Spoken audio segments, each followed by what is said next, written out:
I see the baby lights, stay on a faded vibe. Never wasting time, 1, 2 check on the mic. Yeah, it's about to go down, it's about to get live. Day and night, could never stay inside. I see the raving lights, stay on a faded vibe. Never wasting time, 1, 2 check on the mic. It's about to go down, it's about to get live.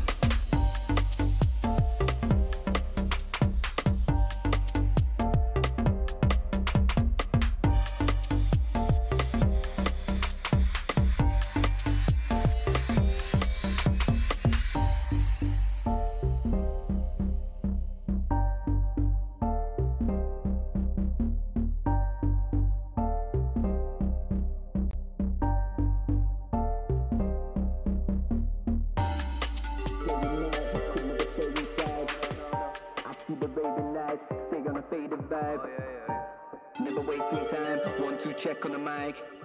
Yeah, it's about to go down, it's about to get live. Day and night, could never stay inside. I see the raving lights, stay on the faded vibe. Never wasting time, 1, 2 check on the mic. It's about to go down, it's about to get live. Day and night, could never stay inside. Welcome back to yet another exciting month of the Brawl Stars Championship. We're kicking off the second month of the summer split, where points gained are double. With such high stakes in mind, let's do a quick recap on what happened last month. The Japanese rivalry continues in East Asia between Zeta Division and Reject. Zeta Division laid 3-0s in their path to the Grand Finals, while Reject also found their way there, dropping only 1 set to Frenzy Gaming. With double points in mind, Reject hit their stride, as they swiftly took the first 2 sets, aiming for the third. But just when we thought all hope was lost, Zeta Division bounced back, proving that they're the better team with a reverse sweep. No way to stop Zeta Division from completing the reverse sweep, the three-peat! That led to Zeta Division furthering their lead in points on the leaderboard, poised for the World Finals, and with Reject following behind. In EMEA, the most unexpected has happened. Humble, nowhere in sight on the monthly finals bracket, and SK Gaming getting knocked out in the quarterfinals, all thanks to Team Heretics. They know that they have it, they pass it over to Lalava Sashimi slash flies in the air. It doesn't matter! Team Heretics have done the unthinkable! They eliminate SK Gaming! Team Heretics took a 3-0 against SK Gaming, a well-fought 3-2 against Inner Circle, and made their way to the Grand Finals. On the other side of the bracket, we have Foot Esports, winning decisive victories against Bound by Oath and Novo Esports. It was a well-fought Grand Finals, but alas, Team Heretics, the Titan Slayer, became the eventual champions. Be Team Heretics that gets the win! They are your monthly final champions! This gave Team Heretics a huge boost in their standings on the leaderboard. And though Foot Esports got second place, that gave them enough points to be on top of the leaderboard. The South American region went a little bit less hectic than we're all used to, with SK Kalalis SA putting on a great performance, winning 3-1 to both Dropayados FA and Alpha 7 Esports. Have been able to make this happen spectacularly so, and they are in the Grand Finals. But even they couldn't stop the Brawl Cup usurpers, Loud. Loud came back better than ever, laying 3-0s on their way to the Grand Finals and won another 3-0 against SK Kalalis SA, crowning them the June monthly finals champions. Throws up the pin, the spins, Loud with a flawless streak. Not a single set loss to become your South American champions. This victory gave Loud a lead of more than 60 points ahead of SK Kalalis SA. It won't be a long shot to say that it's very likely we'll be seeing them in the World Finals this year. Last but definitely not least, we have North America, and with it, Tribe Gaming, as they came back with a vengeance after their Brawl Cup performance, laying 3-0s against New Heights Gaming and Space Station Gaming. Circling around the right, looking for the kill on Sands. Tribe Gaming ahead by a 7-star margin, and they're going to the Grand Finals once again. With their rediscovered confidence, they waited for their challenge, who is none other than their NA counterpart, Elevate. Elevate put up a great performance, dropping only 1 set in their games against Eternal and Team Electros. In the Grand Finals, Elevate seemed to be hitting their stride, with great drafts on top of great plays, and it shows, as they defeated Tribe Gaming 3-0. This corner, and he goes down! It's all down to Zeus, and he's going to go into the gas. Elevates have already gone and done it! Your monthly final This victory boosted Elevate's points to be only 16 points away from Tribe Gaming. Although Tribe Gaming is still currently on top, they have a lot to do if they want to keep it that way. And that's our roundup for the previous monthly finals. It seems that with double points at stake, a lot of teams are threatening the regional titans for their spot in the World Finals. It's gonna be spectacular, and you won't want to miss it. We had a wild start to the year. First was the spring split that pushed every team to the limit, racing towards the Brawl Cup. Here, some regions surprised the world, while others fell short. But nothing's decided. Not yet. The next chapter begins now with the summer split. Starting now, the points are doubled. It's all or nothing. Every region, every match, every second counts. Someone do it! He's got it! Won't be enough to get the kill! But Who will qualify for the World Finals? Who will get a second chance in the last chance qualifiers? Here in the summer split is where you get those answers. So lock in, dial up, let's brawl!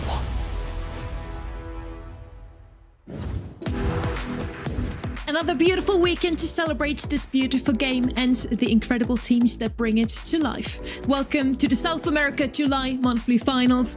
We're 5 months in already, and with just 2 months left, today some of these teams could secure their place on the biggest stage of the year. Loud could lock in their tickets to the World Finals, SK Kalolas are just inches away, and dark horses like Enosis and Phoenix are trying to throw some chaos into the mix. So sit back, relax, and get ready for another exciting day of Brawl Esports. As always, I'm not alone today. Joining me are Reddy, Kenny, and Ark, ready to guide us through every moment of the day. Good to see you again, Reddy, and glad to have you back, Kenny.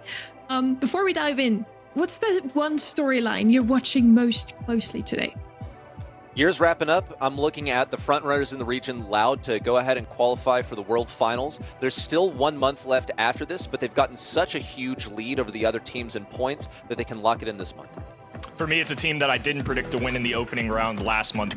Brawl are one of the teams competing for those top spots to go to the World Finals in LCQ. They haven't made a semifinals in a couple months. I think they have a strong opponent, a roster change. Can't wait to see how they do. Some of the teams can write history. Did you know that SK Kalolas, if they qualify for Worlds, would be the first non-Brazilian roster to make it from this region since 2022? That's going to be the team I'm following today. But as mentioned, this is already the second weekend of the July monthly finals. Last weekend, we had EMEA and East Asia, and one of the brawlers that was featured quite heavily in both of those regions was Charlie. Ready? This is big news for anyone investing in spiders because arachnids are on the rise. So look at this, 19 picks and 22 bans. That's basically every single set from last weekend that Charlie was picked or banned. So she has a near 100% presence, and that's huge. That means that she's incredibly versatile because that's spanning all of our different game modes that we have in Brawl Esports. And even across all that, she's still got a 53% win rate, and this is mostly coming off of a range buff that she got that brings her up to 9 tiles. That's the same as like Bonnie or Lola, so she's just so versatile right now. Interestingly enough, in EMEA, Lumi was actually the most picked brawler, but still Charlie overall the most picked brawler last weekend. Let's see who is it going to be this weekend. We have so many teams that are at the top here in SA. Let's talk about them. Let's see what they're standing, Kenny.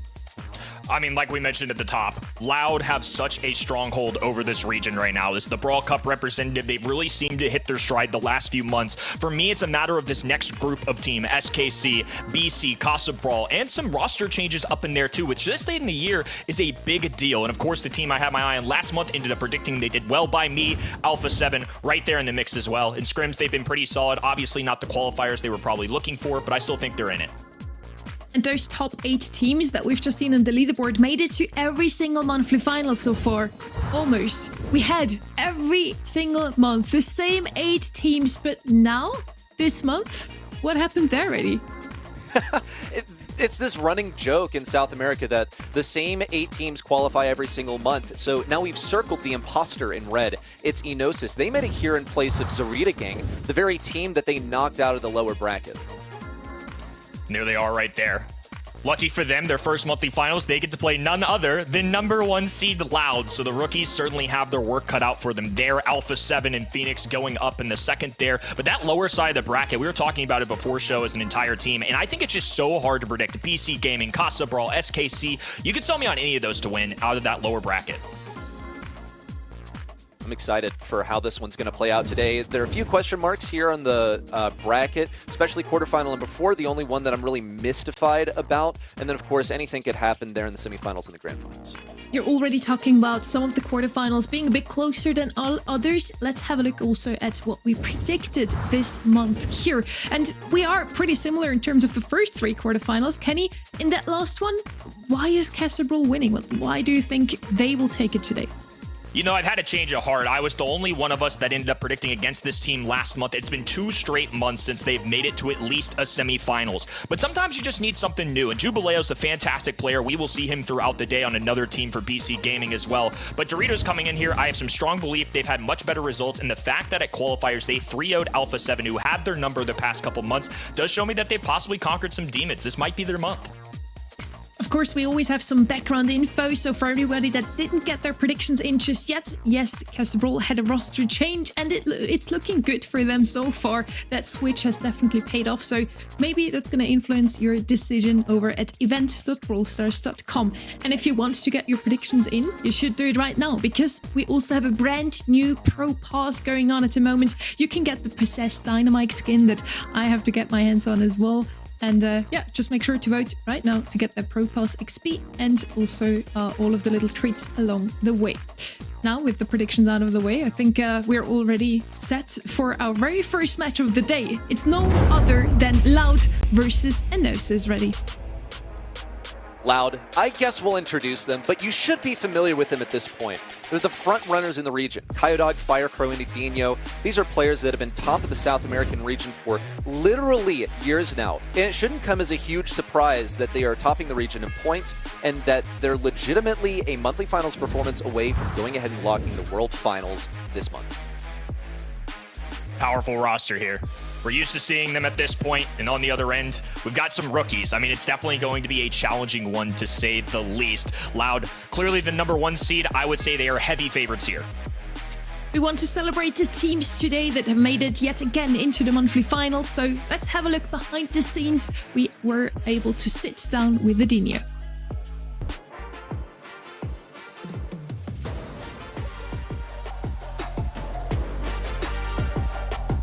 Eu acho que desde a Brawl Cup não mudou quase nada do nosso método de trabalho. A gente só estava muito inspirado no dia, acertou muitos picks e a gente jogou praticamente perfeito. Então, eu não acho que tenha mudado alguma coisa. Eu acho que a gente ainda não atingiu o nosso potencial máximo, principalmente a nível internacional. Aqui na Latam a gente está bem, mas a gente ainda precisa se provar lá fora. Eu acho que a gente tem nível para isso e espero que no Mundial a gente consiga chegar no nosso nível máximo de gameplay.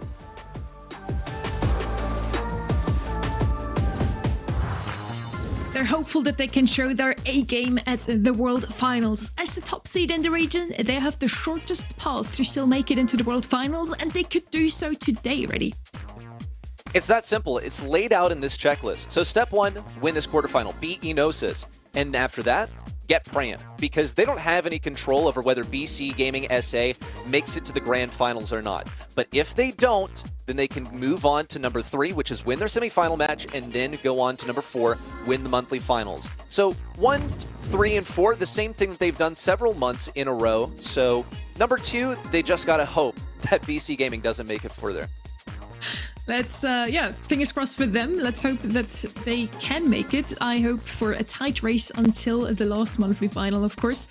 Loud, the top seed, and on the other side of the board, we have the 31st seed. Yes, Enosis is 31st in the bracket right now. They really have shown us a Cinderella story for this month. They qualified. Surprisingly, it would almost be an understatement here, Kenny.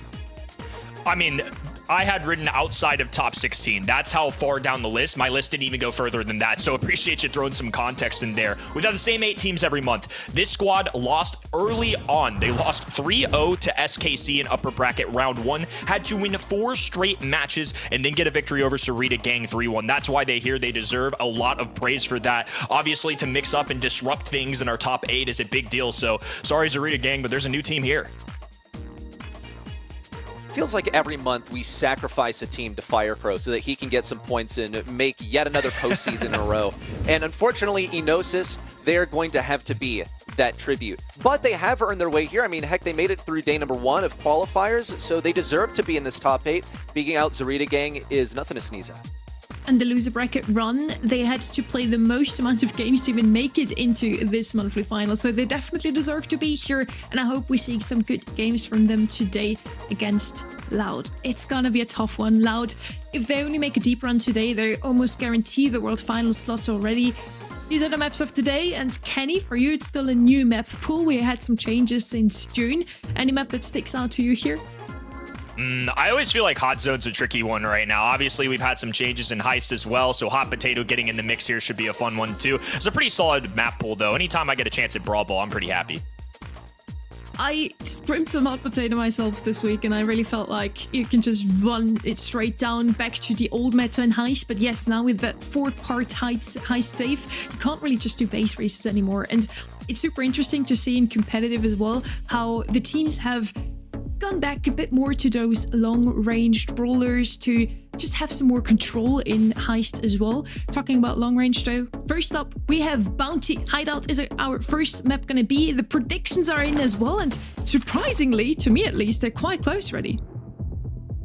Yes, it is quite interesting. I suppose because look, we all put in our predictions on event.brawlstars.com, and it said that the win percentage for Enosis was higher, but they've also played way fewer matches. I mean, they're about as fresh of faces as you can get. They haven't played a monthly final yet. They've only got one player that has made a monthly final in the past, and that was Studio.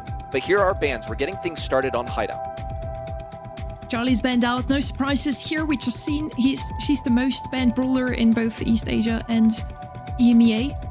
Long-range brawlers, a lot of them are out of the way as well. What we could still see here is going to be a Jaeyoung tank combo or some other more aggressive brawlers. It's really all about assassins and tanks right now, Kenny. That's a good point. Ali on the top of my mind as well, just considering how will this region handle it. We've had another week of practice of handling it. It had a pretty low win rate, all things considered, last weekend, but of course being banned as much as it was, it's clearly a threat to these pro players. Bonnie, a very safe one though. That hypercharge is a real threat ready. It is. You get a stun when you land. You can go for like a 2K with that, so that's really valuable. You've got respectable range. The gadget is wonderful. You have enhanced reload speed with that. You also get a bit more speed. And here's a logical counter to the Bonnie, is to go ahead and pick up that Bell. But see, Loud, they allowed Enosis to have this Bonnie first pick because usually it is ban-worthy. So Loud have a plan. They've gone with a counter, and they're also setting up for something aggressive later with this Gray that has the exact same range with Bonnie, so it is a worthy matchup. Kenji's been a choice of brawler for a lot of teams in this region, at least on this particular map. And of course, I imagine that's because other brawlers get out of the way. They still got several choices like you alluded to. So setting up with a little bit of a long-range brawler in Bell, the nest eggs help set yourself up for success too, especially if you gain positioning over the map. Now you have free reign to drop those nest eggs, get some cutoff points, makes it a little bit easier. There's the idea that Sunny had. Jaeyoung coming in. I imagine this is going to be with something more aggressive. Bonnie, I would say, is semi-aggressive, obviously with that dive in, that Leon-esque form, but more traditionally, we're going to see something aggressive, some kind of assassin or a tank be paired with this. Yeah, quite often. It's going to be aided by the Jaeyoung. It also needs to sort of be the entry fragger to allow Bonnie to really succeed, because she can jump in solo, and it's not really guaranteed to work, but if you get like a trade, you have one of your teammates die and you get 2 kills, then that's, as OJ would say, a positive elixir trade. Final pick coming in is going to be Piper for Enosis. They're going to outrange that Bell. I honestly think that this is still a winning matchup for Bell. She can get 2-tapped by a Piper if she's running homemade recipe, which she would be well advised to do so. But in this case, Bell is just going to run her star power that she normally runs, where she gets a shield, and I think she should win in this matchup against Piper in the 1v1. Jae Young just running for the sake of himself. He's not really empowering anybody. I mean, it never hurts to have the guy, but he's not necessarily the long-range assassin of somebody like a Piper. Pearl coming in here as well, so we're not really supporting each other. We're bringing in support brawlers, but both of these teams just electing to go for the more tried and stable brawlers that we see in this meta. Pearl is a final one. Gonna be great for visibility. Other than that, though, it does surprise me a little bit to see 2 drafts look like this. For Loud, this is very clearly planned out. I'm curious to see where this gray is going to fall into everything, because it is always good utility, and it's a pretty flexible 2-3 selection that opens up a lot of options for you for a last pick. But I say it looks planned out because Loud, they allow Enosis to have the Bonnie, and they immediately counter it with the Bell. They also pick up the Pearl, which Bell is, you know, a pretty strong counter into, so they've gotten that one for themselves. And this is a worthy lane for Bonnie as well. Bonnie can pretty much never jump on a Pearl. It's always a terrible idea. Gotten that initial control, they're going to get Fire Crow this blue star. It seems that he is the safest brawler. He's not going to be tapped up by Piper as effectively.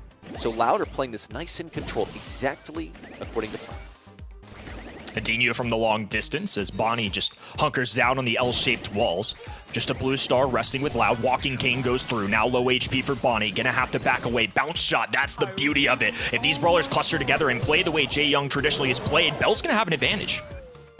Enosis having to back up. They're at a 1-star deficit.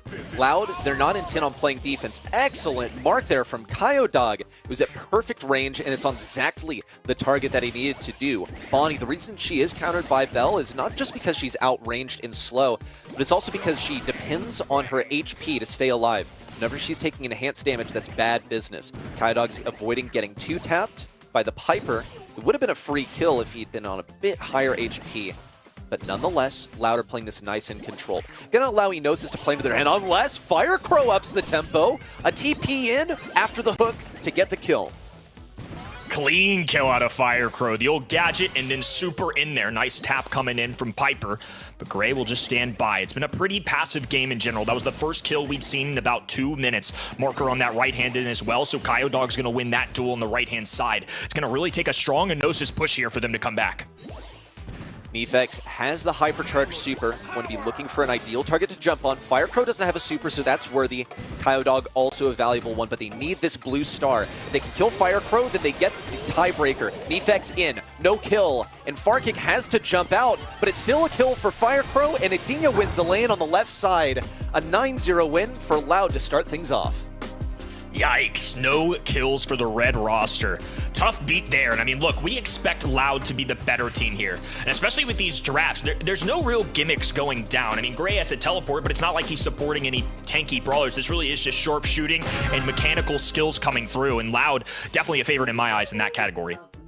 Gray's an excellent enabler. He's also great at just getting some initial control since he has the hook, and lastly, he's good into throwers, which, uncountered, you are guaranteed to face one, pretty much. Loud have gotten some pretty solid options here. They're also looking for a better lane matchup. Going to put Kyodog on the right side versus this Bonnie. You also have Piper rotating over to try and face Kyodog. And there's the initial gadget in. I'm not sure why he's going for a homemade recipe right off the beginning, though. That's usually not what you want to do, because it's better reserved for a kill confirm. What Enosis are trying to do is go for any sort of pressure that they can. But when you see a Piper using a gadget like that, then that communicates a very clear understanding that you are the underdog team. Yeah, just not getting any taps. I mean, they're just trying to generate any form of damage that they can get. They have to find a way to move up, and it's only going to get more and more difficult as this clock dwindles down. Look at this. 3 nest eggs already set up on the defensive for Loud. It's not on the enemy side, but if Eno wants to push forward, I mean, they're going to have a tough time doing so. Little speed going through. They have to be careful with this nest egg. A nice cap from Kyodog circulating around the trap. Will have to jump away just to secure a little bit of safety, just rolling with the speed. Heals coming out for Jae Young, and complete control for Loud. They have not wavered. Here comes a hypercharge out from Kyodog, trying to survive, gonna get taken down, but he still trades out. Studio now attempting to escape. He's repositioned over to the left side. It's 30 seconds left for Enosis to make some impact here. A kill onto Kyodog would be the absolute best thing that they could do right here. It would break the tie. even though it would tie them on the star count. Now 20 seconds. Nefex slowed. A free kill for Loud, and he's forced to jump away. At least he's not marked anymore, but he's not going to be getting that super back here in the final 10 seconds. Kyodog attempts to mark him, misses. Firecrow has a TP to confirm a kill. Could go onto anyone right now. Looks for it onto Piper. Taken down on the right side. Dino gets a kill, but man, was that a close call. A set win for Loud. Beautifully executed there. Just never really felt like there was a doubt that Loud were ahead in that set. So far, so good for the #1 seed. It's a lot to ask for in your first monthly finals for most of these guys to try and take down Loud. That was rough right there for Enosis, because I feel like we saw a bunch of misplays and just generally being outplayed by Loud. Simply them playing better, not necessarily Enosis making mistakes, but you see things like the Piper homemade recipe used on a Gray that's going to tank it with the star power. I feel like that's pretty essential game knowledge at this level of play. We're looking at the stats here now. We did have some kills on the side of Enosis, but yes, not a lot of stars went their way. A clean 2-0 for the top seed here, Loud in blue. Overall, I really feel like just looking at the draft, it was a good draft. I liked what we saw from them, but as Reddy has already mentioned, the gameplay wasn't really at its best, let's put it that way. If they only had gotten the match up right, Piper against the Bell, for example, not against the Grey, Bonnie as far away of that Pearl as possible, it would have went a little bit better. I think the draft, not bad. I'm sure if they clean up some of those edges for the next set, we can see them succeed a bit better, Kenny. Yeah, it's just one of those things where there's a lot to juggle. I mean, Loud have experience, mechanics. They've been here before, but for most of these guys, this is a fresh start. I mean, like you mentioned it, they are well outside the top, 20, even 30 in terms of seeding. Newer team is what that tells me. They're just trying to figure it all out. The mechanics there clearly not showing that they're up to Loud's match, which most teams on the planet aren't. I think it's just going to take some seriously insane drafts for these guys to have an edge over Loud. Yeah, they're 31st right now in the leaderboard. I'm super happy that they are even here. It's so nice to see some new faces, some new teams here. Hot Potato is going to be our next map. And something that we do see very often, Reddy, is that those new teams struggle in their first sets the most because they're nervous. They need to get used to the situation, getting the invite from in-game and so on. So I feel like this could already look a bit better here in Hot Potato. Yeah, so the only player on Enosis that has ever made a monthly final before is Studio, and that was legitimately over a year ago. If memory serves, it was in March of 2024.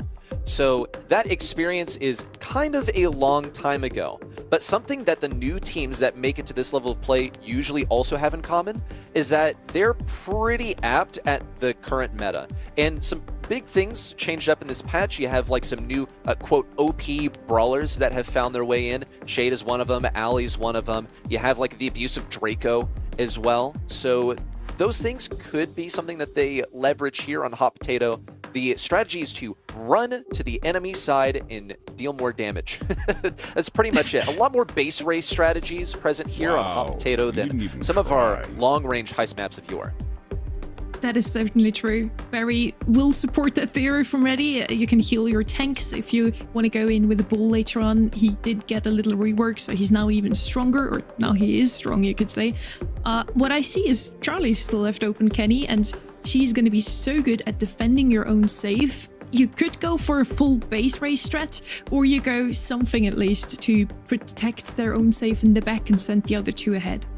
It's been a really interesting mentality on Hot Potato in general. Lumi was where my brain went just because I think that's up the list as well. Charlie makes a lot of sense too, especially when you see Barry. More than likely that Barry is going to try and power something up, usually something tankier, and having that cocoon or the spiderlings often does you a lot better. Bull is coming to the mix here as well. Charlie, like you mentioned, is on my mind. Crow is somebody that's shown up quite a bit, and then if it's that all-out defensive end, Cordelius has seemingly been the guy for that. I would maybe be surprised if that was picked this early on, but we'll see what Enosis select to do for this last. Yeah, it's curious. It can be a really strong last pick, but I feel like you have to reserve a Cordelius for it there. Oh, wow. Okay, never mind. Excellent call, but that's bizarre to see it so early on. It's going to mean that Loud can't play like super aggressive, but to pick it at this point is just straight up curious because it's outranged by so many different things, and like breaking down walls is going to be paramount into this. You also have the ability of Barry to, like, despite the fact that he throws over walls, he creates so much control just with his healing that if you're able to keep that Lumi at bay, then it's honestly a pretty fine matchup. Loud are going to go with the Bonnie here, so you can see that they are looking for something longer range. It's something powerful that you can throw down mid, you could run up a longer lane as well, but really it's here for that safe damage because she gets her super so darn fast. She cycles a hypercharge really quickly. She's going to be churning out pretty much 25% damage every time she jumps on the safe. I think this is kind of a doomed if you do, doomed if you don't situation, right? Because if you pick Cordelius there, well, now Loud are just going to go for the outrange. If you don't pick it, well, then it's going to be fully a tank brawler probably, and then they can pair it with something else. So now Loud zag. They have Barry, and instead of powering up some tanks, they're going for Nita, who's going to deal some serious good work into some of these tankier brawlers. Bruce the Bear as an extra spawner helps, and also, of course, the rapid speeds that Bruce can tear through that safe also helps a ton. Bonnie, of course, going to be a top damage dealer once she gets into that Leon-esque form. This is still a solid draft by Loud. I'm really curious what was kind of the chatter in the Enosis side of things, because I think Lumi seems like a completely fair first pick. But on that second selection, I think there's a lot more decision making you have to do, so would have loved to see what they were deliberating there. Melody is a final, though. This is going to be their way of getting that damage. Yeah, Cordelius pops up in Heist for two different things. It's either to counter a Chuck or it's to counter a Melody. And Enosis picked it up so they could get a Melody. But they could also have, had something to deal with the Cordelius at the end. I'm a little unsure. But what I do know is that Loud picking up this Nita is basically going to crap on this Cordelius. I feel like Cordelius is going to have 0 plays into Nita that is like 10 times better at wall peeking, is able to outrange him, is able to block his shots with Bruce the Bear, as you pointed out. So I think these options for Loud are much more plentiful, and I'm curious how Enosis are going to find their way through this. The good news is they do have the Lumi, one of the most successful brawlers of last weekend, 67% win rate with the second most plays. That is definitely a good stat line, but Firecrow making it look easy so far. Icarus dives in, won't fly too close to the sun. Get some easy attacks here. They're looking to pierce through that first high safe damage. Solid damage so far for Firecrow. He's at risk of falling, but Studio decided not to pursue. Instead goes for the gadget and nearly gets Firecrow. Confirms the kill in the end, and it's been a successful defense for Enosis, but they are still behind on damage. That's a freeze onto Edinho. Excellent play there for Studio. And Enosis are going to get some team-wide aggression. Eupharasis on the left side, and he's going to be attempting to move in, circling around Edinho and even going for the shield. Hypercharge out from Bonnie. That's a stun where she exited and where she landed, but she is taken down by Nefex on the defense. Here's where Edinho is going to thrive in the matchup. He has a Hypercharge Bear out, and he was able to get the kill on the Cordelius as well. That's the second shield now popped out of Enosis' safe, and they only have one left. Loud still have work to do, though. Enosis certainly in it. They've had some good defensive moments, but now it's really starting to get away from them. It's Melody diving down, Barry chasing after. Cordelius, defensive in, fighting Edinho in the underworld. Meanwhile, Studio up top trying to deal with Coyote. They're going to try and penetrate on that right-hand side. Get away with it. Edinho trying to charge up that Bear. If he gets one more, it could be catastrophic for the Enosis safe. It's going to be another shield coming out of Loud's safe. They only have one left. It was the help of Melody that allowed it to be taken down. Studio's going to be trying to get some aggression over here. Looking for the kill on Firecrow. Hypercharge super out from Nefex, and he gets the kill. He's going to be able to knock this down, but Enosis' safe is in dire need of some defense. The ice cream from Barry is going to bring it down to 0, and it's another win for Loud. 3 games in a row, and a pretty solid response to the draft so far. Stronger showing for Enosis, though. I definitely think this is a closer call than I would say Hideout was. I'm curious if that Cordelius pick really threw them off too. Not that Cordelius surprises on this map, but maybe that early on. Maybe there was a different strategy for Loud. We'll see if there are any adjustments here in game number 2 for either side.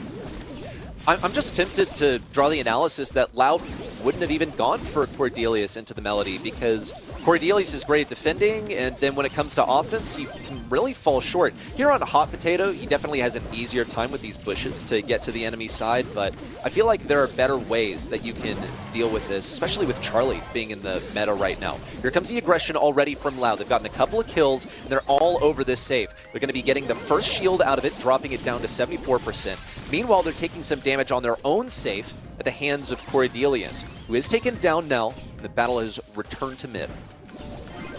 Melody has to shoulder a lot of the work for the Enosis side, has to find a way to get to the other ring. Cordelia certainly not that. Lumi can be solid, but more of a middle kind of brawler. Not necessarily the biggest aggro, but does do enough. Dog cleaning up on this right-hand lane, though. Now throwing down an extra gadget there, trickling away at that high safe, and it's now hit 50. Bonnie also has a hypercharge, something important to note. Here's a defense on the left side. Edinho is indomitable right now. He's picked up a second kill with the help of Firecrow, and that's the final shield now coming out of it. Enosis is safe. Dog, Edinho, and Firecrow, they move in unison to deal a merciful killing blow to Enosis in a dominant game that it seemed like Enosis really didn't have any chance. They sent Melody in on Nita. It's a really hard losing matchup. Really, really rough one. Another win here for Loud, 2 are up already, but as Kenny, as you mentioned, Enosis did look a little bit better in this one. As I mentioned before, I think at the first one, their nerves were really showing. In this one, they were a bit more calm and collected, but in this one, I feel like their draft wasn't as strong. I really wonder why they went for a Cordelius instead of a Charlie, for example, that wasn't even bent out. With her, they would have had a bit more range, some more capabilities of doing save damage themselves. Overall, looking a bit better here, just in that last game specifically. Dog just didn't go down once, I feel. He was just standing on that right-hand side. Cordelius Nifex was trying to get him down again and again, used his gadgets to jump over the wall, and we see it here. Dog just keeps trickling down that save. He doesn't care. He doesn't even take any damage. Yeah, just wonderful how he survives, and I think this is the new heist. You don't just want a base race, you want to actually keep control and keep staying alive in the front so that nobody can ever pass the line here. Yeah, it's interesting. The draft from Enosis, like, I saw the gears turning, but they didn't come together to paint a pretty picture right there. They picked up the Cordelius because they wanted the Melody. Charlie was on the table. They had like 3 opportunities to respond to a berry and chose not to. And you also saw Melody making plays where she's like supering onto Anita, which is a 100-0 matchup for the Nita. Melody should be going aggressive. So I don't really agree with a lot of the plays here from Enosis. That's only 2 sets down. They still have at least another set that they can correct on. They need to get at least a set victory here. That can be their foothold. I see ample opportunities for them to do so here on Dueling Beetles, with strong meta brawlers being in sort of the Brawl Stars zeitgeist at the moment. Dueling Beetle certainly a spicy one as well. Hot Zone, I feel like, is so tricky right now in general because there's so many good control brawlers, assassin brawlers. I mean, we've got the Charlies of the world who are there to counter out these tankier brawlers as well. We've got Gray for some gimmicky type stuff. I feel like there's just so much going on. Not to mention, there is a giant dragon with fire that crosses about half the map, so that's concerning as well. Yes, Reiko always comes to mind when you look at Hot Zone. That's certainly true. What I'm really waiting for here is either Lou, or both of them showing up, because their ice is just so oppressive. They have so much area control with it. Lou is going to be banned out, Lumi as well, so never mind. Draco too. So, Reddy, do you have any other ideas? Both of our picks are out of the way already. Well, I think Hank makes a lot of sense, and I'll tell you why. Because Loud anticipated that Enosis would go ahead and ban out this Draco, and without Draco, Hank doesn't have as many counters. It's a possibility for some throwers to be played here. That's a great way to deal with Hank, just like huge DPS, Barley, the Dynamite could come in at some point. It's undoubtedly something that Loud are considering right now. But in terms of area control, something that like a Lou would be able to do, something that a Lumi would be able to do with Ice, I think it would be pretty solid to go like a Bow at some point here. Never really argue with that. And you also need to safeguard yourself against a potential Gray selection, which hasn't been banned out, so it's on the table.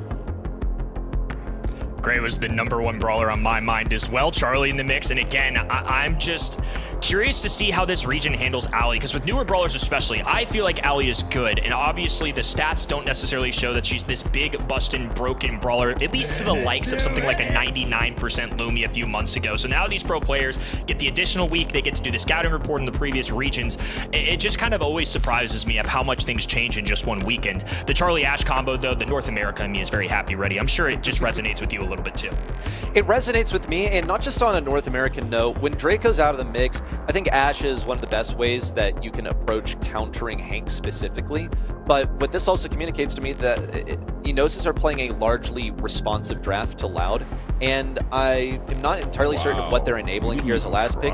Barry Hank, this has been so meta for months. At this point, they could even go at Gray just to make it that much better, and I think that would be quite a solid option. It would have some trouble against the Rads, against the Charlie Spiders, so there's potential there for it to get run down by the Ashe. They're certainly taking their time, but considering, are they going to go Gray? Are they just going to double down with yet another like control-based brawler?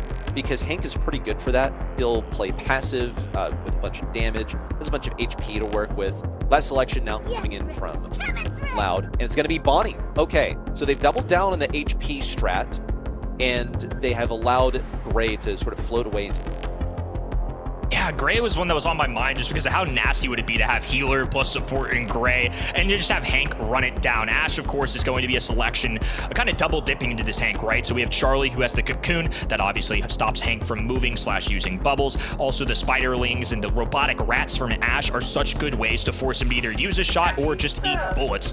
Barry going to be matching the Barry, though, so now we have a thrower for each end. I feel like Barley always shows up as a 6th pick if he's going to show up on this map. You kind of have to evaluate your situation and then go from there.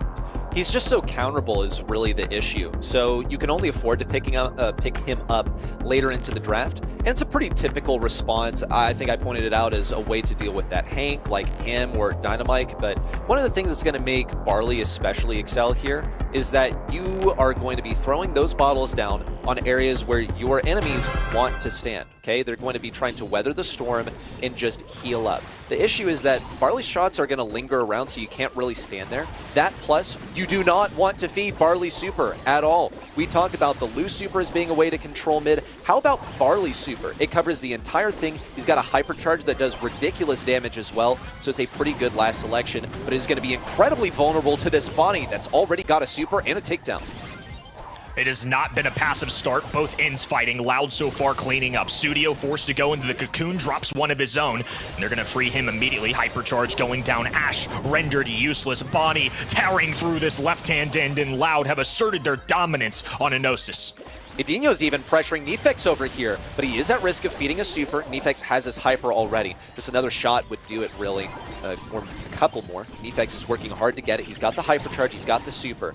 Farchich is going to attempt to stay alive here as well, just creating some positioning, and the hypercharge is in from Barley. Kyodog's waiting for his chance to super in as well. Firecrow looks for a kill, and it's just a trade, but it's perfectly fine. Edinho in the cocoon, but he's going to be coming out with a vengeance right on top of Farchich, and not really that much of a concern. He's got the hypercharge out, and it was actually a total waste. Could have combined it with a super to get even more damage there at mid. It's going to forfeit some control for Loud, which they do have the ability to get back because they have a hypercharged Barry super in their back pocket. These Barley supers and hypercharges have been a game changer. Now they're at least able to assert themselves a little bit more. Edinho backed away. Gadget pop, super available. Striking through right-hand side loss. A cocoon on the left. Kyodog trying to work his way up. The assassin Barry has to come into full force here. Otherwise, Enosis are going to keep running away with this lead. Enosis are looking pretty strong here. They have not given up any control of mid. Kyodog is largely estranged, but he is going to come in with the super for some heals onto Edinho. Nefex also with the super in. That's going to clear out mid, and Studio puts one in the cocoon. He's dodging all these shots so effectively as well. Still gets taken down, but now Farchis just has to run in and tank a little bit more. Enosis only need one solid push in. They can't afford to trickle in and stagger themselves, so they've really only got this last push. A hypercharge in from Farchich, and a super as well from Barley to create some more control. Firecrow looking for the stun. Studio in the cocoon, counting up to 100. What a photo finish right there. Enosis, as they risked getting brought to a match point, will hold on and get their first game in this match. I thought either team was going to win about 3 separate occasions throughout that game. That was some incredible stuff coming out of Enosis. Finally showing some life here. And again, the expectation, despite what chat maybe voted, this is not a 50-50. Loud are the clear #1 in this region in the past few months. This is a team that is not even inside the top 30 in seeding. So the fact that they're challenging Loud the way they are this set, I think shows some serious skill.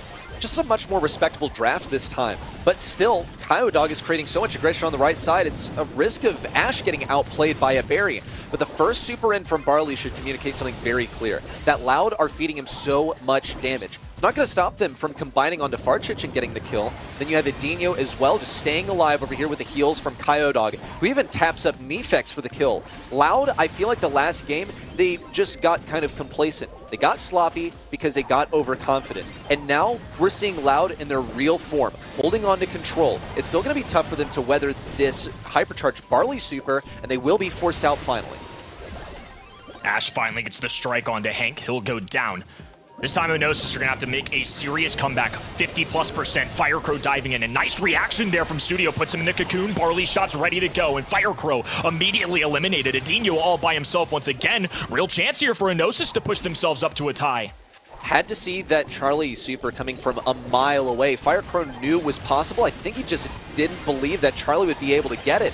But here's the aggression on the left side while Firecrow holds things down on the right. Farchich going to be taken down. He was one shot by Firecrow and a super in from Nefex. There's a cocoon as well on the right side. Adinho picks up a kill, and it's going to be a free one for both Adinho and Firecrow, who even goes for the super so he can charge a little bit more hypercharge and extra guarantee that kill. Louder in the lead, and they're at risk of going to the point of no return. 80%, really just one more possible push for Enosis.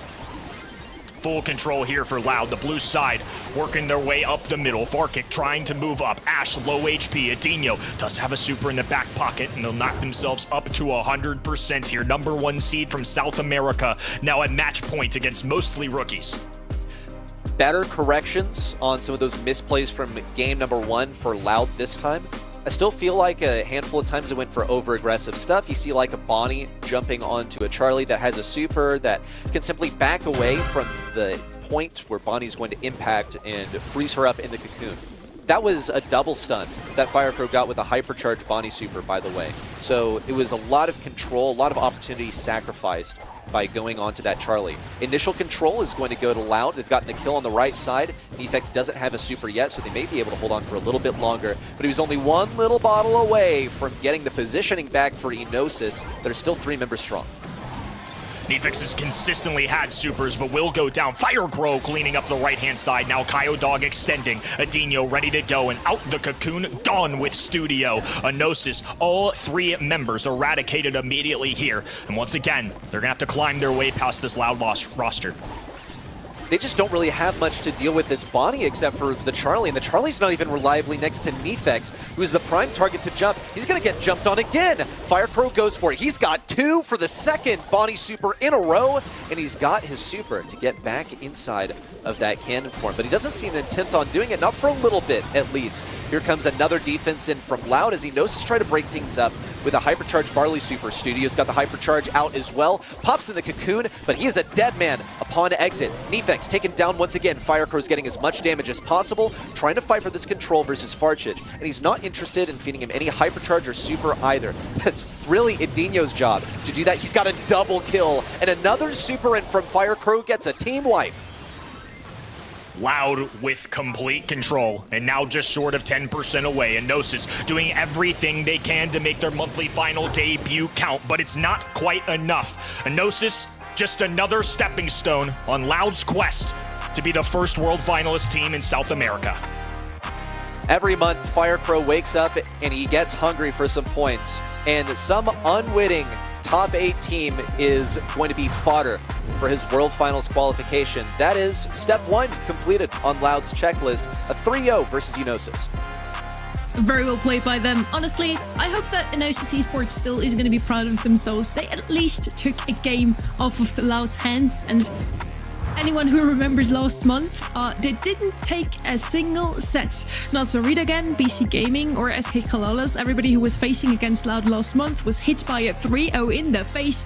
And so does Enosis as well now, but at least they took a game. Nefex, for me, definite MVP. Once again, I have this one brawler in their roster that I kind of disagree with.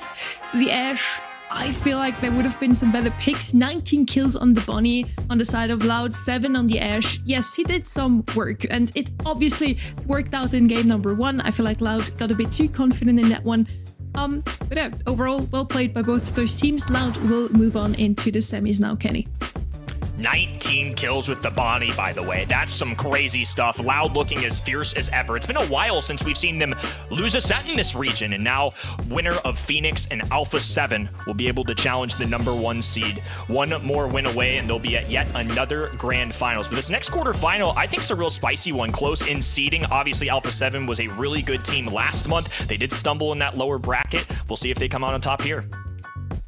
Next one is going to be a super exciting one. Phoenix qualifying through the upper bracket in the monthly qualifiers.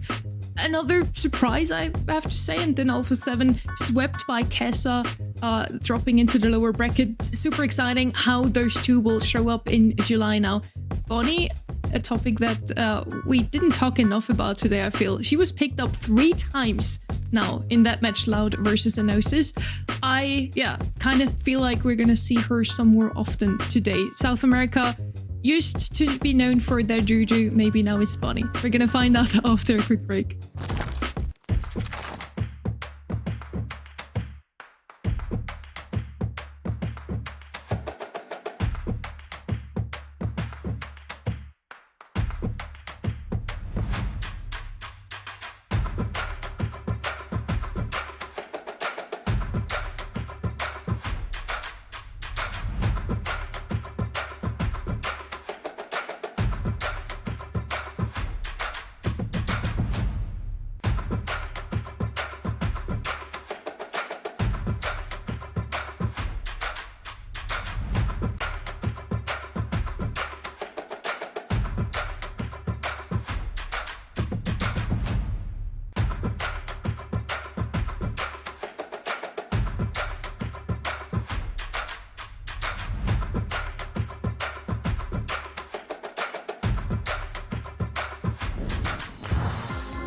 Welcome back to the July monthly finals. Another beautiful weekend to celebrate those beautiful teams and our beautiful casters. We got Ark back ready. We'll have a quick break.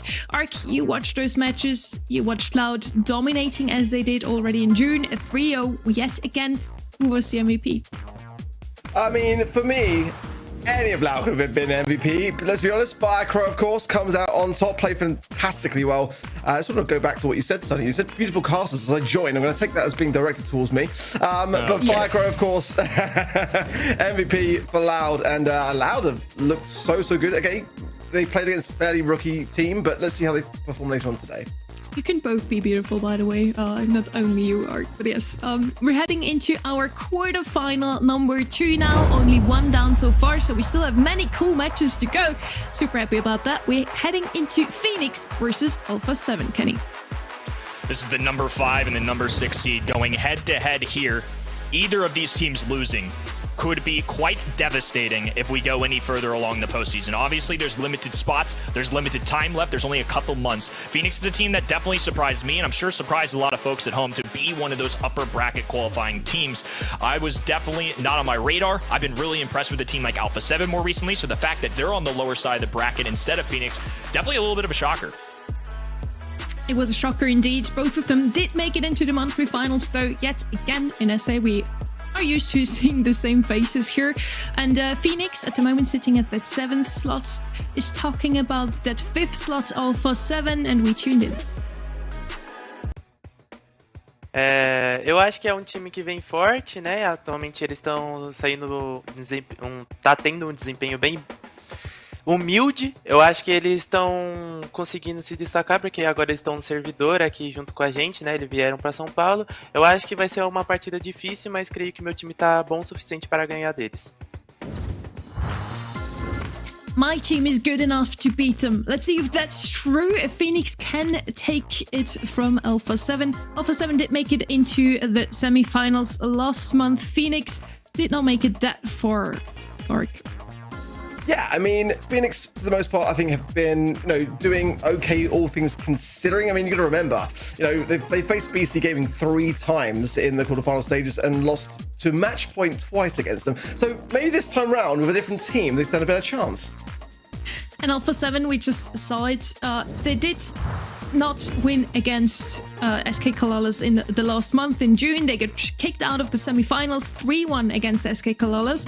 So Phoenix managed to do what Alpha 7 couldn't. They did win against SK Kalalas in the qualifiers. Does that mean now Phoenix should win that one, Kenny? I am choosing to not believe in the transitive property here. I think Alpha 7 are the better team. I believed in them last month, and I'm going to keep believing in them this month. I feel like despite maybe a stumble in that upper bracket, they've still got it in them to win this. And Alpha 7 also still has a chance to overtake Brawl in LCQ points, so the motivation is definitely there. We also sat down with them to talk about their opponents. a equipe da Fênix, né, uma equipe muito boa, que no mês passado não conseguiu ter um bom desempenho por conta da substituição do que entrou o Tufa. E a gente sabe que vai ser um jogo bem difícil contra eles, porque é uma equipe muito boa, que sabe draftar bem, e a gente espera conseguir ganhar esse jogo. They did have a roster swap last month, talking about it here. And yeah, Ark, they're still friends, right? I think they're probably still friends. I think the region as a whole is pretty friendly for the most part. But, gentle memes aside in game for sure. But I think this is a very close-knit community, of course. And I feel like with a lot of roster movements in this region, specifically this month, I think that's going to be going well for quite a lot of teams. In a mid-season, you have to readdress, right? And I think a lot of these changes are for the better. Is it safe to say that we have the most roster switches in South America this year than in any other region? Is that true? I think it seems like it. And we had a roster switch again for this month as well. We're going to talk about that a little later. Jubileo swapped with the Ritos. But yeah, first up, Phoenix versus Alpha 7. You're both saying Alpha 7 should take that one, but let's see if Phoenix is in for a surprise today, Kenny. Yeah, I just think Alpha 7 have consistently been solid the last few months and slowly getting better and better. It's a team that's caught my eye in South America. Phoenix had a solid showing in that qualifier. I mean, don't want to take away from what they did. It's something that, like you said, Alpha 7 could not do. Still believing that Alpha 7 are a little more consistent, the better team here. Both of those teams might not seem as insurmountable as Loud, but let's see if one of those two can also take this one 3-0, or if it's going to be a little bit of a closer one. Let's give Ready some sort of a break, Ark. Yeah, exactly. I mean, the Americans, they're always yapping. They're always yapping. Yeah. I'm not saying about Phoenix. These guys are the worst. They are a team that have definitely had repetitions, right, against BC Gaming. So my reservation there is, is this the time where they've just struggled against one specific team and that now they can start to lean into the bigger, wider picture? So let's see how they perform today. Certainly, it's no easy feat when you've got that to your record, is it? So draft coming in, of course, for Bells Rock already. The bands being in are the Gene, the Grey, and the Angelo for the side of Phoenix, the Hank, the Grey, and the Buster for Alpha 7, and the first pick of Bonnie, which I think makes a ton of sense in this current meta. It's definitely that kind of brawler which you just kind of want to pick up first. Yeah, Brock's the first pick for Phoenix. It's their top play rate in scrims as well. The other one being the Gus, which they might choose to combine with, or the RT maybe. Gonna be going Kit. Wow, that's a wild card I didn't see coming. Yeah, Alpha 7 have been known to take quite a bit of Kit and then Daryl as well, so that may have been something they were weary of or just wanted to take off the table for themselves. It's interesting that they go Brock plus Kit, so clearly they want to be in control of the wall break. Whether they use it or not, I think depends on what this final pick is, because sometimes you will see the other gadget come out of Brock, just a hop so you can dodge things like Bonnie dives and things like that, or Daryl rolls, for example. I think it just depends on what Alpha 7 brings to the table here, but nonetheless, very flexible start, I would say, for the blue side. RT is a good counter for sure for the Kit. I wouldn't mind a Deceiver, which is another high-picked brawler by Alpha 7, as the Hypnosis could definitely counter out the Kit slightly. But I really agree with what you're saying, actually. I think that they're reading between the lines here and choosing to go with the bans that they've gone with. I mean, if they were worried about the Kit, I mean, maybe it was worthy as a ban. Some teams really do champion brawlers in their scrims that, can be targeted in that regard. But let's see what they want to pick up as their fifth and final here. But I still feel like some of the tanky brawlers could be on the cards. Take control. Definitely don't mind it. With the Grey ban, it makes a lot of sense in that regard, as Grey being the kind of ideal counter to it. So as that's taken care of by both a ban on each side, it makes some sense here. I wonder if it's just a simple Daryl click here for the left-hand ender, if they've got something else in mind. We've seen Sprout be a little bit of surprise for teams as a thrower of choice. Willow, not necessarily going to be a KO kind of brawler compared to somebody like Tick, but Willow's certainly at the top of the meta if they wanted to try and match that. Otherwise, I don't really foresee them going with a thrower or something here. It's going to be Ollie. I think that's a solid tank of choice as well. I mean, obviously the Hypnosis is such a strong factor, especially when you only have one life. Yeah, that was what I thought Alpha 7 might use against the Kit, and it makes perfect sense for that reason that Phoenix then combine it. And that makes it a scarier prospect, for sure. Alpha 7 will have to be very wary, as we know how pesky a Kit can be in the BSC. For many reasons, we sometimes see it banned, less so these days simply because of the heavy hitters that have now kind of joined the meta in that regard. So Let's see as teams go in. Whether we'll see any aggression from the side of Alpha 7 is primarily the best way for me to play into a kit really is to go much more on the aggression sooner, because once the kit has super, it leaves you with less opportunity. And that invisibility, of course, that cardboard box gadget you've got to be very wary of. And there it is already. Moving forwards here, they get a couple of swipes before an immediate return onto the Ollie. Yeah, that's good identification there from Golden, just to be firing shots at all times, because you just never know when you're going to be going invisible. Icecrow trying to get a flank on this right-hand side. They are pushing forward, though. The blue end getting rather aggressive. This is going to leave Wesley behind, though, in a one-on-one duel with Icecrow. So quite the interesting setup we've got going on early. Yeah, Icecrow has the legs already for the gas that will be coming in shortly, as we know how good that can be in those final moments. Definitely a good deterrent of the Ollie. Golden, though, a little bit out of position here. Taking some shots now, popping the hypercharge. It's the double stun as well. Lovely stuff for Alpha 7 now, making me say 3 versus 2. The kit taken care of as well. And actually, Golden survives. All 3 members of Alpha 7 Esports survive that round, and will take it quite cleanly. And Wesley, of course, with the confirmation, will not be running the wall break, and I think that makes complete sense given the Kit Ollie combination. However, it does help Tick. That does make things a little tougher. While Tick doesn't do a ton of damage, he's going to poke at you for a while. It's going to be hard to heal up like you're seeing here. Now it's going to be a hop on the back here. Ollie skateboarding up the middle of the map. Golden looking for angles. Now a Tick head marching forward. Super going down. Icecrow battling. Hypnotized. Can't move a muscle. Gadget from Brawl. Low HP. Another super coming in for the blue side. This strategy really coming into fruition in round 2. Yeah, very much a night and day difference. Let's see what utility can be earned now on the other side of things for Phoenix, as Golden has nowhere to go. The gas was a long way off, and now we're all even in terms of the rounds. So anyone can get that first game on the board here, and I'm kind of quite evenly matched, it feels for me so far. I still kind of feel I prefer the Alpha 7 comp just a little bit, but this kit, it can be proving to be quite a menace when it especially attaches to the Ollie. And now Cal pushing forwards and into space, not going to attach this time to the Ollie. Has the jump, however, and just timing things carefully. Wesley's got no utility at the moment, so it'd be good for him to get at least the rocket rain. That would kind of helping hand his team somewhat. But the Bonnie hypercharge is now present, and that's a concern. Wesley's been cut off on this right-hand side as well. A full set of supers on the red roster. It is concerning. Coway does have one, but Raid Afoot really needs one for them to shine with this roster. Ollie just trying to march up the map. Gadget going down for Golden and just holding on to that hypercharge button. Gonna be waiting for this fog to close in. I imagine that's where everything's gonna start going down. Some nice jukes there from Raid Afoot on the left-hand side, but now Golden is pinched in, pops the hypercharge, aggressively so, but the nice jump away from the Ollie combination with the kit there, but both fall, looking at 1 versus 2 here for Wesley to have to come out on top. Hypercharge popped, jumps into nowhere, and that will be a game going the way then of Alpha 7. Thought that was a great demonstration of patience. You don't always have to gas pedal your way up the middle of the map. You can play it safe, and that's what this combination does. Despite having somebody like Bonnie that can dive in at any given moment, wasn't trying to be a hero, just letting Tick chip away at damage, especially when they had an advantage in that round 3. Ollie didn't have super. They know this. Even if Kit uses his super, they're gonna have to use a Kit super just to try and charge up an Ollie super. So regardless, they were in a winning position with all 3 of those supers. Really liked what Alpha 7 did to recover there in the later game 1. Early cardboard box for Cal, but not going to be going anywhere fast. Ultimately, with this kind of map, there's nowhere to hide along the way. The cardboard box gadget won't last long enough to get behind enemy lines there, so really just kind of keeping Alpha 7 guessing somewhat as to whether he might appear in their face. But other than that, he's not going to be too much of a concern until those later stages and the gas comes in and the attachment can take place. So in the meanwhile, Alpha 7 just trying to realistically get their supers in board. Surely for Brawl there, he needs to get that tick head, which now he has. The huge deterrent there of the Ollie, and now the kick coming in as well. So danger for Alpha 7. How they handle this? Some good taps from Golden, but down to 100 HP, surviving on, but only just. He's going to be detaching shortly as well. He also got jump out of Golden there as well. He's still alive now, falls, and it makes it that 3 versus 2.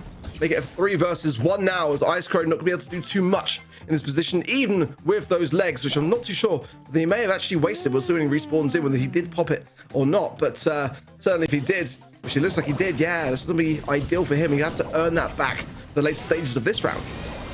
Callaway trying to get sneaky early on, drops the cardboard box, but they were playing as a team. Now a dive in, a Hypnosis, a hop away from Golden as well. Everybody bouncing into the sky, and Phoenix nonetheless have positioning. Red roster trying to move back, a Tickhead there for support. It's not enough. 3v2 situation. Ice Crow falls right to foot, cleaning things up here. What an adjustment coming out of Phoenix in game number 2. Like I said, very evenly matched.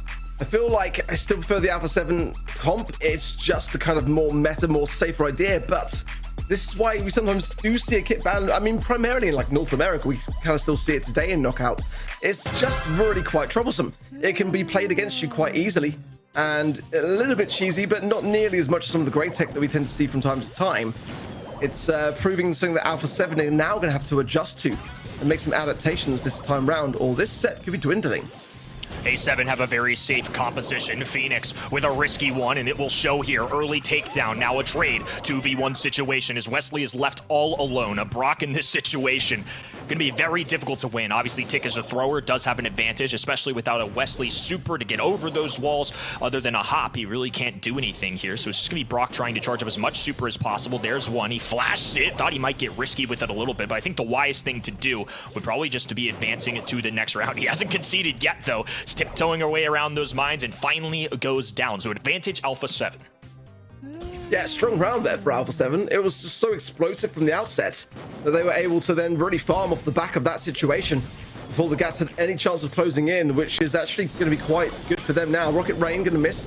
I popped a little bit of a tick gadget there as well for the extra shielding, so it keeps Brawl in the conversation.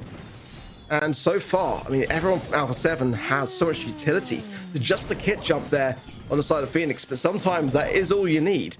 Let's see though if we can get something from Wesley, as he's got a hypercharge. It'd be nice to combine a Rocket Rain with it quickly as possible, as he did already just use one at the beginning of the round.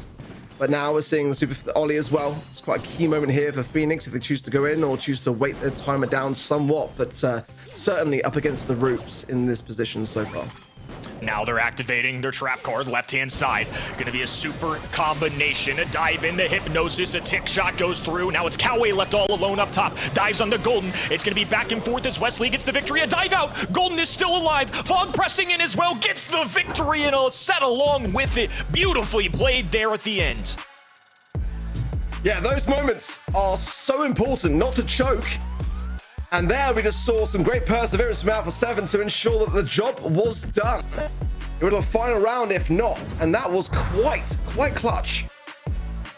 That was really a clutch play. Alpha 7 takes it in the end, like they should have after that game one already. Very dominant indeed. Phoenix kind of turned things around in that second one. And I wonder what is going through Rado's foot head right now. He played kind of a role here with the Ollie, not as big as his kid's teammate here, Kawe. He left Alpha 7 Esports in May. He's been replaced by Ice Crow since, and now he's facing off against his old ex-teammates. It's such an exciting match to watch, once again, because of this natural rivalry between those teammates. Overall, I feel like draft, once again, phenomenal. Bonnie just wins in South America. I think that summarizes it pretty well, Kenny. Yeah, it's just been spicy all around. Some big-time plays coming out, and while Wesley did end up having a few kills, I was kind of waiting for that moment, right? I do feel like they were very reliant on Ollie and Kit to end up winning that one. And I think part of the influence for drafting that Brock is to take away the wall break option from the other team, because otherwise I don't think it's as strong. So there's a little bit of give and take there. Saw the vision. Obviously, it was a very solid set from both sides, and this is far from over.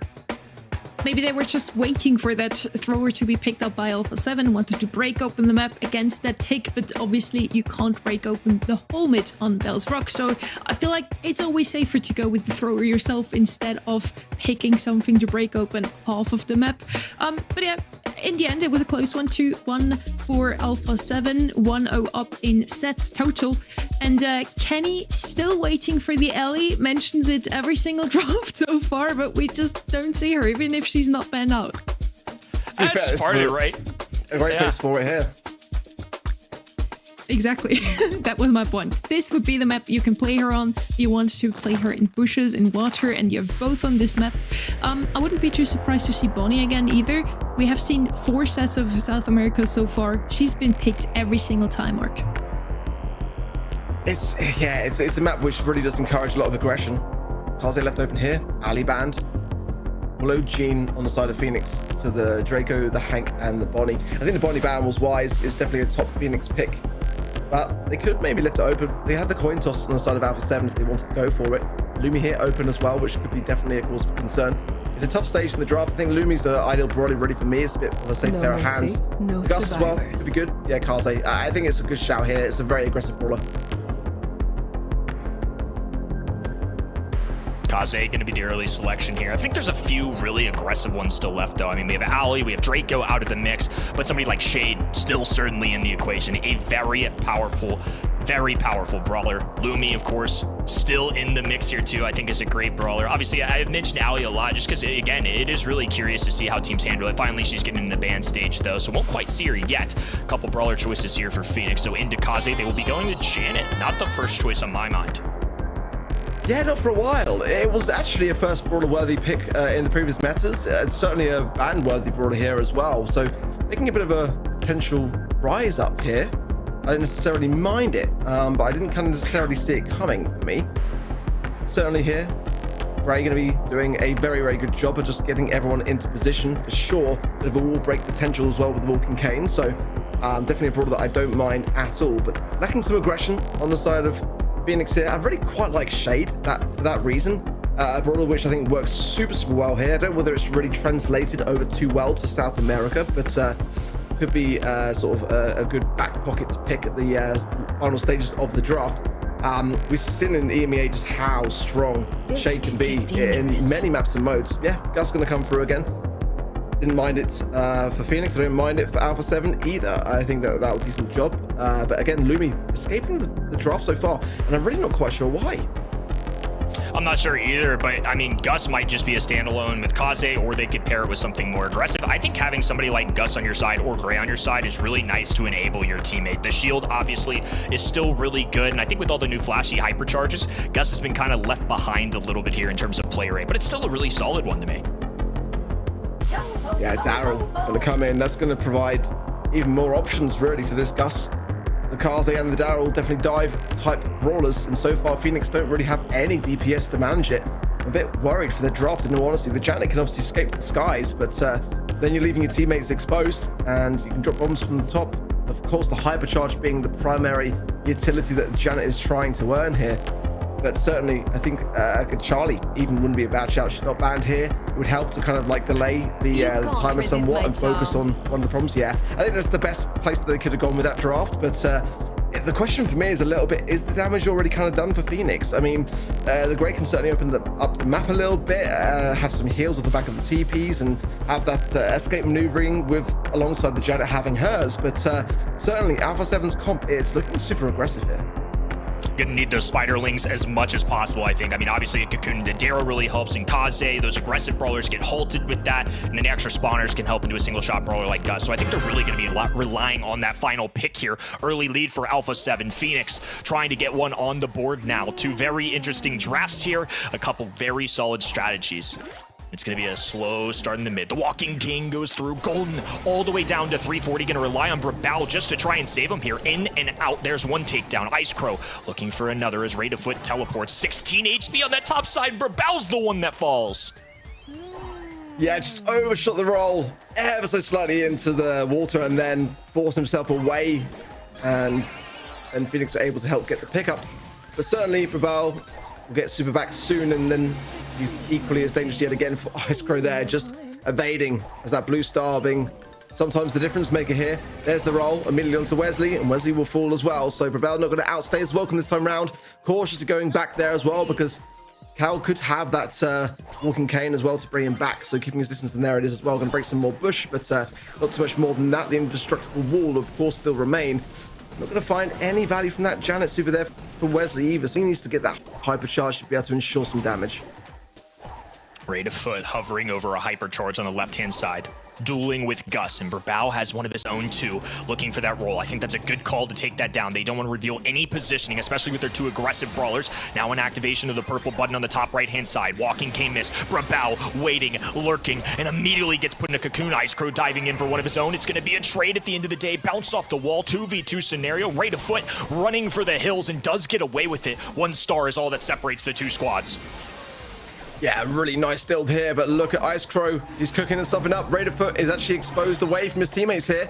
Nice Wolf and Kane pulled in.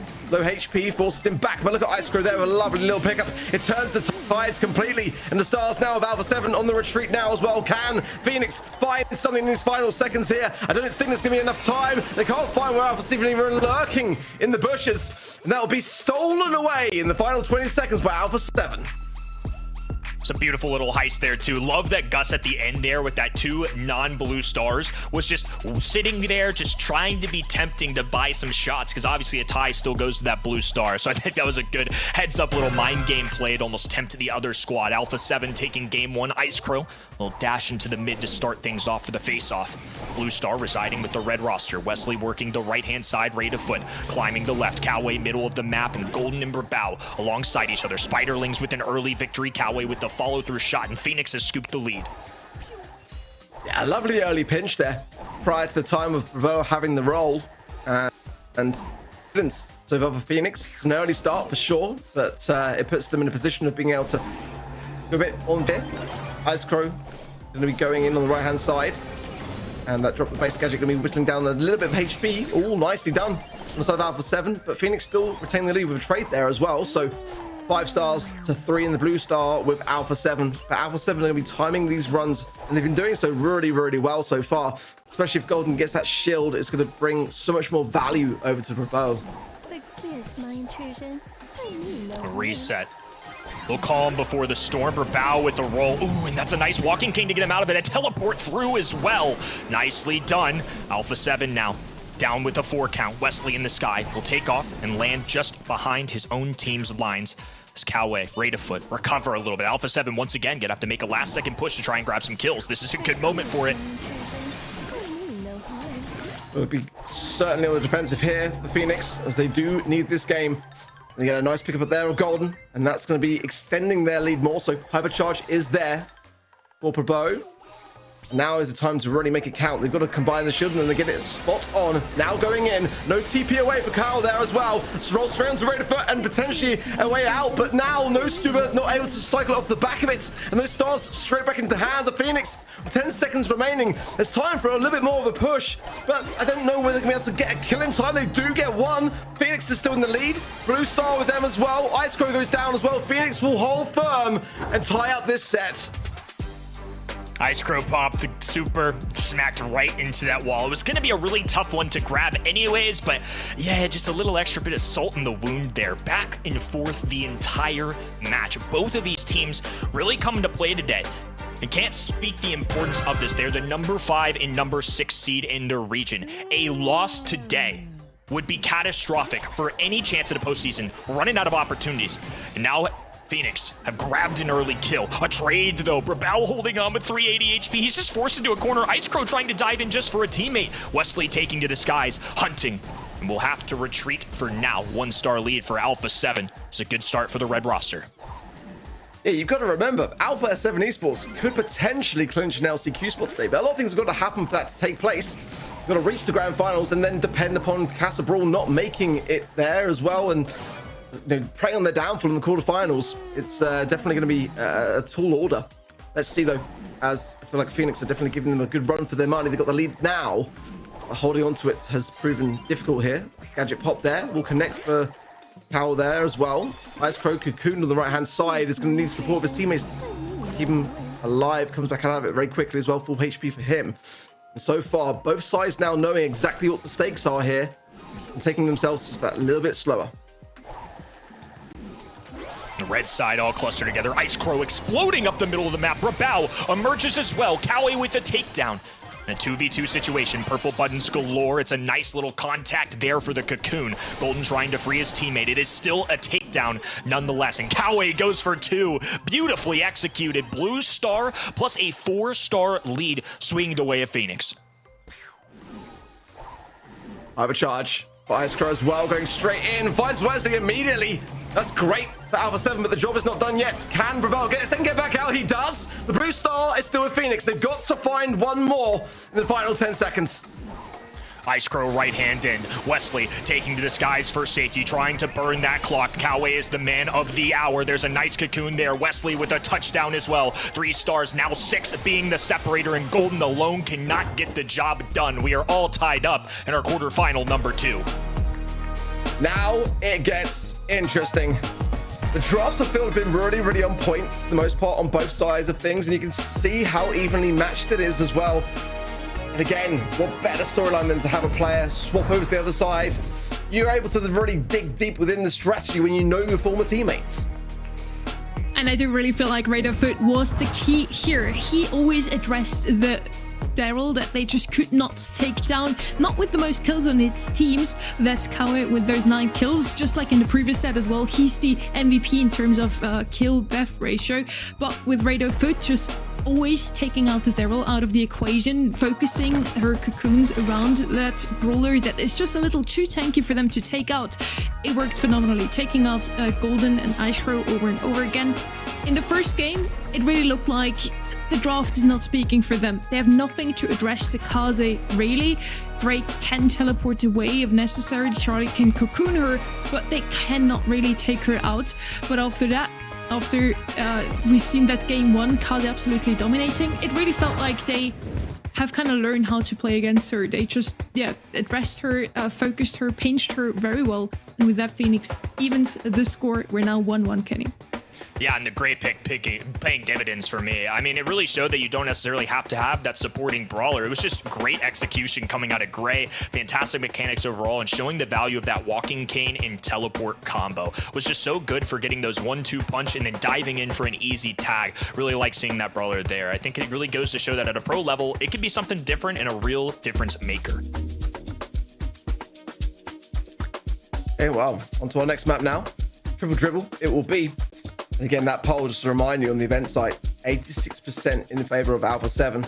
And so far, what I'm seeing is much more 50-50. So certainly in terms of our predictions, we're all united here on the desk for Alpha 7. I'm really appreciating the fact that Phoenix are giving as good as they get. Going to the draft now. And again, the usual suspects of the current meta do need to be considered highly here. And Ali's not actually banned. I'm really quite surprised by that. She's not, and Kenny, I'm sure, is celebrating now, right now. We haven't seen her at all today yet, and so she is. Just as she's not banned, she's going to be very good on Triple Dribble. You want those brawlers in mids that can either jump over the walls, throw over the walls, or shoot through them. Shade and Hank are 2 brawlers I'm looking at, and both of them are banned out, so Ellie is the next best option, in my opinion, here. You could still try and play a thrower into her. We did see some Larry Laurie last weekend. I feel like could have a spot here, but would be too surprised if we see him a bit early on in the draft. Expect him a little bit later. What I'm kind of feeling, Bonnie, it would be the first time where she's not either banned out or picked up in SA, but this is just not a map for her. Is she, Ark? It's, it varies between regions to region, doesn't it, really? Let's be honest. I mean, the Bull is a brawler which I'm really excited to see coming in here for Alpha 7. It's since the rework, certainly come into a really nice place. It's their top brawler in scrims as well. So I'm not surprised to see it. They would have liked to have got the alley as well. That was another one that they were playing quite considerably highly. So Draco's another one high up for them, as well as a Stu, which is very much why they picked it first. B coming in now as well for Phoenix, so definitely going to be a good heavy counter to that Bull. Yeah, Bull was kind of where I was expecting him to go with this. I feel like giving a shotgun brawler into Alley, you're just kind of doing your best. Alley is so new that you're really just figuring things out here. But selected first overall does exude a little bit of confidence on the left-hand end. And once I saw the Bull, yeah, kind of expecting a B, right? We're looking for kind of that long-range lane or something to contest from a distance, especially with Bull. It's one of the best tank counters in the game. And of course, we go to an overtime situation. B can handle herself quite nicely. Surge going to be another opportunity here. Try and counter out that Bull. I don't really think they necessarily hardcore address the Stu.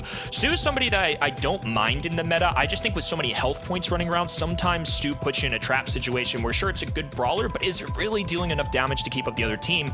The good news is for Alpha 7, the other side didn't really get too tanky with it, so I do think this has got some legs. I fully agree. The Stu is definitely risky. It's a very South American pick, and fortunately for them, they kind of got left with a pretty decent comp to have to play against, as I can absolutely see why that would be in this current meta of all things, a troublesome brawler to have as such an early pick. Larry and Laurie coming out for Alpha 7. I don't mind it. Maybe wouldn't mind seeing the berry instead, helping hand the ball slightly. But Larry and Laurie is still so good. It's been a little bit forgotten in my opinion, but whenever it comes out, it does tend to get some really good stuff done. I think the win rates will be quite high for it despite its low pick rate. So not necessarily going to be a bad thing at all, especially considering no wall breaker. Crucial set 3. Both of these sides could really use a victory postseason as the season progresses is on the line. Wall break coming up the middle of the map. Brawl trying to punch one through, and Ice Crow buying his sweet time and dropping a little pin showing he's bored. 20 seconds in, already a bucket. Yeah, very early start. And let's be honest, Alpha 7 definitely need it after that last set. Resetting the mental is going to be quite key. Ice Crow is running a bit of wall break there on the Stu as well, so no speed zone for him, but it's going to open up a lot of space for the B, which is a little bit of a concern for me, but let's see.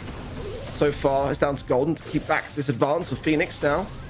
That bottom right-hand side. Respawn's coming back in now, so I feel like there's plenty of time here for a response from Phoenix. It was a very early goal, so you'd hope it for their sake. Now, Ali and Viz lurking forwards and finds the ball. Might find 2 here as well. The Larry and Laurie potentially next on the menu. Down goes Ice Crow, and this is a tough defense to have for Golden. Ball past the cow and then over to Raiderfoot, and that is a lovely response there from Phoenix. Slow and steady. Love the teamwork there.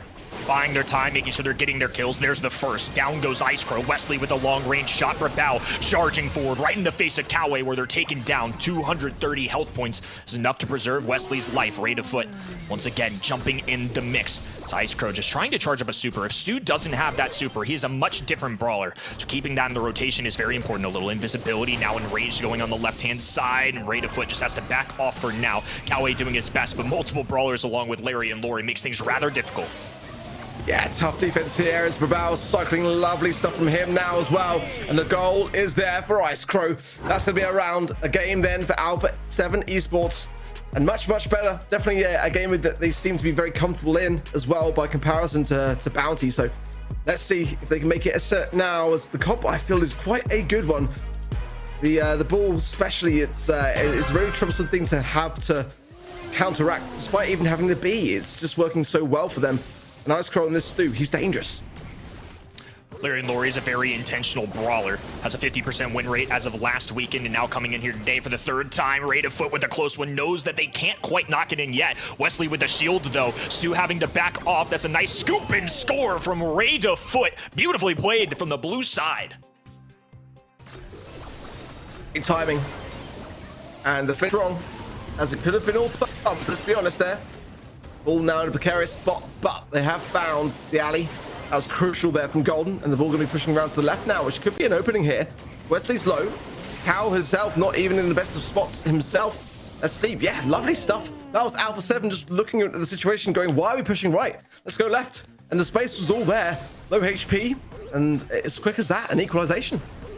Goal for goal the whole way through. Already 1-1 in our game number 2 as the blue side doesn't mind the open space. B, no contact there with the super as Raiderfoot just hovering over this wall. Stalking the prey, now diving in at Golden. Super being activated. Bull punches one through and we'll get an immediate takedown.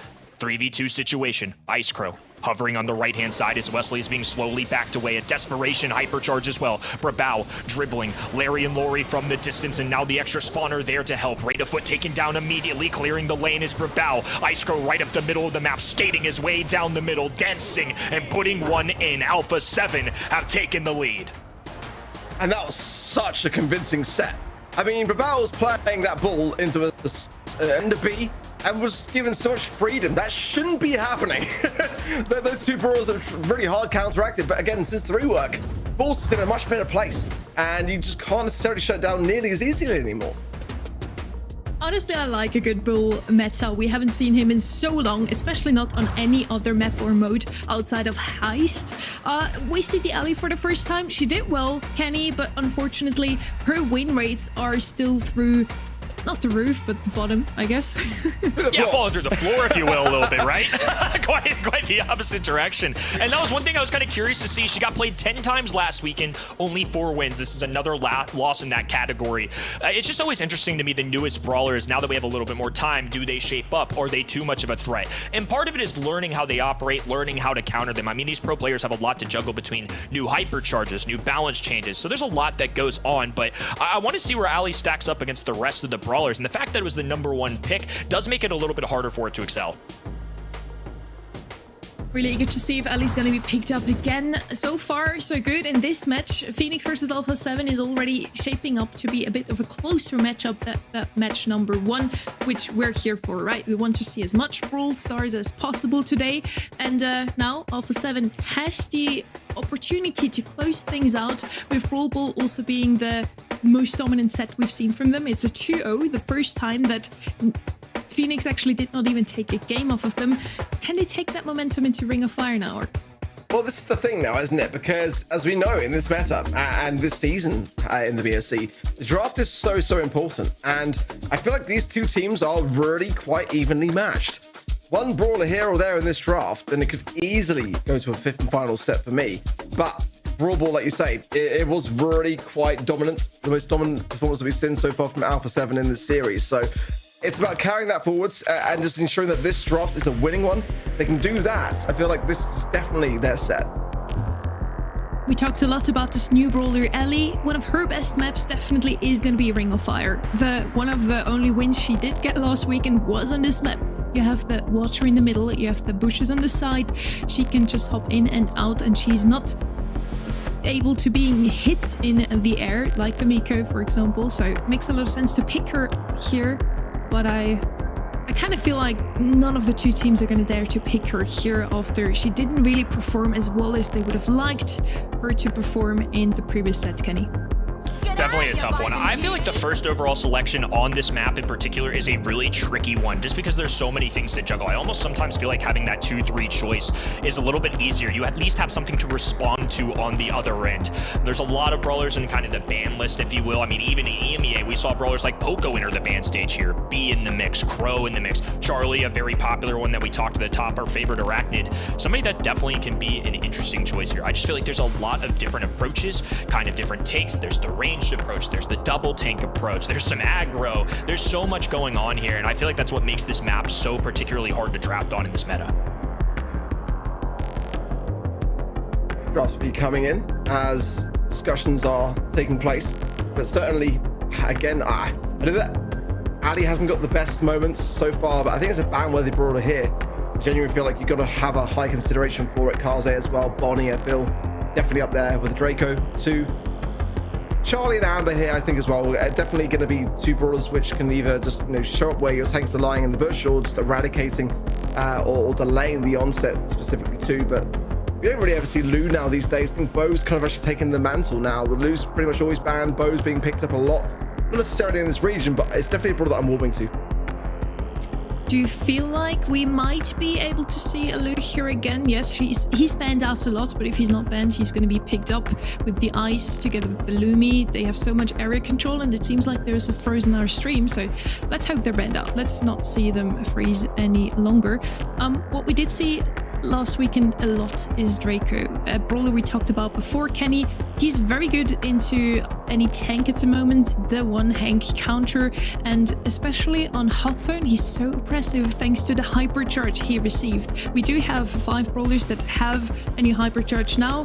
There's going to be another batch of 4, I think, that will receive their hypercharge very soon. Lumi, Doc, Shade, Draco, and Bonnie, and all of them are very prevalent in the meta, except maybe Doc. Well, I mean, we still love Doug, though. He's a good guy. I just feel like he's not necessarily at the top of the meta like the others. He's definitely better than he was, though. I think to your point about Draco, already a brawler that was so strong. A brawler that was certainly a force on hot zone in particular, especially due to the super, which can kind of heal him up. He can press forward and be very oppressive, like you mentioned, but also the gadget as well, just being indestructible for a short amount of time. And now that he has a hypercharge, stat boost for tanks always goes really well for them. And on top of that, his flamethrower reaches such a long distance distance, so it's really hard to move forward for the other team, especially in a game mode that's so area control dependent and relies on you getting percentage points in the middle of the map. He's just such a good one to have on your side. I think the thing with Dark for me is like the fact that we just didn't see it once last year, really, let's be honest. And we've already seen since the Hypercharge edition more play than we thought we'd see so far. It's definitely very much in that low end, but the Hypercharge definitely does bring it into a new place for me. You know, I feel like as well, Shade has not had nearly as much love despite having a really strong Hypercharge. I feel like that's a Brawl which I'd like to see a little bit more of in this region specifically, for sure. I feel like there's definitely a lot of room for this region to kind of explore a little bit more to what some of the other regions are cooking. We're seeing a lot of the same similar ideas with the Charlies, with the Bonnies and that kind of thing, but you know, South America was always that region which would just have such a rich, vibrant meta. It was always so standalone to everyone else, and I loved it for that reason. We'd always kind of have our South American brawler picks, which have kind of taken a bit of a back seat recently now, as just kind of playing it very much safer than previous seasons, really. That's why I love to be on the global stage as well. At the Brawl Cup, we talked a lot about how the metas kind of come together. All of those different regions finally meet each other, have to scrim against each other in hotel Wi-Fi sometimes, and have to figure out what the other regions are playing. And we also have a social post here from our data analyst over at Navi. It's Ace, Vitor Ace.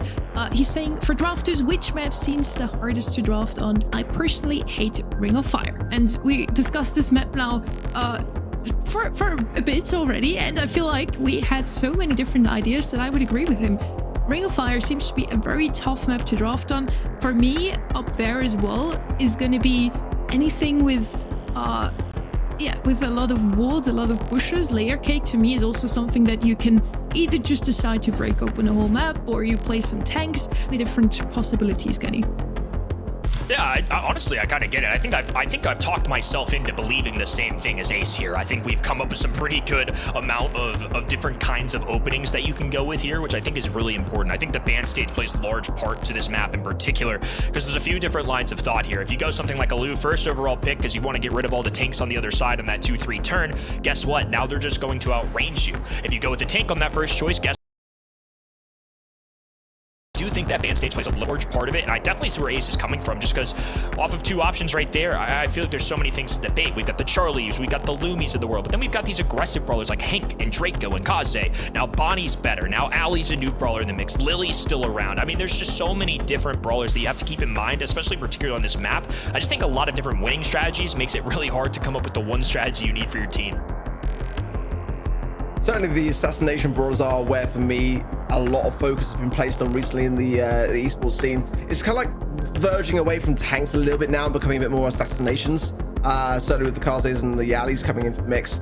But maybe that will shift. I wouldn't mind seeing either some of the lesser known sort of tanks coming a bit more into the forefront, or some sharpshooters. I mean, that's kind of where my kind of like love for brawls always lied. Certainly with brawls like Pipe and that kind of thing. I wouldn't mind seeing some new brawlers coming in with some sharpshooter ability, just to kind of really shake things up somewhat. But I'm liking where we're currently at. I feel like we're seeing so many different options now when it comes to the drafts that we haven't really kind of necessarily seen in previous seasons of the BSC. Certainly there's the usual suspects. There always will be when it comes to the meta. That's the very nature of it. It's just simply the fact that now there are certainly the ones that you just have to outright ban depending upon that map and mode. You know, when it comes to the most specifically Hot Zone, I understand why that tweet was indicating towards the problematic side of drafting when it comes to Ring of Fire specifically, because you've got to get that really heavy balance between your brawlers to go on the back lines and the brawlers for the control of the center and the delay strategies of the bows and the Lus and that kind of thing. So it's definitely a fine balance to be had on a map like this. And we're now heading into draft on Ring of Fire. Let's see if those two teams have figured out the calculations that has to be done on Ring of Fire. On the one hand, I really don't envy those players. Back when I was still playing competitively, you would either play something to break open the map or poke a double tank. That was basically all there was. Now we have double the amount of brawlers. On the other hand, though, I do love to see the draft. It's one of the most interesting parts to me of all of Brawl Esports. Ellie, Kaze, and Finks is going to be banned out on the left-hand side. Finks, a brawler we haven't seen in a while. And then Bonnie, of course, she's gonna show up again here. We're Nesse, Draco, and Hank on the other side. Lumi is left open. Lumi's gonna be picked up. And Ark, you said we're not gonna see a Lu. You're still sure about that? Not so much at the moment. No, I'll be honest. I mean, I prefer the Lumi first pick. I feel like Lumi is kind of always that first pick brawler in the current meta when not banned. As long as the other ones, the heavy hitters are sort of considered highly enough. But certainly, I feel like, you know, for this kind of map, we could be seeing Charlie coming in potentially here. Maybe Hank, or Hank is banned, to be fair. Sometimes this team have brought in Crow, which is a very South American idea. I'm not a big fan of it, but just kind of worth a mention. Gray going to come in. Definitely going to be opening potential to some big tanky brawlers to combine in to really reach that middle of the map. Rank is one there for them. The Jae Young maybe could be their third and final pick to combine with it, but certainly the Grey does open up some dimensional doors, and that's a dangerous prospect. And I feel like Alpha 7 will have to really heavily consider that if they don't go with the tank now, it could be their third and final pick, and that's kind of the way that I would play this. Oh, a little Pam coming in here. So a little bit of oppression maybe towards those tanks, and especially somebody with the scrap sucker and that gadget that Pam has is a really good way of eliminating Ambo. That's something that Amber in particular is really good. So if Pam is playing into an Amber, a more popular one I would say right now in the meta, it definitely helps cut that off. So maybe one damage dealer dealt with here. And also if they want to go with those tankier brawlers, well, Pam's a pretty good way of dealing with that. Visibility on top of that, a healing station for coverage. I think there's a lot that Pam brings to the table, in particular on this map. It's not an everywhere kind of brawler, but I definitely think it deserves a little love here. Yeah, Griff for Alpha 7 gives them some options for sure to break, and especially with both the bush and the wall side there as well. It was Alpha 7's top pick in scrims on this map, so makes a lot of sense for me. Phoenix was another one that was banned out by Phoenix, which was noted in their kind of scrims also. Sharpshooters were definitely for them, the Byrons and the Bells as well, so that kind of encapsulates pretty much every kind of option really that they've got considering the bans, unless they kind of bring something out which they've been keeping silent, and it is going to be just that actually. The Stu down there in like the 20th spot really of brawler picks on this map. It's got a high win rate though at 58%, so I mean it's definitely going to be one of those brawler picks that's not going to be for everyone, but for Alpha 7 we've already seen it in Brawl Ball, and it was the brawler which Ice Crew just popped off on. For that reason I kind of like it. Definitely two interesting drafts so far. I mean, really, all things considered, we talk about how aggressive of a meta this is, but, you know, we see Kaze and Ollie, and we see Draco and Hank up in that band stage. At some point, you're just running out of these really aggressive options that teams love. Out of the days of Kenji being a frequent pick right now, so it's Mr. P as that final selection. The extra spawners, I think Mr. P's in a sneaky, you know, he's not OP, he's not an S-tier brawler, but he's in a sneaky good spot, I would say. It's kind of ironic that just in that little technical pause, and I mentioned brawlers that South America have kind of deviated away from. That's right. And joined other regions this year and kind of just going with what is solid meta. And we're seeing Stu and Mr. P in the same game. I mean, it's like they're actually listening to the stream and giving me my wish, because that's what made for me South America so great last season. It was the Stu picks. It really was. And Mr. P, of course, has always been a staple in South America. Definitely a nod there to kind of really focus a lot of their attention onto that Stu, which was a problematic brawler in the last set. So I don't mind it, but certainly other brawlers on the field from Alpha 7 are going to tear through those porters. Golden in a powerful position right now. Coway trying to eliminate the ammo. Not enough, though. Stun does not quite connect on the raid of foot. They're going to take advantage of that lone healing station in the corner. And Stu just circling, waiting for an enemy to show up, diving forward. In and out he goes. That's the specialty. It's hard to keep an eye on him. It's hard to aim at him. And Brawl getting an elimination there just extends Alpha 7's dominant start. They're already at 50. Yeah, they've done work. Absolute work. Healing station goes down for Kyo, but it's looking a bit weary now. He's just popping there, the scrapyard sucker, but still struggling to really break through this right-hand side. Ready for going in at just the wrong time. The hypercharge was popped for Brawl. Didn't even need the super to be able to take care of him now as they approach almost 90% on the Alpha 7 Esports side. Not a single look in really for Phoenix. Let's be completely honest, just a measly 10% now. And the game is almost over. In fact, it is. Not even double digits for the blue side.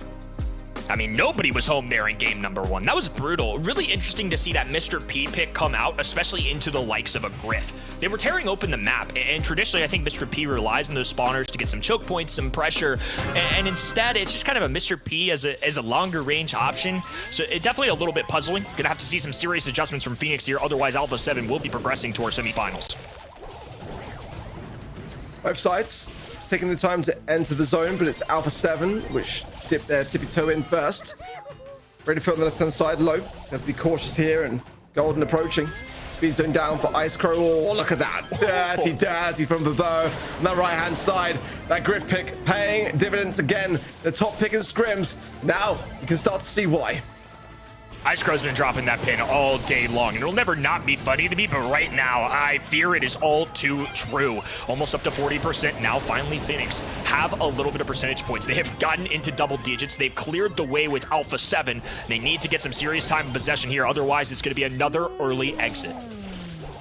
I think Ice Crow did pretty well there in the middle of the zone against 3 players, dancing around it. Hypercharge now for Raiderfoot, only finds 1.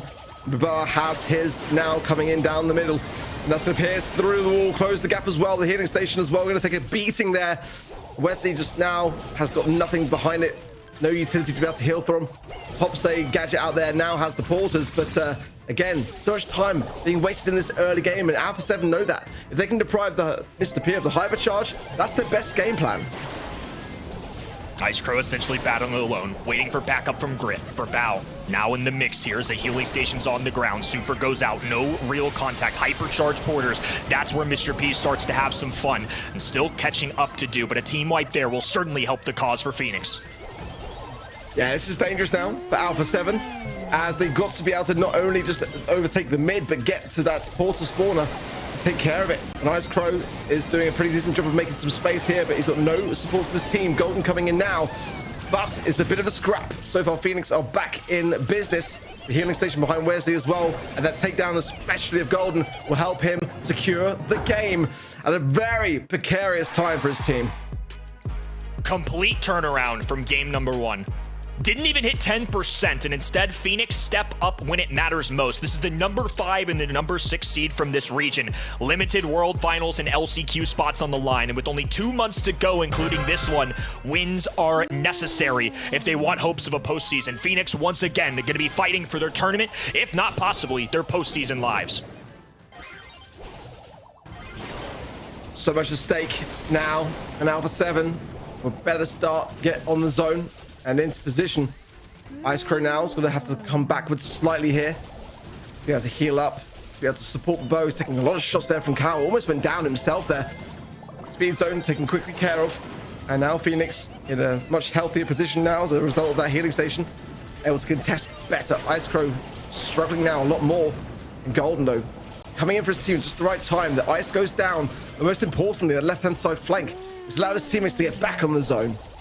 This is what happened in game number 1. Golden got in a prime position and just never let it go. Raiderfoot just can't keep up with the range right now. Ice Crow stepping up and stepping out. Now Penguins just trying to fly up the right side of this map. There's the extra porter that they needed. Ice Crow super available. Trying to go with this Pam. A healing station to keep Wesley alive. Gadget going down for Ice Crow. They immediately eliminate it. And the clock just keeps ticking down. And the percentage points upward for Alpha 7. They're already at 75.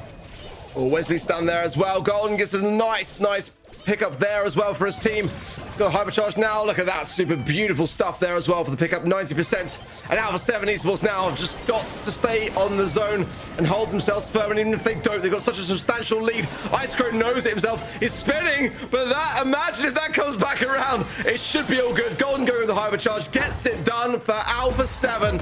A great turnaround when things were looking so evenly split down the middle. But Alpha 7 emerge victorious. Big time taunt right there. Thank goodness it did not come back to bite them. Alpha 7 once again marching towards the semifinals. This has been a second half of the year kind of team. They had some good stuff in the first half, but have really come alive here. And despite being knocked down to that lower bracket, they are going to emerge again once here today. On a 5th slot at the moment in the leaderboards, they might not be able to take World Finals today already, but they can still lock in for LCQ. Alpha 7 did it so far. Quarterfinals out of the way, semifinals up next.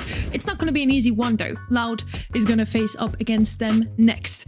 We have 9 kills on Golden, most DPS on Ice Crow. Love to see that on a Stu. We don't see that too often. Very well played once again. Good picks on both sides to me. I'm just still puzzled every time I see a Mr. P. We see it last week had come out of SK, did not work for them, did not work for Phoenix today either. Is Mr. P a secret weapon, or just like, we don't know what to pick, let's just try something ridiculous? I mean, I wouldn't say it worked. I mean, I think into the face of a wall break, it was certainly interesting. I'd love for some pro players to break that one down. Like we said before, Ring of Fire is a tough one to draft into. I mean, we talked about it for a while there in terms of strategy. Loud versus Alpha 7, though, certainly an interesting semifinals #1. But this lower side of the bracket is something we all have been looking forward to today. I think it's one of the most interesting one of the monthly finals across the world. I have no idea who's going to win that semifinals #2. Heck, I don't even know who's going to get there. We're gonna figure out very soon. I'm super excited for the next one. It's gonna be BC Gaming SA or Dropeados FA that will take that one. Once again, a very close match between the 3rd seed and Dropeados. A little bit further down, but they still have a chance for LCQ as well. So let's see if they can claim it today, or if BC Gaming will actually will make a little bit of a sabotage, throw in some chaos into Loud and SK Kalala sitting at this top spot for World Finals. We're gonna see very soon. We have a quick break so you can rehydrate and get some snacks.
We're still in July, we're still in the monthly finals, and we are in South America this time around. We're bringing Ready back as well.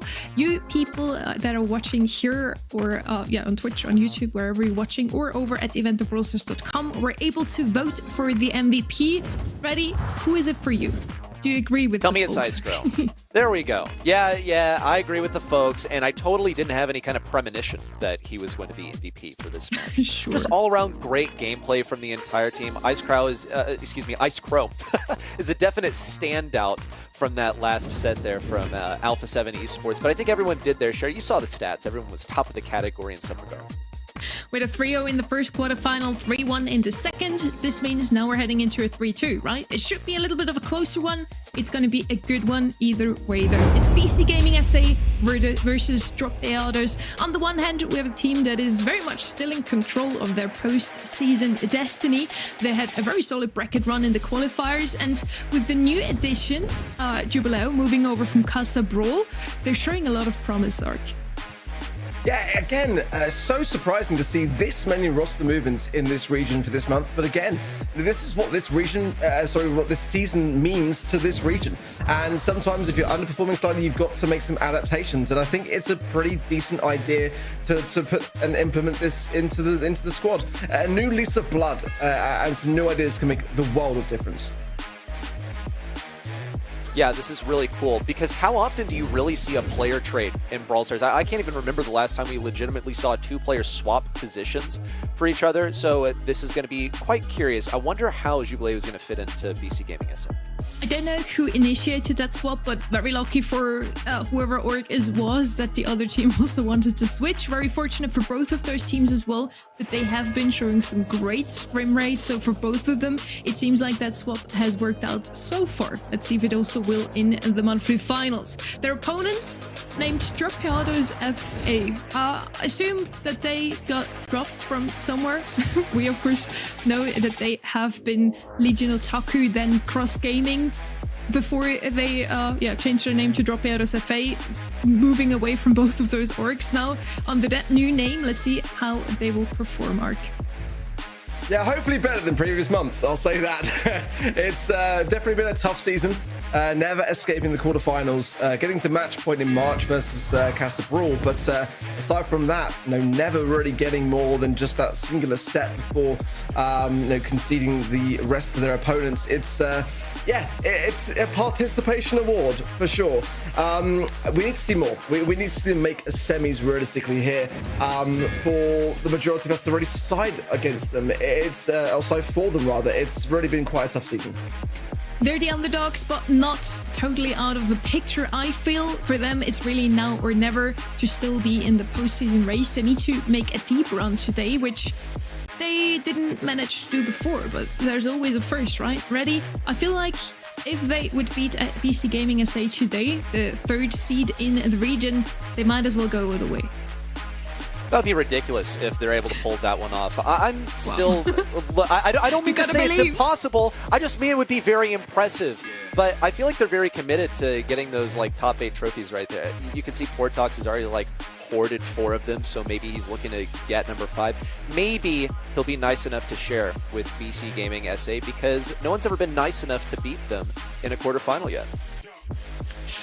Well, we'll see what happens. At least I did take a set from SK Kalalas last month. SK Kalalas ended up in the finals, coming second in the end. So that's already something that they can write into their books of their successes. Let's see if they can make it even further today. Maybe take 2 sets or even make it into the semis arc. The predictions are in and they speak a clear language. People at home think that BC Gaming will take this one.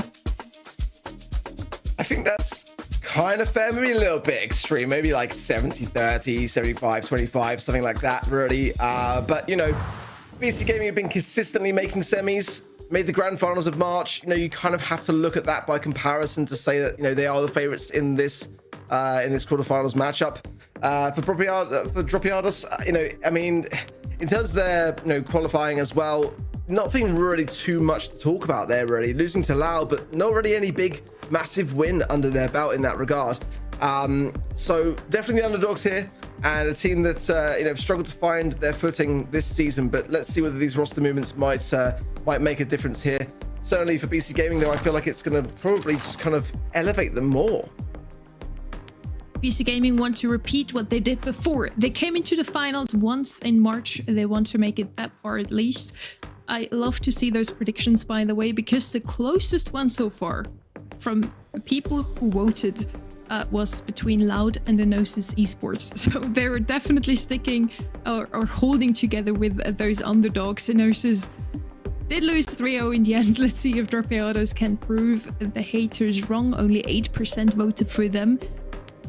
We're heading into our first draw of Bonnie is going to be featured once again, banned out here. So the first pick has to be a different one. I would have definitely hoped to see her in this map. Very good on this map, together with anything that can go over water or, again, deliver a lot of control. Lumi's going to be that first pick here. I wouldn't be too surprised if we saw some Ellie here. Oh, she's banned out. Never mind. Draco maybe as a tank option. Maybe an Eve and Angelo, something like that. Kenny. Ready, sorry. I'll be Kenny for a moment. Nice. I would likewise be surprised if Ali showed up because, yeah, she's like a must ban here. You look at all those bushes, you look at the water. It is an Ali's paradise, and we might just spend most of our lives living in there. But you know who else can occupy that? Something else that can float over water, and that's going to be Eve. decently solid selection, but I think it gets countered by a lot of stuff. And, you know, besides getting that initial mid control, gets outmatched in a lot of situations. Crow is going to be here to keep that control. So the strategy from BC Gaming is going to be pretty much get the initial control or just get the positioning with Eve, and then they'll have Crow come in to hold it for as long as possible. Coming in for Dropiados, it's their kind of second highest brawler in scrims, the top one being the Kaze, which isn't banned out, so it could still make an appearance here for them, which would finalize a pretty decent comp in my opinion here for them. Let's see. Crow coming back in for South America, definitely going to be taking the place there of the body, being banned out on the side of Dropiados as well. I think it's actually making a bit of a comeback. I don't mind it as much. Carl, though, is going to be the final pick to the Dropiados comp there. Probably which I quite like, actually. Certainly going to be, yeah, the Carl. I thought they would have picked that up, to be honest, on the side of Dropiados. But they went with the Carl.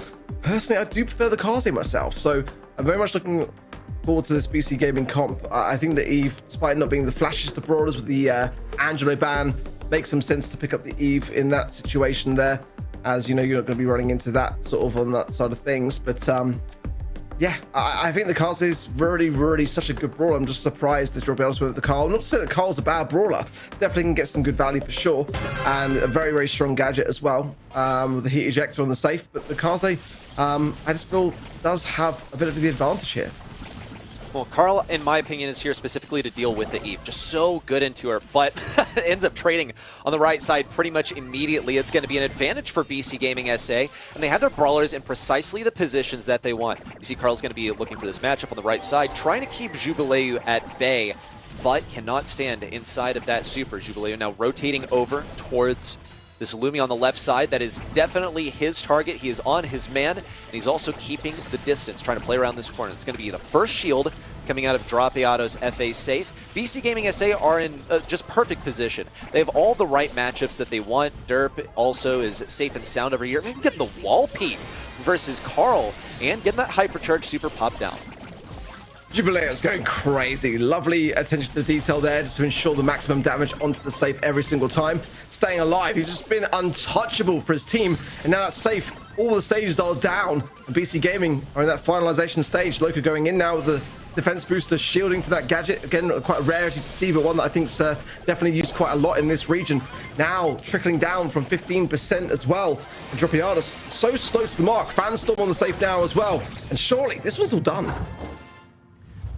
Pretty much blown out of the water here. BC Gaming with a rockstar start. Jubileu with the jubilation after a single game win. I mean, they made it look pretty easy there. They got exactly the trades that they wanted off the beginning. They had positioning for Eve and Crow. Those are the brawlers that they needed at mid to hold control. And they sent Jubileu up aggressive versus Lumi so reliably. He's going to be looking for the instant matchup versus Brian right off rip. And Derp should be getting this kill versus Bast on the right side. Oh, wow. Okay. Definite misplay here from Eve that gives the initial control to the right side. But Bast cannot hold back Jubileu. He's specifically here to respond to that Lumi and also to generate some otherwise aggression. BC Gaming have that control of mid for now. Brian going in. Finds Jubileu. Loco there as well. Able to stay standing.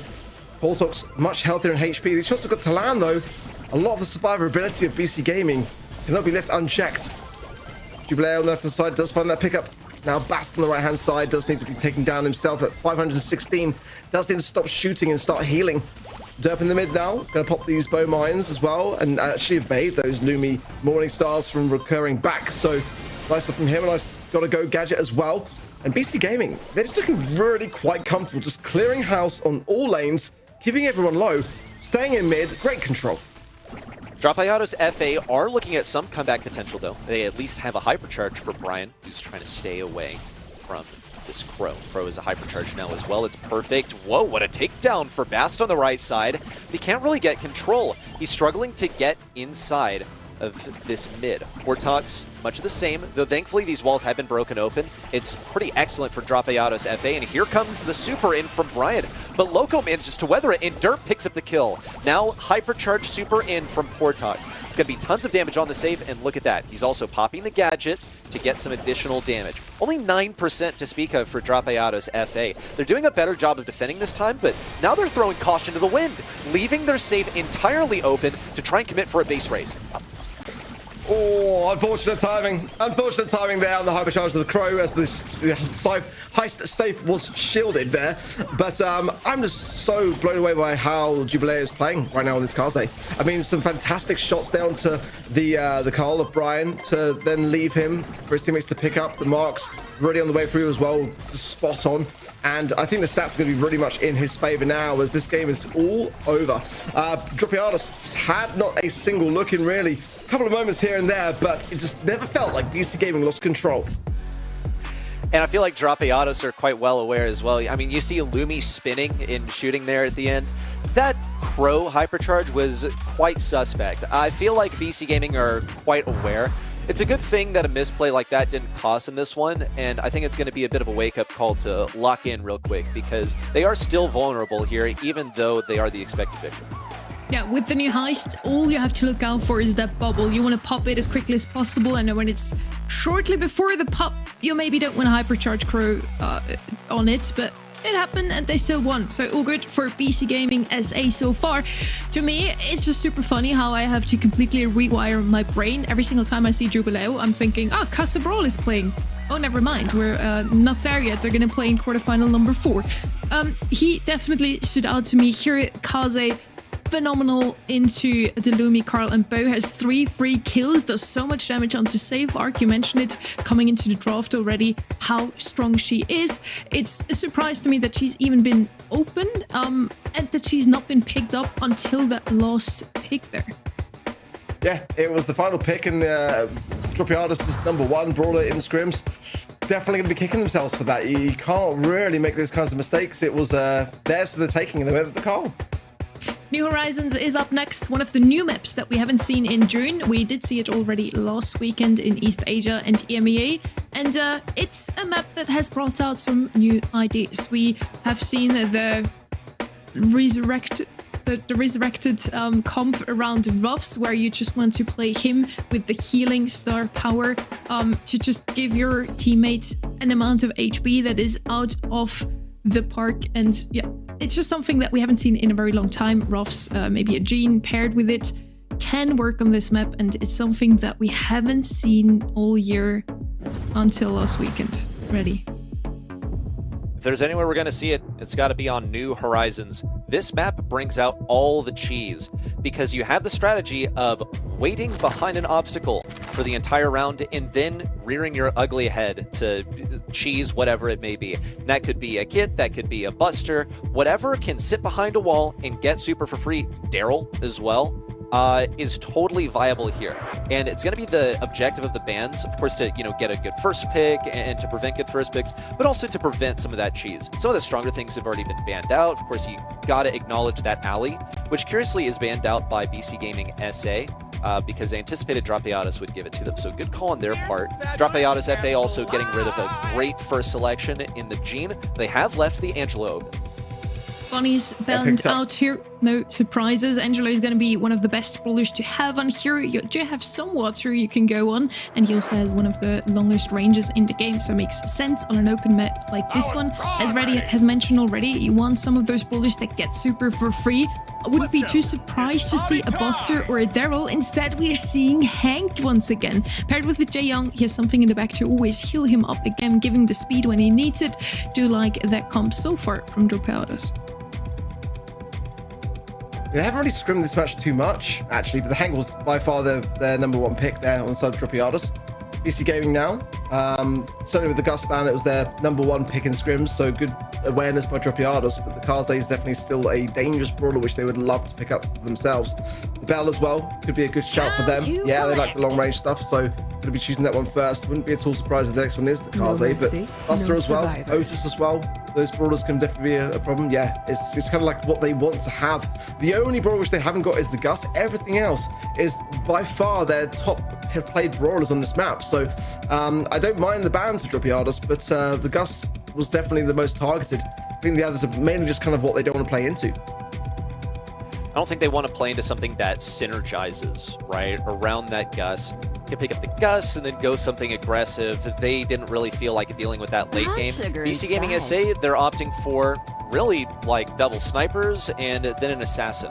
So that's going to make Jaeyong a little bit more vulnerable. I really think Jaeyong should win like a 1v1 matchup against Kaze, as long as he's in healing mode and he has that gadget ready. So that's something to look out for. That Kaze is going to be getting some positioning for BC Gaming SA, though I do find them a bit vulnerable sort of towards the later stages. It's going to be very important that Bell gets some nest eggs in the vital positions, and also that Angelo gets a super for the end game. If he doesn't, then they are pretty much guaranteed to lose that round, just because of the health that is going to be boasted by the combo of Jaeyong and that Hank at the same time. Lanes seem to be going fairly well for BC Gaming FA off rip though. Dropiados FA don't seem very intent on combining that Jaeyong and the Hank up at the beginning of the game. Instead, they're playing 3 individual lanes, curiously. Yeah, Derp's going to get a ton of value if Dropiados are not careful. Especially if they're punching the cars. They would look at that nice reverse polarity gadget as I'm speaking, and yeah, you can't really turn your back. And I'm just a bit concerned with how little Dropiados have really been kind of scrimming the maps they got in the quarterfinals, and maybe they're just feeling really confident with going full to the semis. But so far, bunched together against a Bell is pretty much the first thing that you don't do, and you can just see the value just coming off the back of this, as now Jubilair as well behind the line of action. It's looking really quite bleak already for Dropiados. We're only just getting started in this set. That was kind of strange to watch there. I feel like Portox had that kill and he had a little bit too much trigger discipline. Opted to not fire off the bubble at all, and what would have otherwise been a kill onto Jubileu. He's going to be sneaking up invisibly on the left side. He's got his hypercharge. Same for Derp as well. I mean, sheesh, it was practically served to him on a silver platter in the last game. Here comes the hypercharge in from Jubileu. Free kill, and could honestly be a round victory for BC Gaming SA at this point, since they have such an advantage, but is swiftly taken back by Brian to bring us down to a 2v2. Yeah, quite crucial.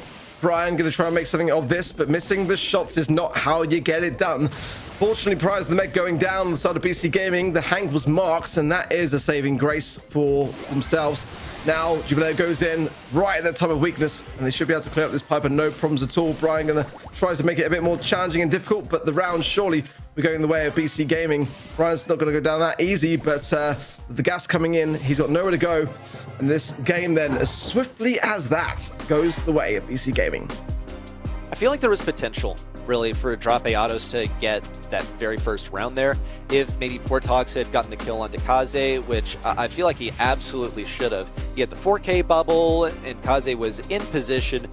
Totally possible for Dropiados FA to get something done here. What they haven't really been able to deal with is this aggression from Jubileu. They're going to keep the same lanes as game number 1, which didn't work out for them, but what they're hoping to do better on is to keep that positioning, and so far it's been quite a success. Here comes some healing as well onto Portox to keep him alive. And Dropiados FA are falling into pretty similar positions to last time. Now that Jubileu doesn't have his positioning from the beginning of the round, I would say there's a chance. But Portox is being pretty obedient when it comes to falling back in the face of pressure. Gonna surely fall now as well as Jubilair comes in straight for the juggler. Almost finds 2. Brian forced to jump away there. And it is a 3 versus 2 scenario. Loco is still there on the bottom side, just floating on that water. And immediately Dropiados back to old ways. The deficit's not going to be going in their favor in this regard. Fanstorm out for Juby as well. And on the right hand side, Bast trying to get some utility down, but not really working alongside his teammates, it seems to me, just a little bit. Not really handing any hills or no speed over to his team, just kind of always doing his own thing. And Jaeyong is a support brawler. You need to support your team with it. And so far, Dropiados is doing none of that. It's been an extremely disjointed strategy from Dropiados FA so far. They are finally going to combine this in perhaps a bit of a last-ditch effort. We'll see if it works for them. They've got the speed, they've got the healing on the Portox, but the hypercharge comes in from Derp. He's immediately marking up this Piper. It's going to make her quite vulnerable, especially to Loco on the right side. Meanwhile, on the left, Portox is just holding his position. This is what I really expected the strategy to be. That's a kill from Loco off screen. On the right side, Portox is going to be in hot pursuit. No jump from Loco either. So Drop Enosis FA are able to drop this down to a 2v2. Now we really do need to see that Jaeyoung work with the Hank. Certainly to bring in some speed to moving forwards, but running the heel at the moment.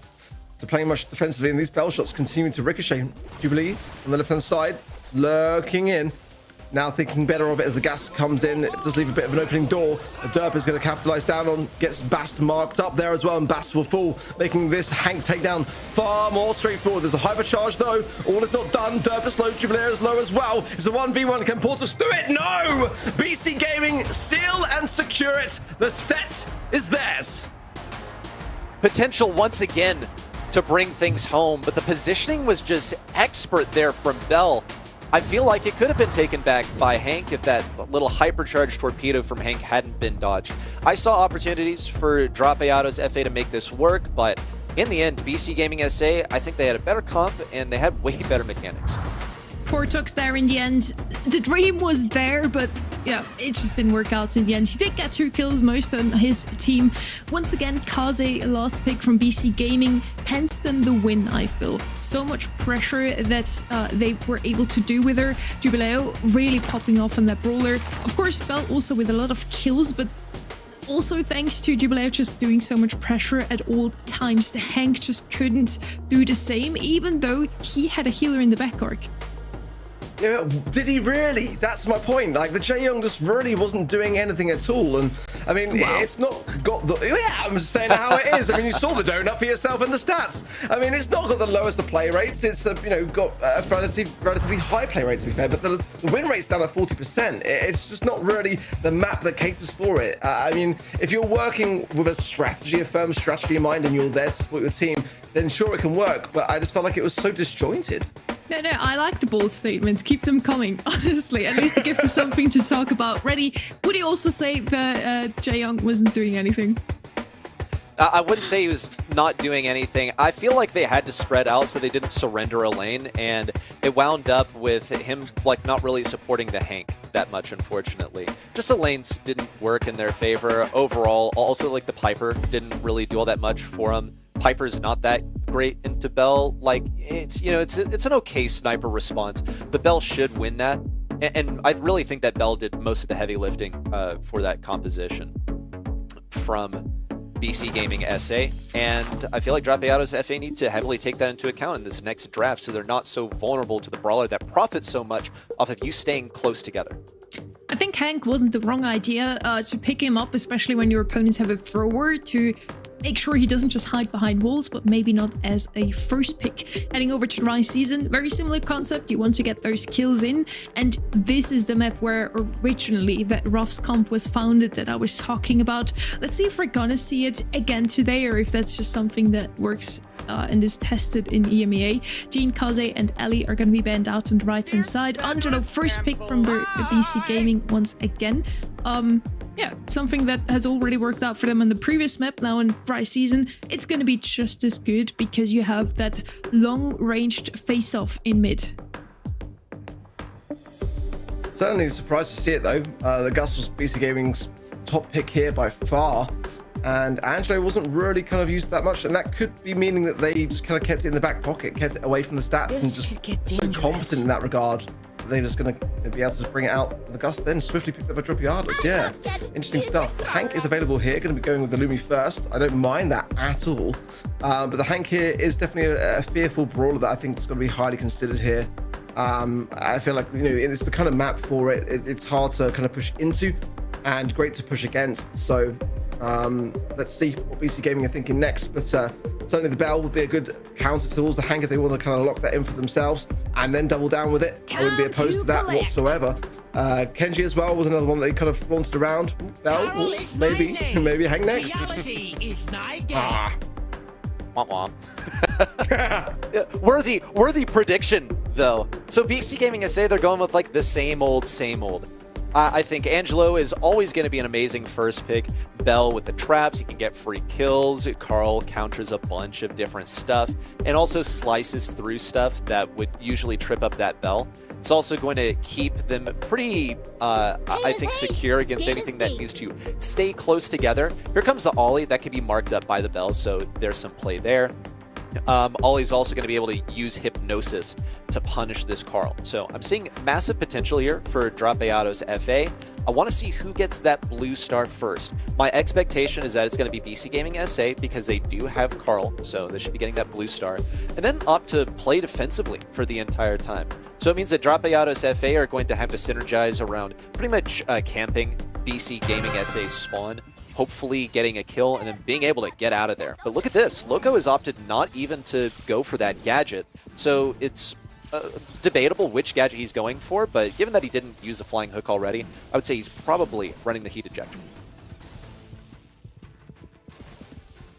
Wow, Drapeados.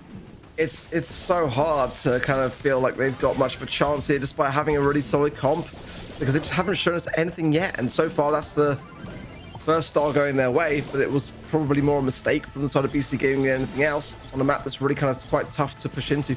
Jubilator should be running the wall piercing side of things on the gadget front, so let's see whether that can get any value as well. That's going to come in now and hypnotize Loco, forcing him back into the spawn. That's a great synergy with the Lumi there as well. So Drapeados, as soon as I'm saying that they're likely to fall, they're actually proving me wrong, and I'm all for it. They're going for this defensive playstyle, with Portox doing a lot of that heavy lifting. He's got the Morning Stars down, and now he's just looking for the best positions to get that gadget online. Especially if someone from BC dares step into the range, would they be forced to slide forward and then Portox and Brian can punish? They're going to look for it on... Whoa! What a move from Loco! I don't think anyone saw that coming. Yeah, a well-deserved spin. He didn't reveal to anyone that he was running Flying Hook, and it cost a super for Drapeados, cost him a life on the left side as well. And now BC Gaming SA are closing in, just a 1-star margin.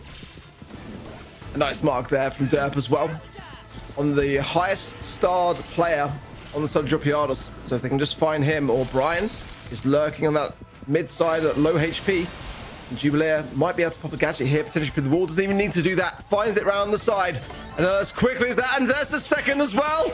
Lovely stuff for BC Gaming now, certainly on the retreat, and with so little time on the side of Drapeados' hands, they can't really do much about it either. Just watching this all just drip away from them. And that's going to be a match point now for BC Gaming. Look at that.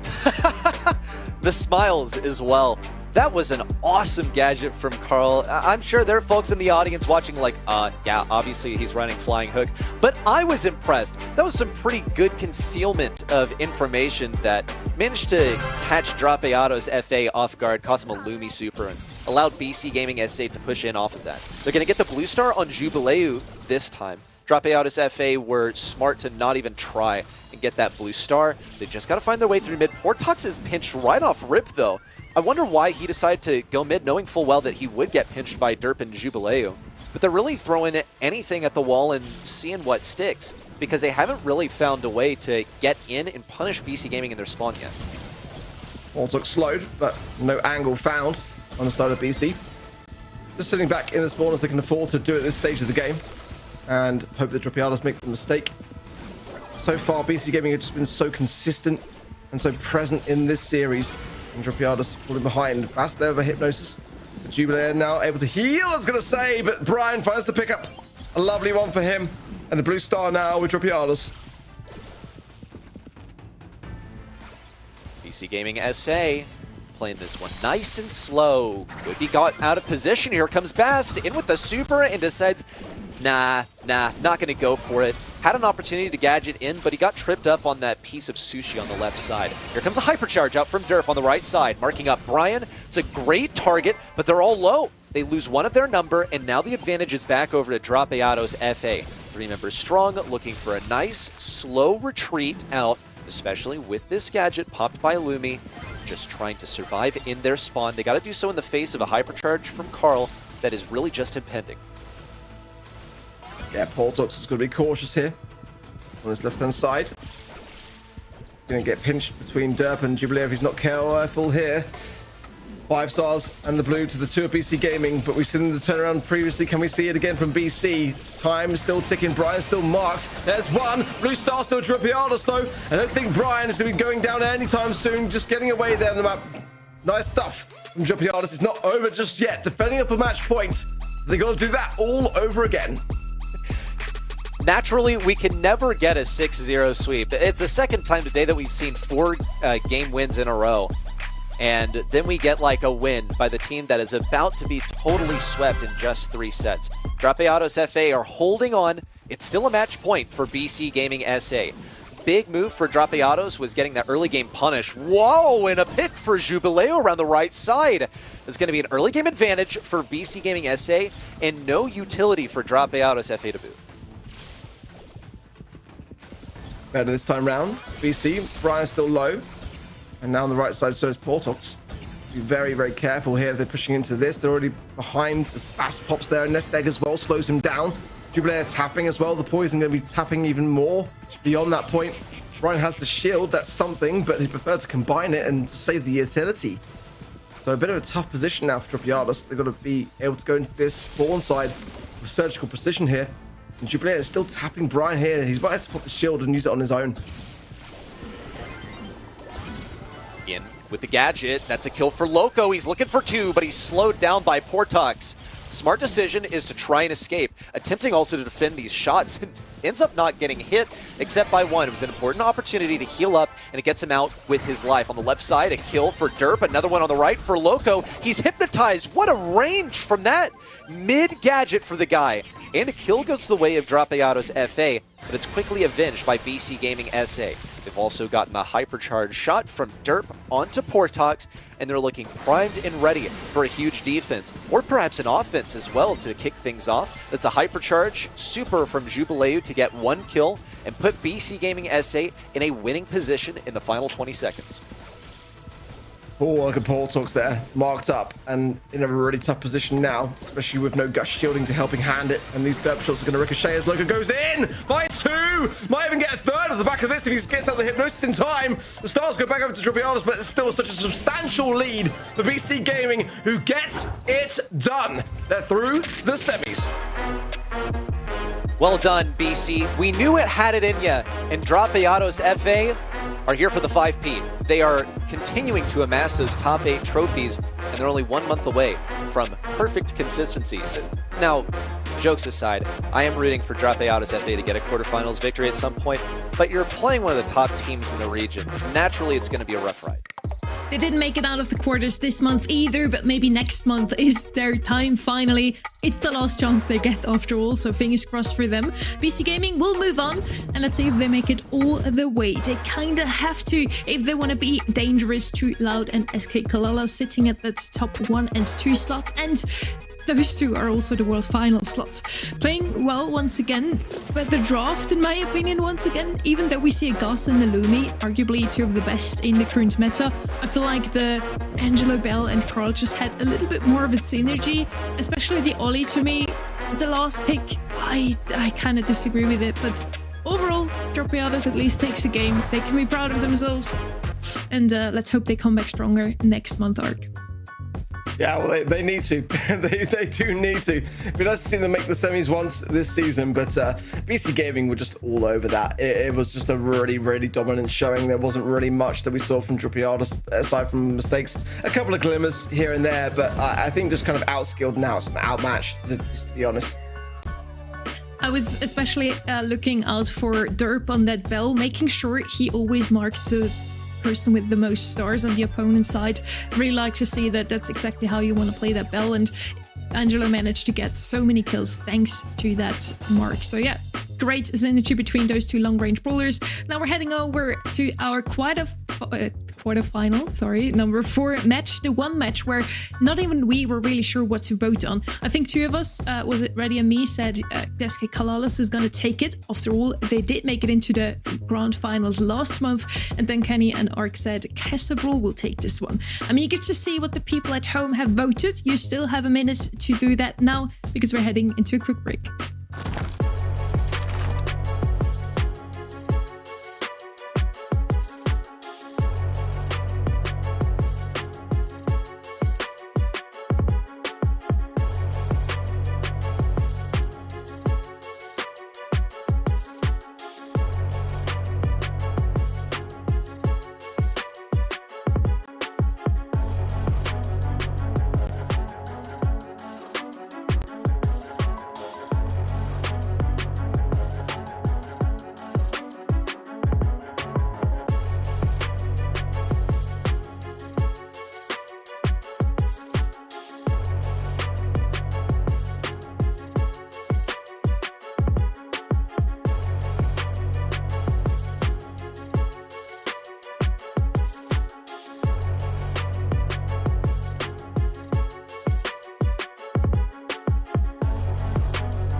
back to the July monthly finals. We're on day 3. South America is going on right now. We're also done with quarterfinal number 3, now heading into the next one. Unfortunately, I can't welcome back Kenny. Unfortunately, some storms are going on in his region, but he's making sure he can be back for the next match for now. Unfortunately, we're stuck with Ark and Ready. Really sad. It's just the worst. Unfortunately, we got Ready, yeah, right. Yes, unfortunately, we still got Ready, yeah. Yeah, I totally only met one of you, sure. Yeah, we're looking at the MVP of the previous match. Ready? Who do you think it is? Tell me it's Jubileu? Yeah, I was correct. Okay, because Sunny decided that we weren't going to get to know who the match MVP is until it came up on screen. So I had a 1 in 3 shot at getting this right, but also Jubileu has been an important pickup for this roster, a transplant, if you will. And they absolutely swept this one away. They only lost a single game in the entire match, so a really solid quarterfinal showing from them and from Jubileu as an individual. So far, we didn't go all the way in our quarterfinals today. 3-0 for Loud, 3-1 for Alpha 7, 3-1 for 3-0 for BC as well. And now this one could finally be a longer one. We're heading into quarterfinal number 4. It's a close one. It's Casa Brawl versus SK Kalala's Ark.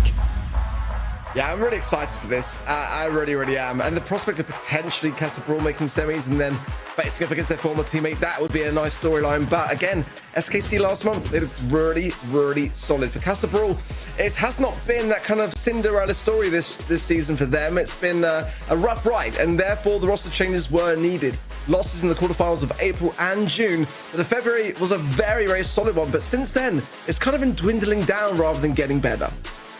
I'm super excited for this one. Sitting at that 2nd and 3rd slots, they're fighting for the 2nd world final spot in this region. Loud, pretty sure to take that first one, but who's gonna be next in line?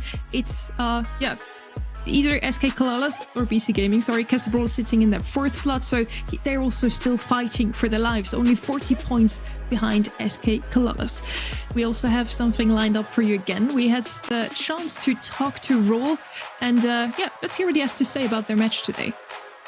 SK Kalalas es uno de los equipos más difíciles de la región, sin duda alguna llevan demostrándolo durante todo el año y aunque siempre ha sido con alguna pieza diferente, siempre han conseguido hacerse incluso mejor equipo y dar muy buen espectáculo, entonces creo que va a ser un partido muy difícil. Además tenemos a Dan como entrenador que siempre consigue sacar alguna genialidad debajo del sombrero, así que nada, esperemos poder ganarles porque a pesar de ser un buen equipo, creo que mi equipo está mucho más en forma que ellos.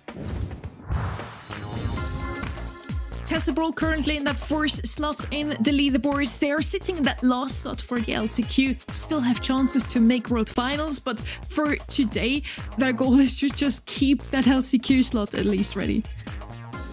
Yeah, and they really are in the danger zone right now because they're only 19 points ahead of Alpha 7, and Alpha 7 won their quarterfinals match, so that makes it even closer. Pretty much, Casa Brawl cannot afford to lose this quarterfinals match. If they do, then they forfeit their LCQ spot, at least for this month. So it is a real tight matchup. They need this win very badly. And we had a little roster swap that we discussed before already. Jubileu swapping with Doritos. Casa Brawl now also have a new player. And he tweeted. Let's have a look at what he was saying over there. It does mean monthly finals today. Good luck to all the teams. Hope everything goes well. And I think that shows some true sportsmanship to wish luck to all his opponents as well, Ark. You love to see it. Very sweet, lovely stuff. I mean, this region, like I said, they're all very close. They all get along, and for the most part, there's already any beef. And if there is, it's kind of all within the spirit of South America. It's kind of like a unique region in that regard. They're really good at kind of like doing what we do in the UK and kind of like giving jabs towards their friends and taking it on the chin. So it's great to see.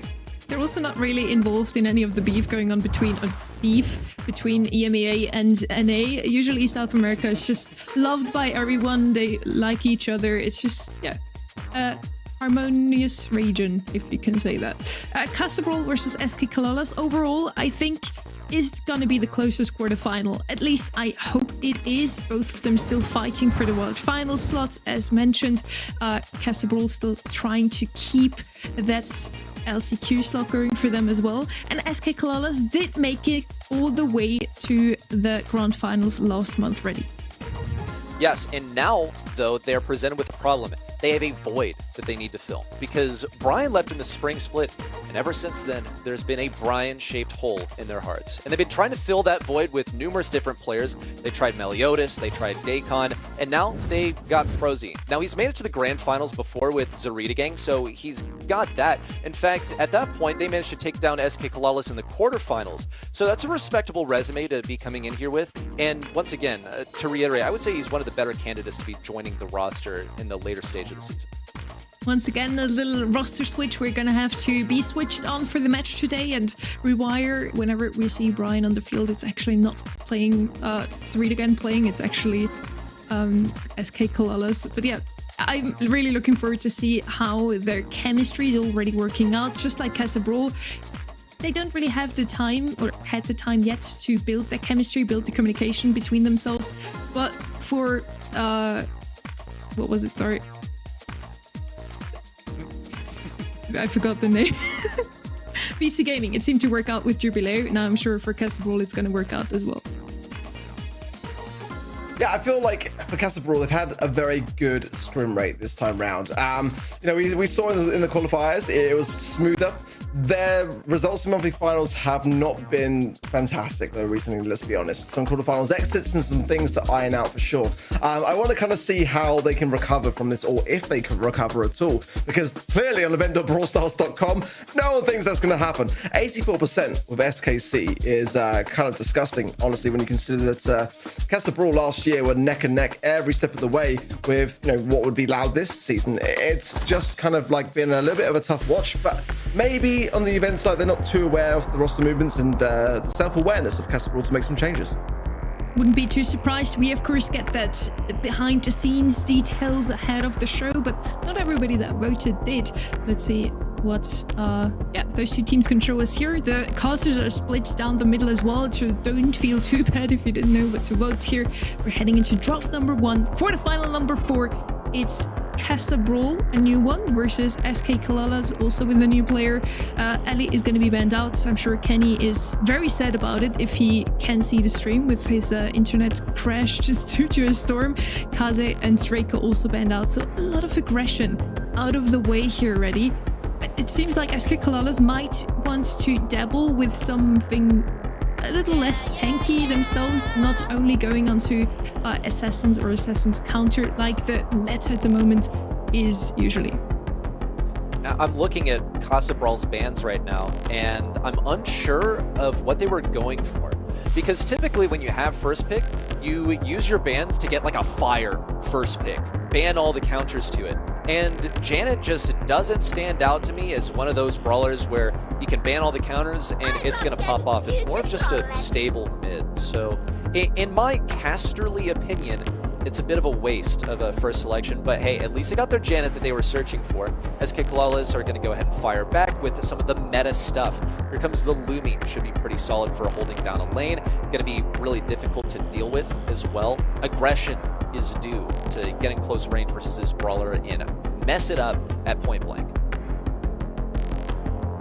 Big fan of these bans by Brawl, just shutting down so much of what SKC are looking for here. Yeah, Mr. P gonna come through for them. No! It's a kind of wild one, but no, just Sunny, no. Sunny might be a little upset that I said Sunny's something got earlier. Something against this brawler. You know, I usually don't chime in the middle of a draft, but why Mr. P again? It never works. Okay. South America, people. There is no reason. It's just picked. Okay, this was my logic. I think Mr. P is cracked into Lumi, if nothing else, it's a very solid option, and it's the second time that we've seen them picked up in a related context. So that's what I think the math is here, that Mr. P is pretty good against Lumi, and it's also popular in this region, so it just makes sense to go ahead and take it away from your enemy.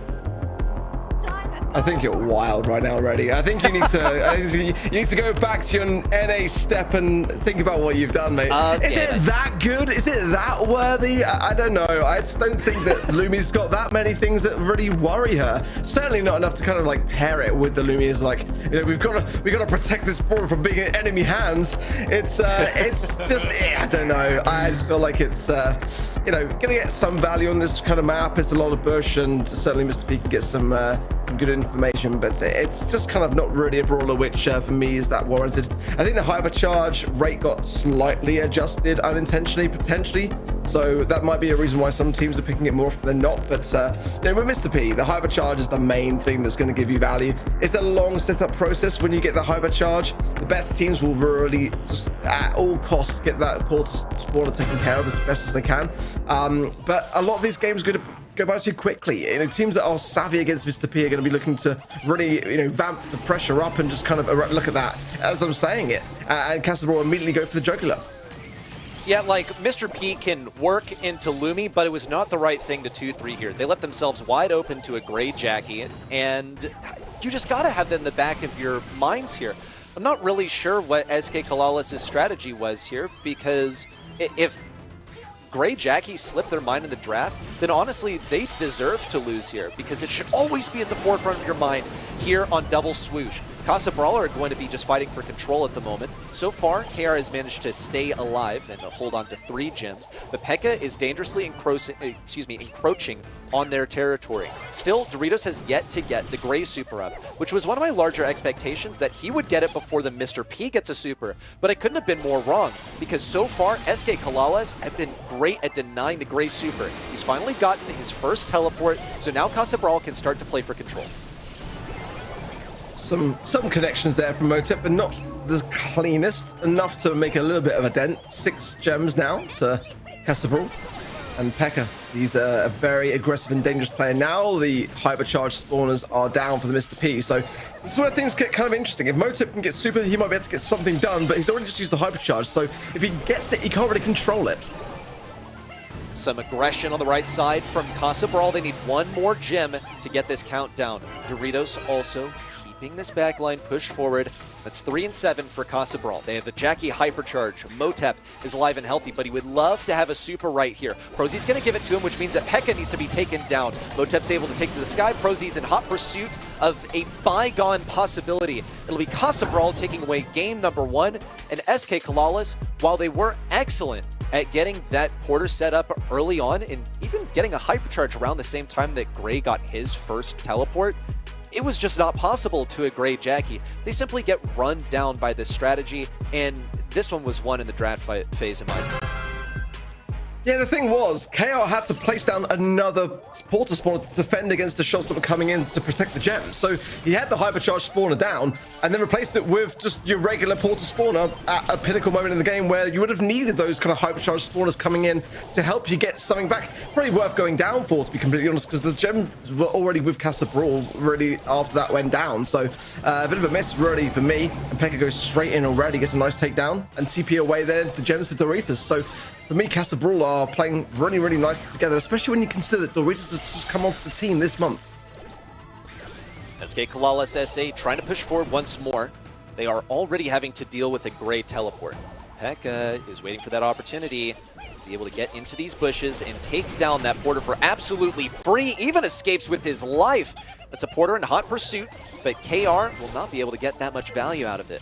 He's got no option but to try and defend around the entrance of this teleport, since it goes basically directly to their most vulnerable position. P.E.K.K.A's going to look for a kill. Prozy on the left side attempted to get Doritos, but he got a teleport away. Now it's got to be a kill for Motep on the right side, but Prozy is now circling around trying to get him pinched in. Motep is a dead man, but Doritos has a hypercharge, it's a potential huge teleport, and by using the teleport to hold on to his gems, he's forfeited that position in their mid position.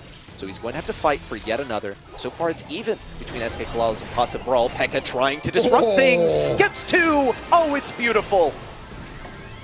It's so dominant. P.E.K.K.A again with those assassination brawlers coming in again at the bush there as well. SKC didn't see it coming. Just staying alive, but so far behind now. Pushing forwards for the gems, and look at this. Doritos just sits safe and sound. Nothing that can be done. And Casa Brawl take a very convincing set. Well done for Casa Brawl. They got to pull out one of the oldest tricks in the book, and it was given to them. The Grey wasn't banned, the Jackie, well, there are more things that you combine with a Grey than the Jackie.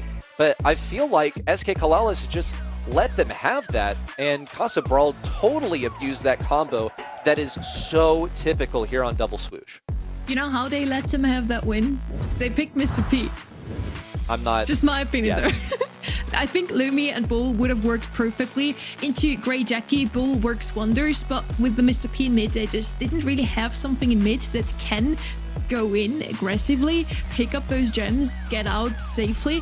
So often Pekka was there to just sweep him off his feet together with one or two of his teammates as well. Pekka, to me, the absolute MVP in that one. Jackie worked beautifully. Doritos also going aggressive from time to time, fit into his new team. Like, yeah, it was meant to be. I really feel like they have already built that chemistry that we've been talking about, Dark. Yeah, it's, coming together for sure. It's still very early days, that's to say the least, but SKC made some big blunders in that game. You can see there, just a player like Pekka can just walk all over that.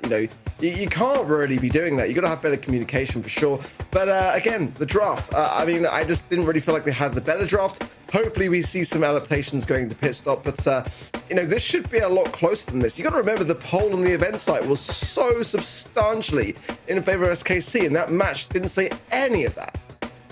Yeah, and in the end, only 50% of those people that voted will get that Pro Pass XP towards the new Pro Pass. So, yeah, I kind of have my fingers crossed for SK Kalala still. I did vote for them. As long as they don't pick Mr. P again. Get me wrong, I do feel like they can still take this one. A dominant 1-0 though for Brawl so far. We're heading over to Pit Stop now, one of the other maps that we haven't seen in June, coming fresh into that map pool. And a map that could feature some Jackie and Bull action again. Shade and Hank also high up there. Charlie and Cordelius to counter the said brawlers, to just defend. Pit Stop overall, though, has always been the Bull map, and now with the new rework, I feel like he could be featured here again, ready. Totally possible for Bull to make an appearance here. He does crazy damage on top of that safe, and yes, the rework has made him a whole lot stronger. So very viable selection here, could even be worthy of a ban.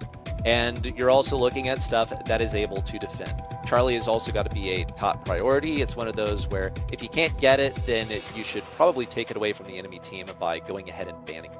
So some main characters on Pit Stop that we have so far.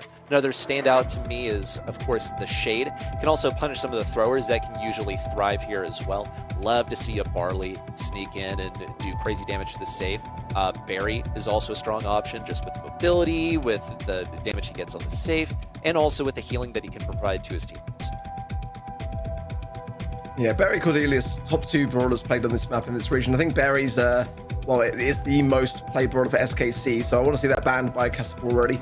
I think Charlie here has got to have a heavy consideration for the amount of dive pumps we see on this map, but yeah, Buzz, Shade, like you say, I think Shade's a really good shout. Miko as well, Draco, these are all really scary brawlers on this kind of map, especially Buzz. I feel like Buzz at the moment is ban worthy here, absolutely so. And the Bull, Ethan, I wouldn't even mind seeing a Bull ban. I think since the rework, he's now very, very scary, very cyclable, and it is. So we're going to see the Berry, the Bull, and the Hank banned by Brawl, and the Charlie, the Shade, and the Kaze banned by SKC.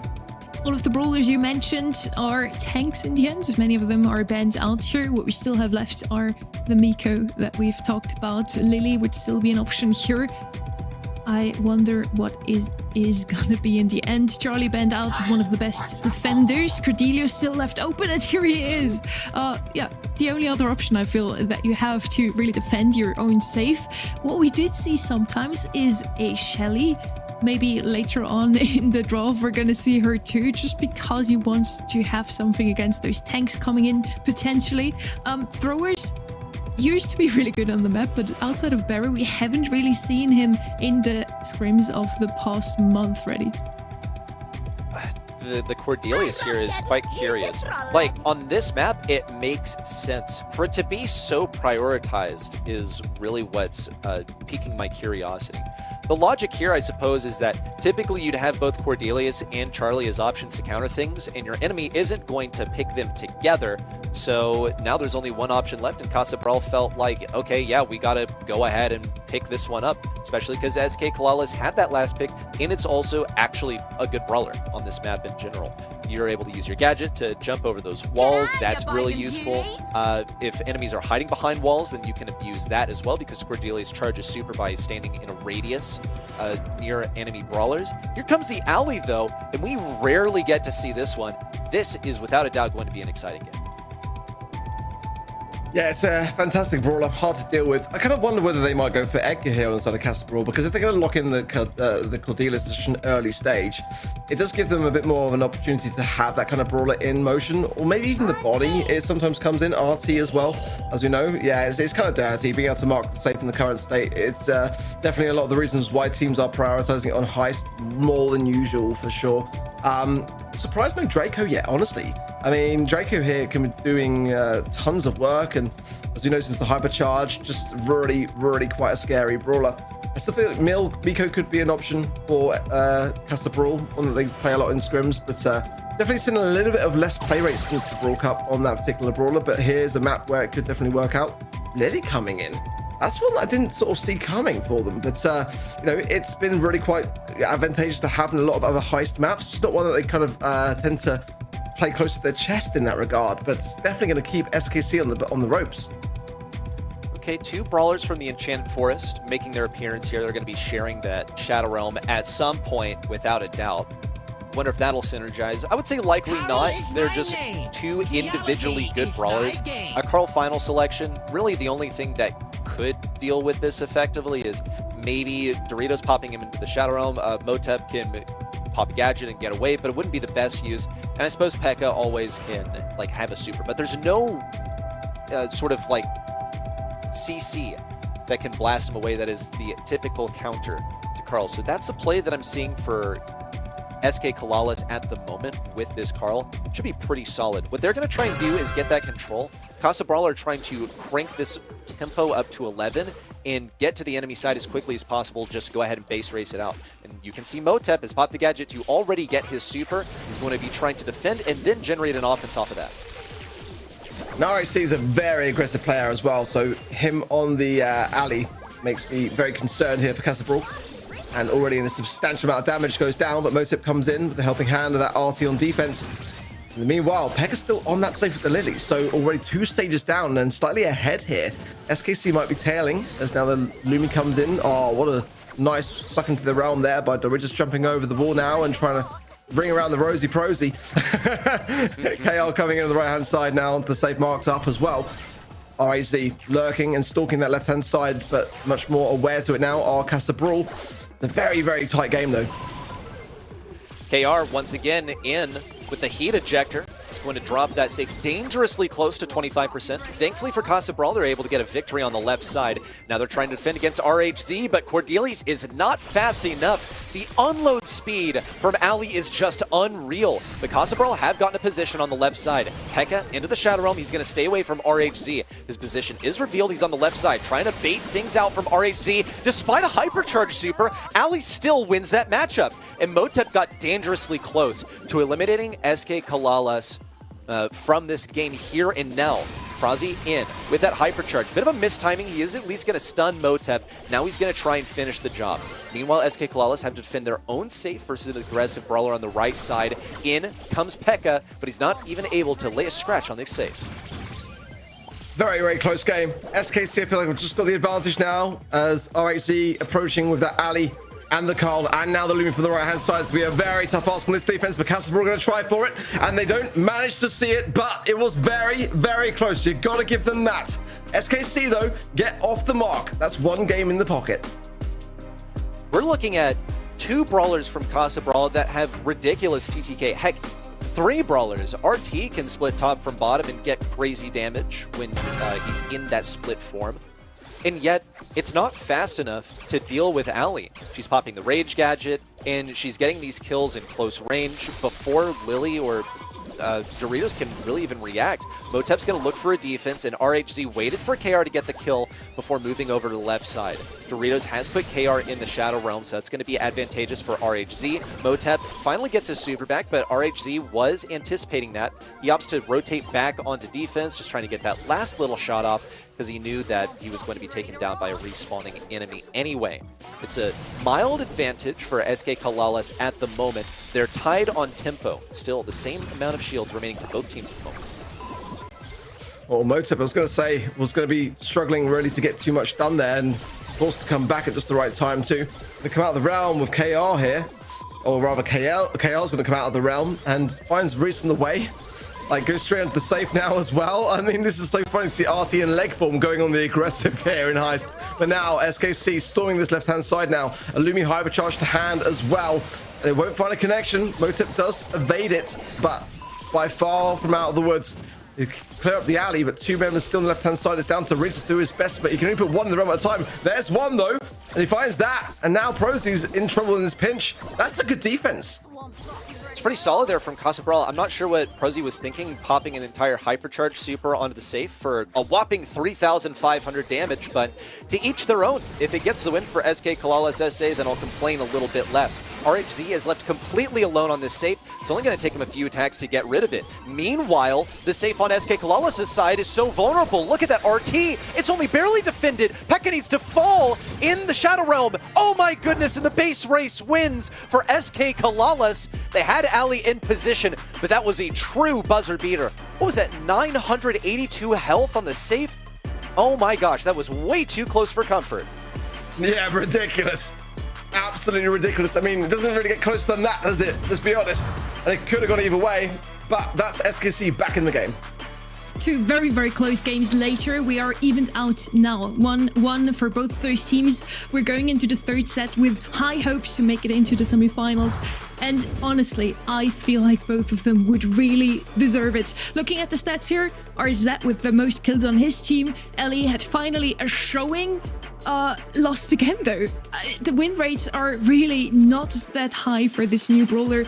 Kenny, I'm sure, is crying right now. Doritos, Motep with the most kills on their side. Doritos obviously was just there to defend. He did go to the front a couple of times to also do some damage himself. But with the Cordelia's first pick, Casa Brawl really did themselves a favor already. I think so. It ended up like working okay. SK Kalalas left that open for them and just banned out the Charlie. Was it a bait? Was it just a bad decision for Casa Brawl? Just really bizarre, honestly, in my opinion. And you saw the Cordelias ended the match there with 0 damage to the enemy side. In a heist, it is so important to have that flexibility unless you're facing ridiculous aggression from the enemy side that needs to be stopped. Cordelias is really not your guy. That's very true. Talking about flexibility here, next map is going to be Goldarm Gulch, and here you can either play something to get those kills first up, open up the map completely with a Brock, maybe Angelo comp, or just wait out until the smoke comes in on the sides. This next set is going to be decisive in who takes the lead. Is it Casa Brawl again, or will now SK Kalalas take that momentum from set 2 into set 3 as well, Orc? Yeah, I feel like that last set is one that could have gone either way, genuinely. I feel like SKC had definitely a very, very aggressive start, but that second game may have gone against them. But now Casa Brawl have got to just realize where they are in this series. They head back in the game, for sure. SKC are such a substantial team in this region, and you just cannot take anything for granted. In Goldarm Gulch, of course, you've got to just consider a lot of these kind of brawls, like the Greys. I think the Charlie as well, yeah, banned out here, the Bonnie, the Buster, also as the Jean and the Bell. So pretty decent bans all around for me so far. I like the fact that also is considering a lot of these meta picks. And yeah, I mean, Angelo's available here. I do quite like that as a pick. It's kind of one that SKC might be thinking of here, potentially with the bans that are in motion. Kit, one that pops up sometimes. Otis, Ali's available, but you know, whether it comes forward, it's quite a bold pick to have in the hands of RHZ, though. I wouldn't mind seeing it come forward later on if he wants to take that risk, but Andrew first pick, yeah, for SKC. We're still in SA, so I wouldn't be too surprised if we now finally see a Juju. Would definitely be something that works out on Goldarm Gulch. RT could have another showing here. Casa Brawl already played it in the previous set. Wouldn't be too surprised to see him here either, but as mentioned, Angelo to me, one of the best brawlers here. With the water, he has that little tiny bit more space to move, and of course with the range he has, there's not that many brawlers that can be on that same level. We see a dog for the very first time today, and I feel we haven't seen him too often last weekend either, Reddy. How do we feel about that coming into the draft so early? Okay, it's weird because you had the last pick, but here's what I think the math is. You can really reveal that you're going to try and pick up a Doug later if you have like revealing like 2-3 picks, so maybe that's why they're picking it up here to keep their last pick flexible. Now, the math that I'm seeing here for Doug is basically that he's able to get his super by healing teammates now. That's the biggest change over the last patch. So they're going to be trying to get a super for him that way, potentially. Have him soak up some damage, heal himself up, and get the super that way, have some resurrection. Now, it's so counterable. So my thought is that they're trying to force SK Kalalas to go some counters to it, and then they're going to punish those tank counters with something long range. But they are still keeping themselves safe with that RT. And look at this selection from SK Kalalas SA. The Brock should be pretty decent against this Doug because while he does have a lot of health, he doesn't have any movement abilities, so Brock should be able to tap him up quite reliably at long range and start breaking open this map for Angelo as well. Yeah, just break the whole thing down. Obviously, it's going to help the RT slightly, but that's a wild card pick. That's like that you don't see that here. Like, there's just like at no point in time that's ever an option. But I mean, it's going to be hard for the Doug to push into without Hot Dog. I mean, like you said, it's going to really be depending upon those heals coming in to be able to earn. Really, if they break the map and then just sit behind a 8-bit damage booster, it's a play for SKC here, but.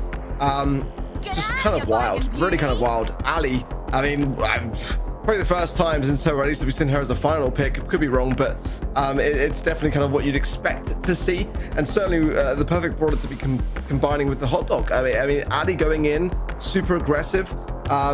It's going to keep her survivability in check, and it's just about the timings of those moments when, you know, our SKC going to really be isolating her out when she comes out of that Hot Dog. Do Casa Brawl even get off the mark with this comp with the Brock wall break that's on the other side of the field as well? I feel like I kind of feel like what Casa Brawl are cooking is kind of wild, but I kind of like it, and it's actually less wild when you look at the 8-bit that's on the side of SKC. I'm still mystified. I'm waiting for Casa Brawl and SK Kalalas to help me unravel this mystery. We'll see what Casa Brawl are going to attempt to do with this alley. They started running it up on the right side, looking for an early game gank that was disrupted by KR breaking open the bushes. And now Doritos looks a little bit homeless, just trying to maintain the position. I think also Motep would love to have a super here. You're looking at pretty much a death ball of HP. They have some healing with Motep as well, so there's potential there, but they can't really run down SK Kalalas SA. It's looking like a very much in-game composition. And this is going to provide plenty of time for KR to use those infinite Brock gadgets to start breaking open key walls, especially to deny Doritos off the beginning of the next round, because we are going there guaranteed. But where is his priority going to fall next? Okay, just open things up at mid as much as possible. And now this poison's going to close in to force the matchup. Let's see what Casa Brawl have. Reese has the Hot Dog, goes in, going to be coming back full HP. Oh, shut down so quick. Beautiful stuff from SKC there. That's what I was worried about. Were they going to be all aware to him, to the alley coming out with a Hot Dog? And look, I've never seen a swifter takedown. That was insane. It just feels odd. Is Casa Brawl going to get a reputation of being a team that relies on cheese? Because they did it with Great Jackie in set number 1. Now they're trying this whole Doug alley thing, and RT is just here to provide some long-range pressure, but even that can't shut things down. RHZ, Prosy, and KR are all at full HP, and Doritos is trying to be the hero, but he's out of moves. Checkmate. SK Kalalas SA take away game 1, and Casa Brawl, we have seen kind of nothing from them. Yeah, it's actually a really smart draft. I was on the fence, but the math was definitely mathing at the beginning. It's just a case of whether Casa Brawl can whittle down this just by one singular brawler to give themselves a chance, because these takedowns are so swift otherwise, especially once the 8-bit gets, you know, all sorted out with the damage booster. And we're just going in really aggressive. Got to be cautious here to not go too aggressive. Look at this 8-bit shredding through as well. And now that damage booster's down. They fed it so quick. And that was the reason why they lost the last game, and it's like it's barely the start of the second. Well, Casa Brawl are falling back this time. SK Kalalas SA are getting them into the most defensive position they can be in, but also the most hazardous. Thankfully, Motep has gotten that hypercharge, and he's spamming those attacks to help Doritos get a kill. That's right. That's what the Hyper Hot Dog does, is it makes it so that when you have it over your head, the Doug's attacks are also going to be used by you. So that's our cheese strat, but it didn't work for 2 rounds in a row. And they managed to just barely get it off the beginning of round 1 here in game 2. They need to replicate the success in round number 2. But for now, they have the advantage, at least as far as manpower. SK Kalalis SA are going to opt to not feed any more super or a hypercharge and go ahead and walk into that poison. Definitely the best move by them. They need to win that control early game and not give Doug a hyper. Yeah, the damage booster was going to get taken down by the gas anyway, so I think that was the wise call from SKC there. And Doritos got to be, again, so careful. It's a very flashy thing to watch, but you've got to stay alive. If you go down too early, I'm so nervous watching him. He's got the dark hills coming in, but again, that's feeding so much utility. I mean, what did that really demonstrate for the alley? What did Doritos really gain off the back of that? He only really fed. You know what I think, though? Casa Brawl have decided it's actually more important to take damage so that Doug can heal it up than it is for us to deny supers for the enemy. Yeah. So that's their math. It won them round 1. Now they're going to try and turn it into a round 2. Ali has that invisibility, going to bait out the super from KR. That's a good move. Oh, P.E.K.K.A.'s on his last legs, thankfully being healed up by Motep, who's got to be closing in on that hypercharge at the moment. And thankfully with Doritos taking damage, it's exactly what they needed. Motep has the hyper. Now they just got to find this perfect window to pass that hyper hot dog to Doritos and have him wreak havoc. There it is. There's the connection going forward, instantly taken care of. Can they get some kills this time round? They got a couple. It's 2 versus 2 now, 2 versus 1. And it should be Casa Brawls. It's a very risky strategy, but it is paying off a little bit here and there. I can see why the math was there. They're just banking on someone not going down, but to get the most value off the back of the Doug, you've got to be able to maximize the heals off the side of things. So it's just a very risky strat. Sometimes it will work, sometimes it won't. Well, mystery solved, gang. We found out what they were going for.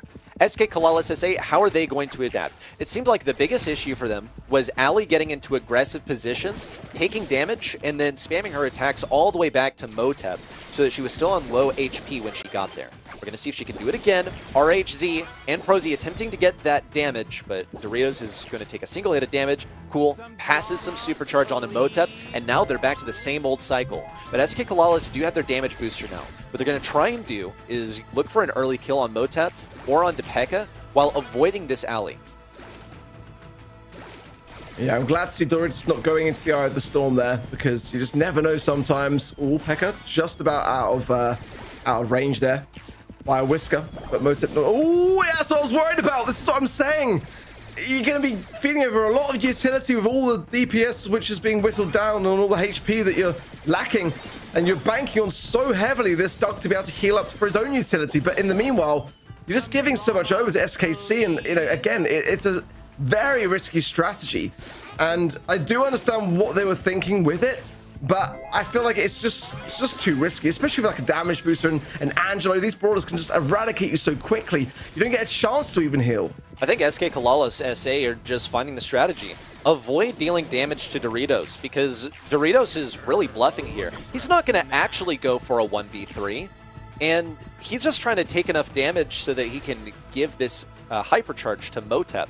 So now that SK Kalalis SA have figured that out, Casa Brawl are now grouping up as a ball. And now with Ali over there too, there's just not really a good play for them. SK Kalalis have decided to move in as a unit, and they're advancing their ranks forward. And falling back. A little wall break out here doesn't hurt. In fact, that's devastating. Now the positioning for Casa Brawl is just to stay out of SK Kalalis SA's range. So SK Kalalis SA, they know that they have already fed a hypercharge to Motep over here. Now they annihilate Doritos and look to do it again. There it is. Motep down as well. P.E.K.K.A., the last one remaining, trying to be a hero, but all he's got is a super. It's a round and game and set win for SK Kalalis SA. I'll say what I said coming into the match. It's one of those things where, when coming out with the hot dog, the alley, if all 3 members of SKC are fixated on you and focused, you're going to be going down immediately before you have any chance to do a thing. Keep it to ladder. I don't think it's a combo that works in competitive. It's looking good for my Pro Pass XP. As mentioned before, I did vote for SK Kalalis, so get me that Possessed Dynamite skin, please. Once again, a very good draft. Ouch. Coming into the draft, I already mentioned how strong this comp can be, opening up the map with Brock, a brawler that you usually don't see that often, but pair it with an Angelo and an 8-bit, 2 brawlers with a lot of range and some tankiness with the 8-bit, and you can win it all. In round 2, the sheer tankiness of Doc and RT wins them the game for the side of Casa Brawl, but outside of that, even a lot of HP could not win against the long-range comp from SK Kalalas ready. That was interesting. We all saw the same stats, right? Apparently, the hot dog stand is serving donuts now, too. So go ahead and line up. We were thinking the same thing. Oh, man. It hurts. It hurts so much to see. Awful. But the cheese comp, look, it's not going to work anymore. It worked in set number 1, but I feel like SK Kalalas SA have figured out the tricks. That was really good, guys. That's why we have you on the show and Kenny isn't here for the second round. Just kidding. We're heading into set number 4 now. Could be over here the second 3-1 we see in our quarterfinals, or as Casa Brawl will take it all the way into set number 5. It's something that, of course, we would like to see, some longer quarterfinals, good matches, close ones. But if SK Kalalas can take that momentum from sets 2 and 3 into the next set, this has to be over here, Ark. Yeah, I mean, this could be them clinching LCQ, you know, if they make the semis, right? So, I mean, they know what's on the line here. And Casa Brawl equally know that they do need to get to the semis even more so, because we know Alpha 7, they were able to go through to the semis. That's going to close the gap. It's really... This is, like, I would argue the most important set of their season thus far. Like, there's no time for error here going to Julian Beatles. So the bands in Charlie, the Barley, and the Griff, to the Draco, the Hank, and the Kaze band, the first draft of Lumi. It's a good one for Casa Brawl. The margins for error definitely vanish at this point. Only 2 monthly finals left. We're halfway through July, so only August left for those 2 teams now to really show off. Whoever drops out here, it's almost over for them. Lumi is first pick here on Dueling Beetles. If you want to pick a dog, I feel like this would be the map where we see him. But of course, Bonnie not banned out here this time around. She's going to be picked up again. The brawler that we've seen here more often than in any other region. So far, she has a pretty good win rate, so it makes a lot of sense to pick her up here as well. You can play her in lane with the range she has, and then whenever you have your super or even hypercharge ready, jump behind the walls of your opponent and wreak some havoc there. So I think one of the best brawlers you can pick here, maybe pair it with a berry or something else to heal her, and she's going to be unstoppable already. Oh, and here's the Gus to help things out. So that's that support that you mentioned. Now Casa Brawl have to figure out how they're going to respond to this, something defensive, because that Bonnie can totally jump directly onto a Lumi. Now they have comparable range, so it's going to be one of the things that Lumi has in her toolkit. She can throw down some of those Morning Stars, get the freeze up, and make Bonnie slowly slip out of position for the punish. Logical response also from Casa Brawl would be, yep, there we go. The same thing that they ran in Double Swoosh. Get some aggression onto that zone, get the Gray, get the Jackie, whatever it's going to take. Now, note that SK Kalalas have the last pick here, so they can totally counter with some really, really tough tank counter. I think that's going to be the approach from them. It would be weird for Casa Brawl to not go a tank here to complement the Gray. Maybe Ali, though. Ali's not banned out here, and certainly one that's going to work okay in Dueling Beetles, I would say, for the most part. Oh. Yeah, I mean, definitely wasn't on my bingo card for them. One that they didn't really play at all in their scrims, but I think it can work, certainly so. And again, players like Pekka, you know, on that particular brawler would be a very scary prospect indeed. I think surely Ali here for SKC. It's their top pick in scrims. I wouldn't see why it's a bad one, but the win rates aren't necessarily as them, around 42%, so that might deviate away. Let's see kind of where their minds are at for them. They got the Gus. Tanky Brawler could be quite a nice idea. Fink's going to come in, though. Again, another brawler that's just not on my radar here. The only math that I can think of with Finks is that it's a worthy matchup for that Lumi. You can slow down the Morning Stars. That really diminishes her DPS. It can really hurt. Also, Finks is going to be looking to fight in sort of that open mid, charge some of the super off of Bull. Finks is pretty respectable damage.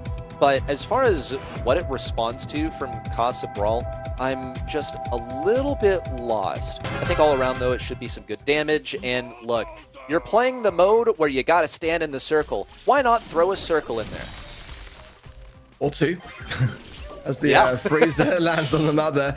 It's kind of, this thing's interesting because, like, you know, Finks was played as one of the most picked brawlers in the Brawl Cup, and nothing really changed to Finks. It was just everything else around the meta that changed, really, let's be honest. But, you know, he really has dropped off as someone who was, like, basically everywhere, you know, everywhere at Brawl Cup. Now, you know, reduced down to this, it's been such a rare sight to see this month in the July monthly finals, but it's working out so well so far. But SKC, who are now approaching that 40% mark already, and Doritos, why? I mean, put the TP down, I get that for sure, but I mean, it was just like going to be in an unfavorable position for the spawns. Probably better to wait for your teammates.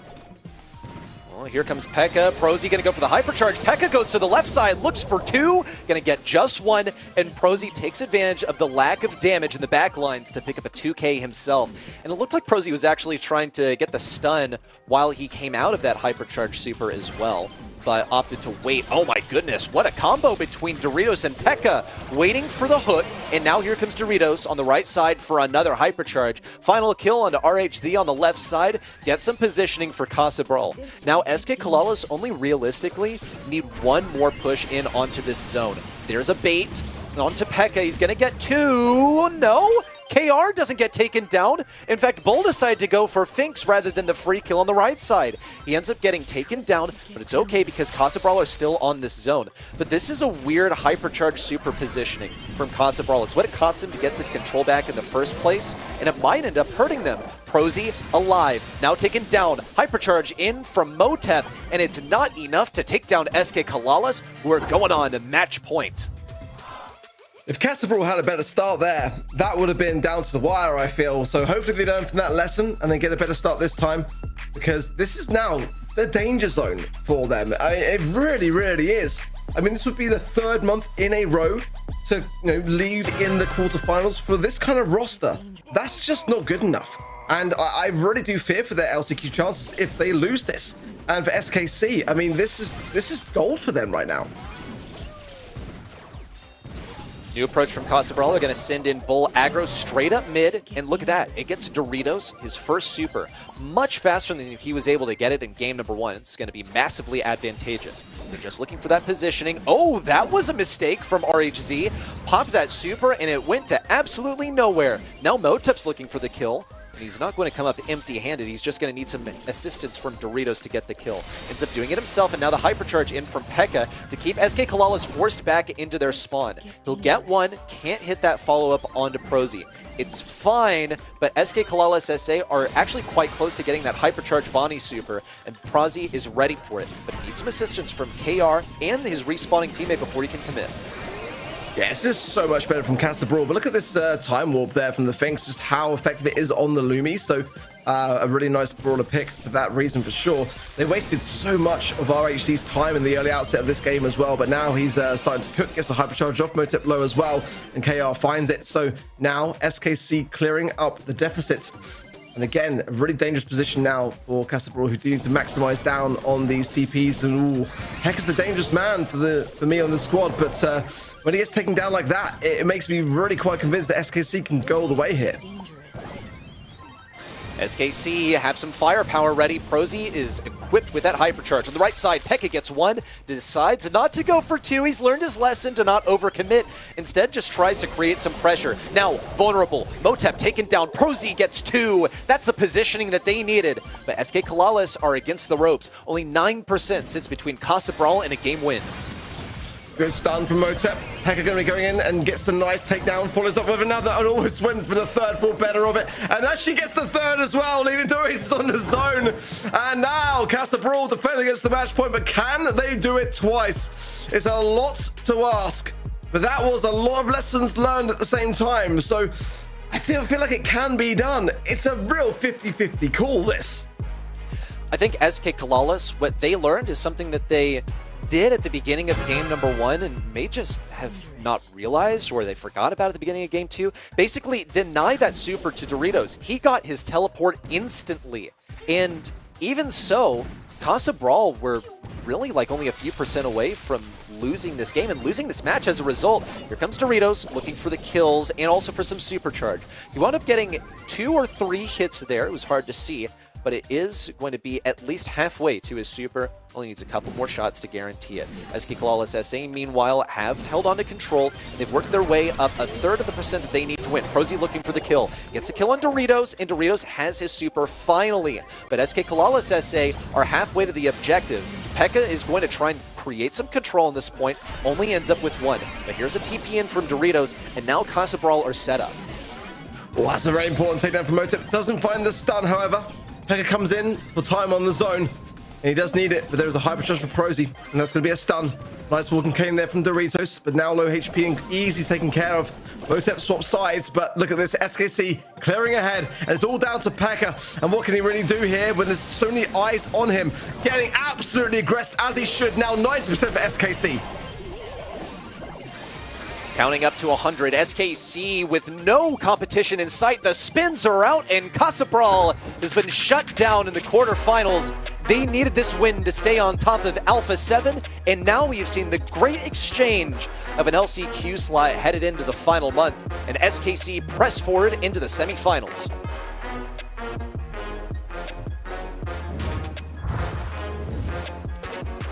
Casa Brawl today wasn't their day to make it. It also wasn't the day where Reddy and Ark beat me in my predictions. Or Reddy actually predicted the same as me. Kenny and Ark. Excuse me. It's the quarterfinals, and we also don't care about Preds, right? We're looking at a very, very strong SK Flawless. Did have not the best of monthly qualifiers run, but look really, really strong today, taking it 3-1 in the end, making sure we're not heading into a set 5. And I want to give a shout out to them once again, a little reminder to everyone. If they manage to get a deep run here, it would make them the first non-Brazilian team since 2022 to reach Worlds from this region, which they would write history. It would be lovely to see. They can still be taken over by Casa Brawl and BC Gaming, but so far so good for them. They're still sitting in that second slot in the leaderboard, Arc. Yeah, we've got absolutely stacked semi-finals lined up for sure, and I feel like this is the year for South America. A huge shift and shake-up. I mean, the biggest we've ever seen in the history of Brawl Esports. From year upon year, it was always the same two teams that really dominated, and of course we had the regional splits at one point, but I mean, this is now like anyone's for the taking really, and for a team like Casa Brawl to fall behind, it's just like absolute cinema. This is a region where we had the same 8 teams every single monthly final. Apart from today, we had Enosis in the quarters, but it's always been the same 2 or 3 teams at the top. So we're still waiting for that to be shook up as well. Yeah, let's see if one of those 2 teams can still make it. Alpha 7 would be one of those candidates, and we're gonna see them play against Loud next. It's gonna be our semifinal number 1. Make sure to tune in for that. Bring your friends along. We're now heading into the favorite games of everyone, the semis and then the grand finals after a quick break.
Essa imagem é muito engraçada do Ice Crow.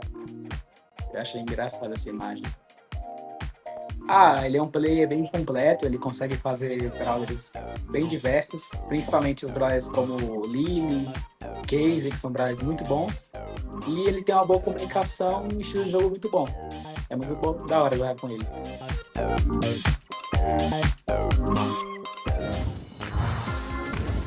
We're coming back with the July monthly finals. We're coming back strong with the semis coming up next, and after that, grand finals. We don't know yet who's going to play in that very last match of the day, but it's either going to be Loud, Alpha 7, BC Gaming SA, or SK Kalalas.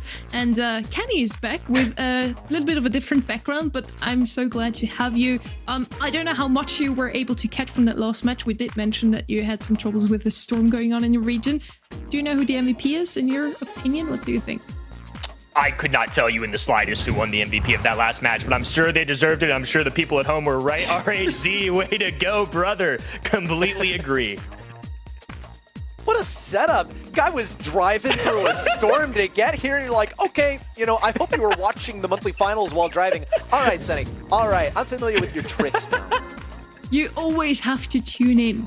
Even okay, maybe don't drive and watch, but other than that, you could have every single time we hopped into the game, you could have stopped at the side of the road real quick just to make sure you don't miss out on the action of Brawl Esports. But yes, talking about action, let's head straight into our semi-final number 1. It's Loud versus Alpha 7. On the one side, we have the number 1 seed in the region. On the other side, 5th at the moment, but with a lot of potential to make it far this month again. Ready?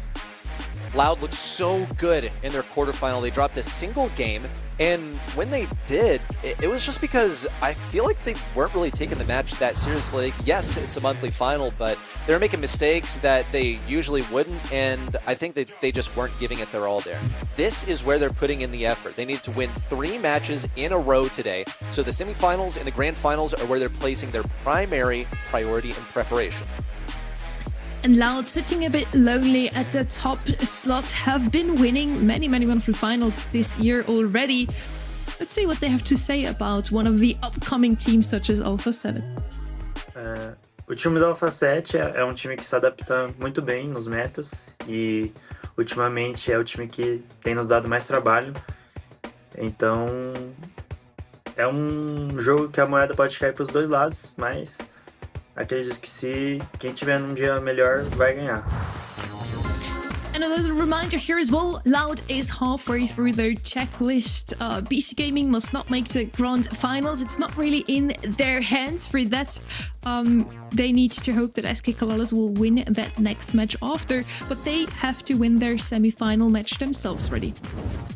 Yes, they have to do the same thing that they've done numerous months before, which is win the entire monthly final. So while it's still a respectably difficult task, it's not like they haven't done it before. It's the one thing that's out of their control that is the true X factor. It's whether BC Gaming wins their semifinal and goes on to the grand finals. But in any case, they still are going to be gunning for that final match.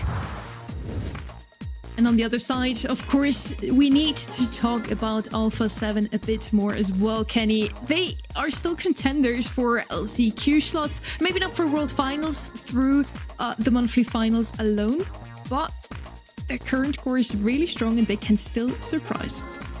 Definitely opportunity to cause an upset here. I think Alpha 7 are a very solid team. We mentioned it earlier, but their qualifiers weren't exactly easy, right? I mean, they did stumble along the way, but this is a team that's gotten better and better through every month. I think taking on Loud might be another level, though. We also had the chance to sit down with them for a second. Let's hear what they have to say about that top seed. It's not an easy opponent, but I hope they're still motivated to win today. A Loud é uma equipe muito boa. Eles vêm fazendo um desempenho impecável. Última final mensal, eles não perderam 7. E a gente espera enfrentar eles na semifinal e conseguir um resultado positivo para chegar na grande final. He hopes that they can face up against Loud in the semis. Well, that step is already done. Let's see if they can take the next step as well to make it into the grand finals.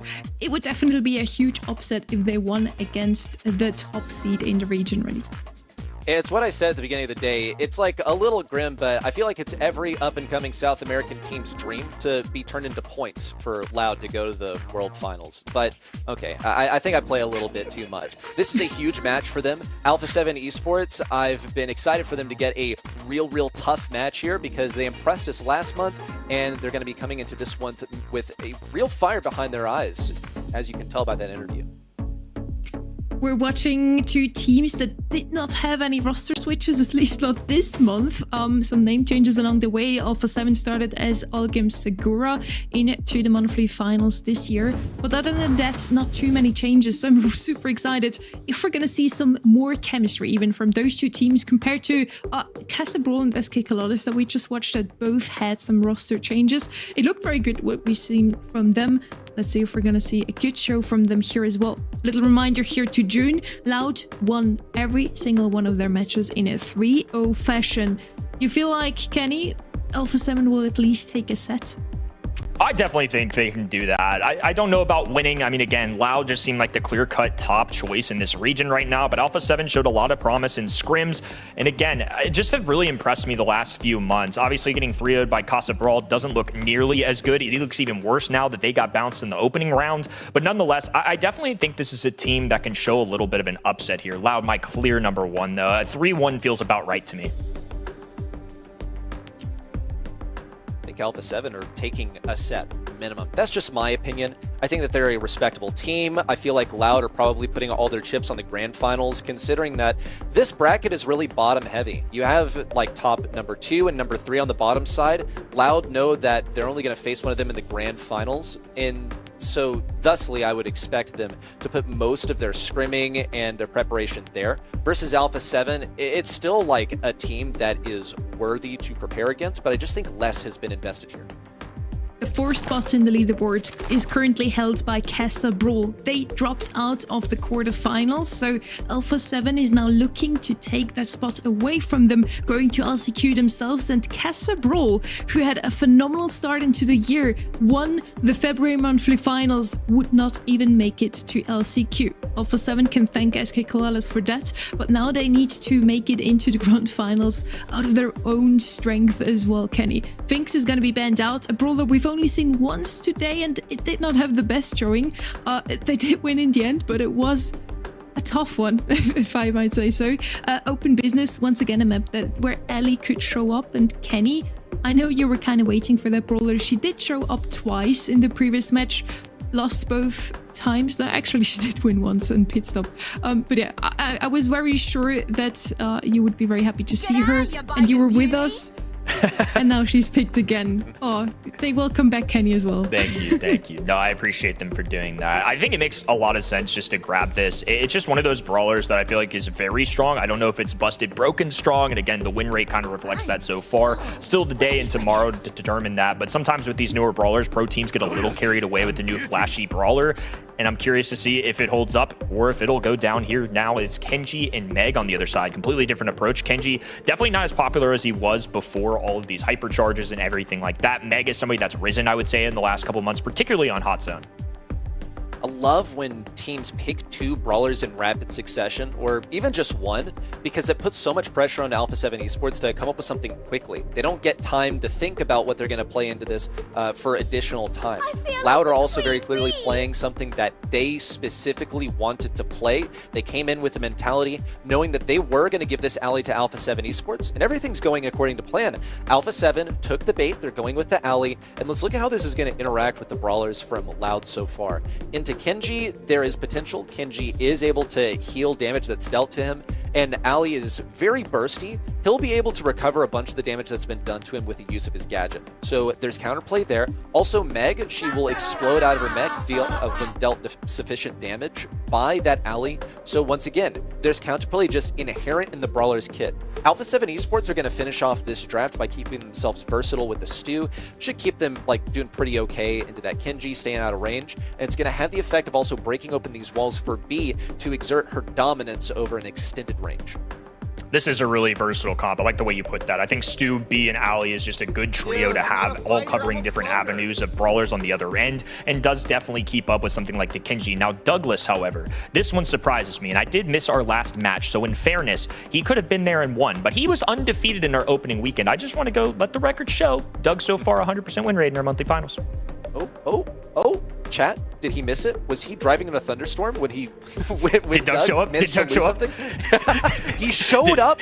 Get this. He showed up on Gold Arm Gulch of all places. Yes, the strategy was combine it with Ali, have her take damage, and then let Doug heal it back so he could get the hypercharge. So I don't blame you for missing it. I mean, you know, Well, that's a eyes on shame. the road, and you weren't stopping to watch the monthly finals, which you are partly responsible for.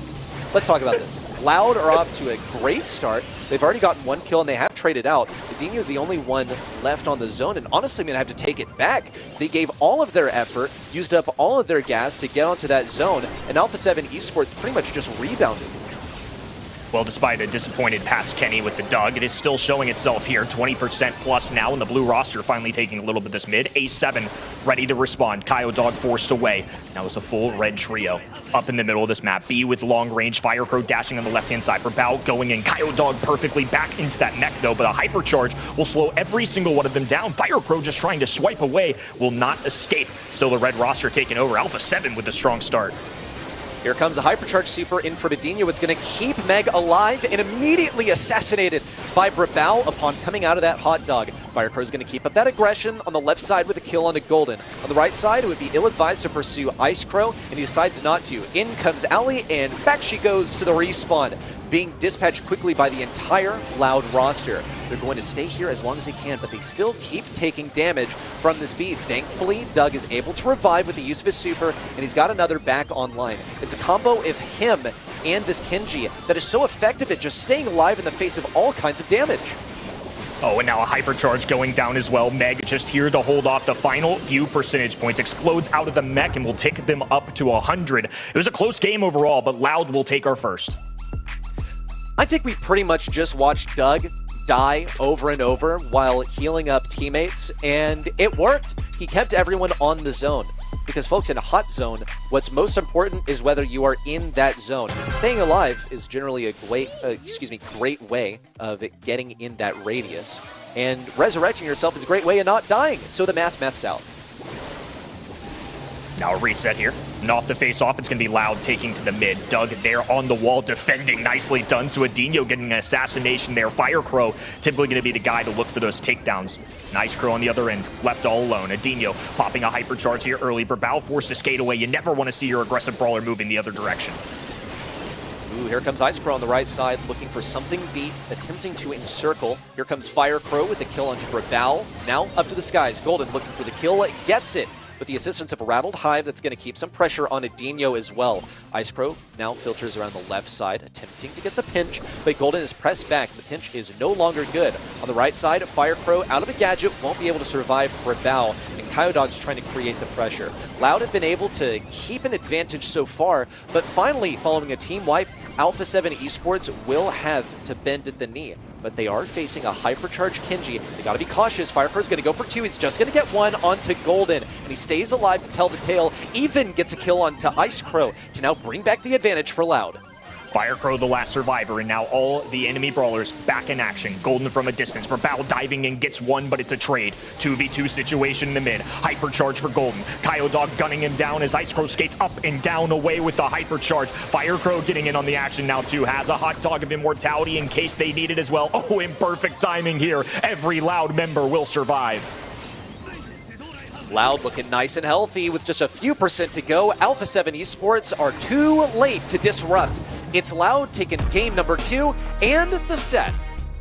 Beautifully played, and in my mind, at least what I have seen with my own eyes, Doug is 100% win rate. You can't change that. Sorry about it, folks. Just ignore whatever happened before. Oh, goodness. The man with the hot dog, he's serving him up hot and ready, and as long as anyone's willing to stand next to him, he's able to get that hypercharge and super in tandem. It was a great synergy with Kenji. It worked out despite the attempts at countering tanks from Alpha 7 Esports. To be fair, he was being played on knockouts before. I feel like if he has a place in the game right now, it's definitely going to be hot zone. And we also see here just why. Healing up his 2 teammates so they can pop off and get 7 and 9 kills. What is really interesting to me is that Ellie pick. That I see everybody screaming how broken she is on Leather, unranked in the new events, the Angels and Devils. And in competitive so far, she was picked 5 times in East Asia, won 2 times. She was picked 5 times in EMEA, only won 2 matches. Today, she's been picked up 4 times, only won once. We see a pattern here, and competitive seems to have a completely different meta than what everybody's saying is the current ranked meta already. Look, what I'll say is that she's an assassin. You know what she's going to be good at? Stuff that can get assassinated, stuff that doesn't have enough health to weather all of that. And then what do you present to her? This immovable object that is 2 brawlers that heal. It's one of those situations also where Loud knew exactly what they were going to draft. They banned out good tanks, and they also let Alpha 7 Esports have the alley because they knew that they could beat it, and it was correct. They just allowed Alpha 7 Esports to play into their hand, and they did so. So you're saying the people that are screaming Ellie is too strong at the moment just don't know how to draft in their ranked matches? Oh boy. They're not professional level drafters, which isn't something you should beat yourself up over. The other thing is, it was entirely possible to not pick up the alley as well, but I guess we won't get to explore that possibility until a future draft. I mean, I still think she's pretty good. I just don't think she's necessarily the level busted broken that we're all making her out to be. But it's part of it too. I think the issue is with Allie being drafted so early, these teams can kind of set up their countermeasures really early on in those 2-3 turns and even save it for a last pick. So I do think that's part of the issue too. Anytime you see these newer brawlers, oftentimes it's going to be in that early stage. So that gives players plenty of time to react. We're heading over to Bounty now. What we see here very often is going to be Carl flying Hook to get the blue star, or just Heat Ejector to get that area control in. Lumi for the same reasons, area control with the ice instead of the fire. And what we've seen a lot of times this weekend, last weekend as well, is the Angelo. He has a lot of range, is banned out though, we're not going to see him. Instead, Jean is left open, which is a brawler that is so often banned out on Knockout and Bounty because he offers a little bit of everything. He has the range to chip down his opponents even from afar. He has that pull that can be a game changer in the last couple of seconds of a match. And he's also quite tanky ready. He is. He does a lot of different things. So what are Lau going to do? Will they go Mr. P? Are they going to Bell into this?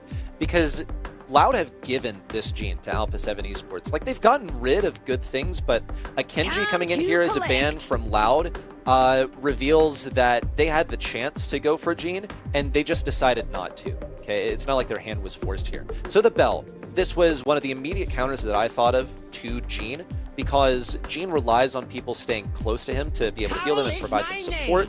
And, well, Loud are going to take advantage of that, let the shots reflect. Here comes Carl, which is actually countered quite hard by Gene, but I suppose Loud don't want Alpha 7 Esports to have that in their arsenal, so they've gone ahead and decided to pick it up for themselves.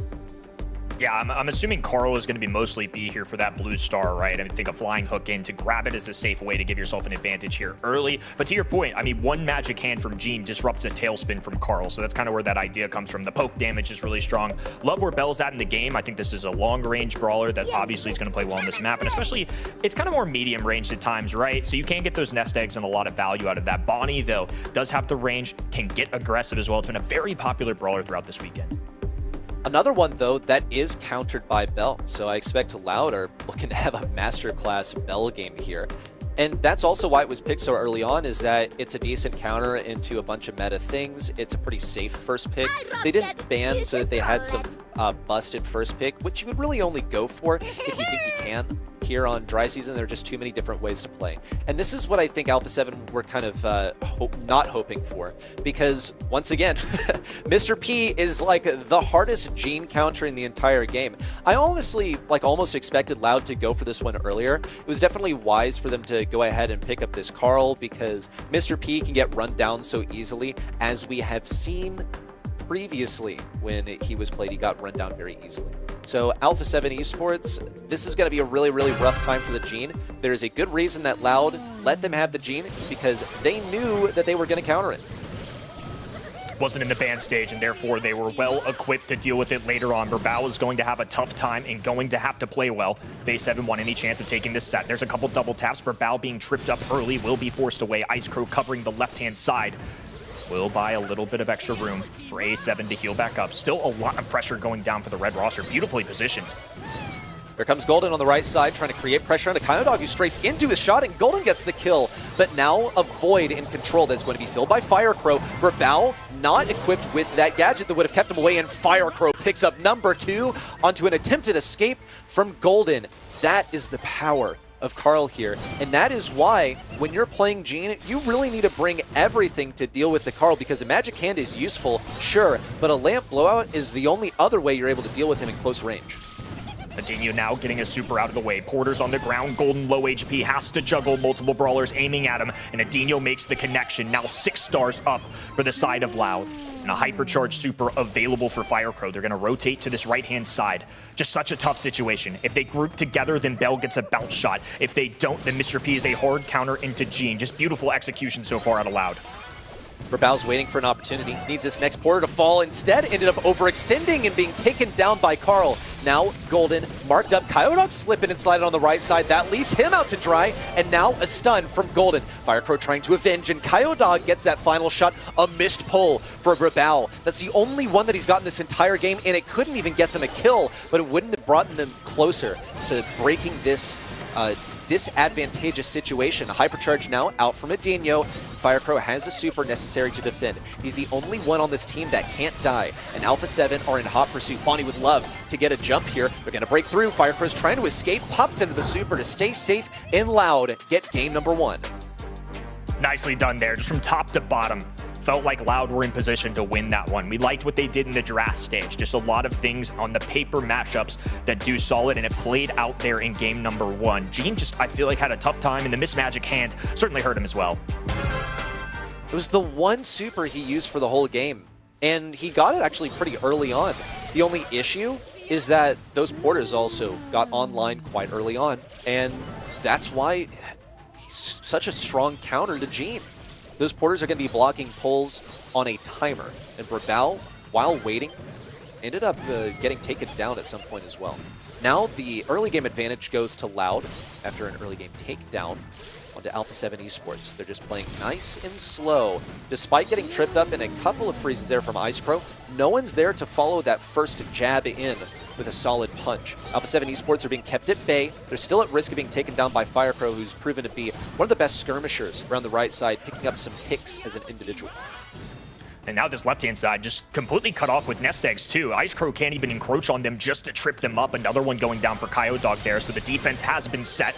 Ice Rink on the ground, though. Golden will be moving up this right-hand side. They're looking for a hard pinch. They know they have to go through this right-hand side. For Bao flashing that super. Firecrow does have the gadget preemptively popped and needs to be careful about using it. Might just have to burn it just to keep his teammates alive, because otherwise, if he just holds onto it, he's not moving anywhere. Golden going in. Firecrow swoops into the rescue.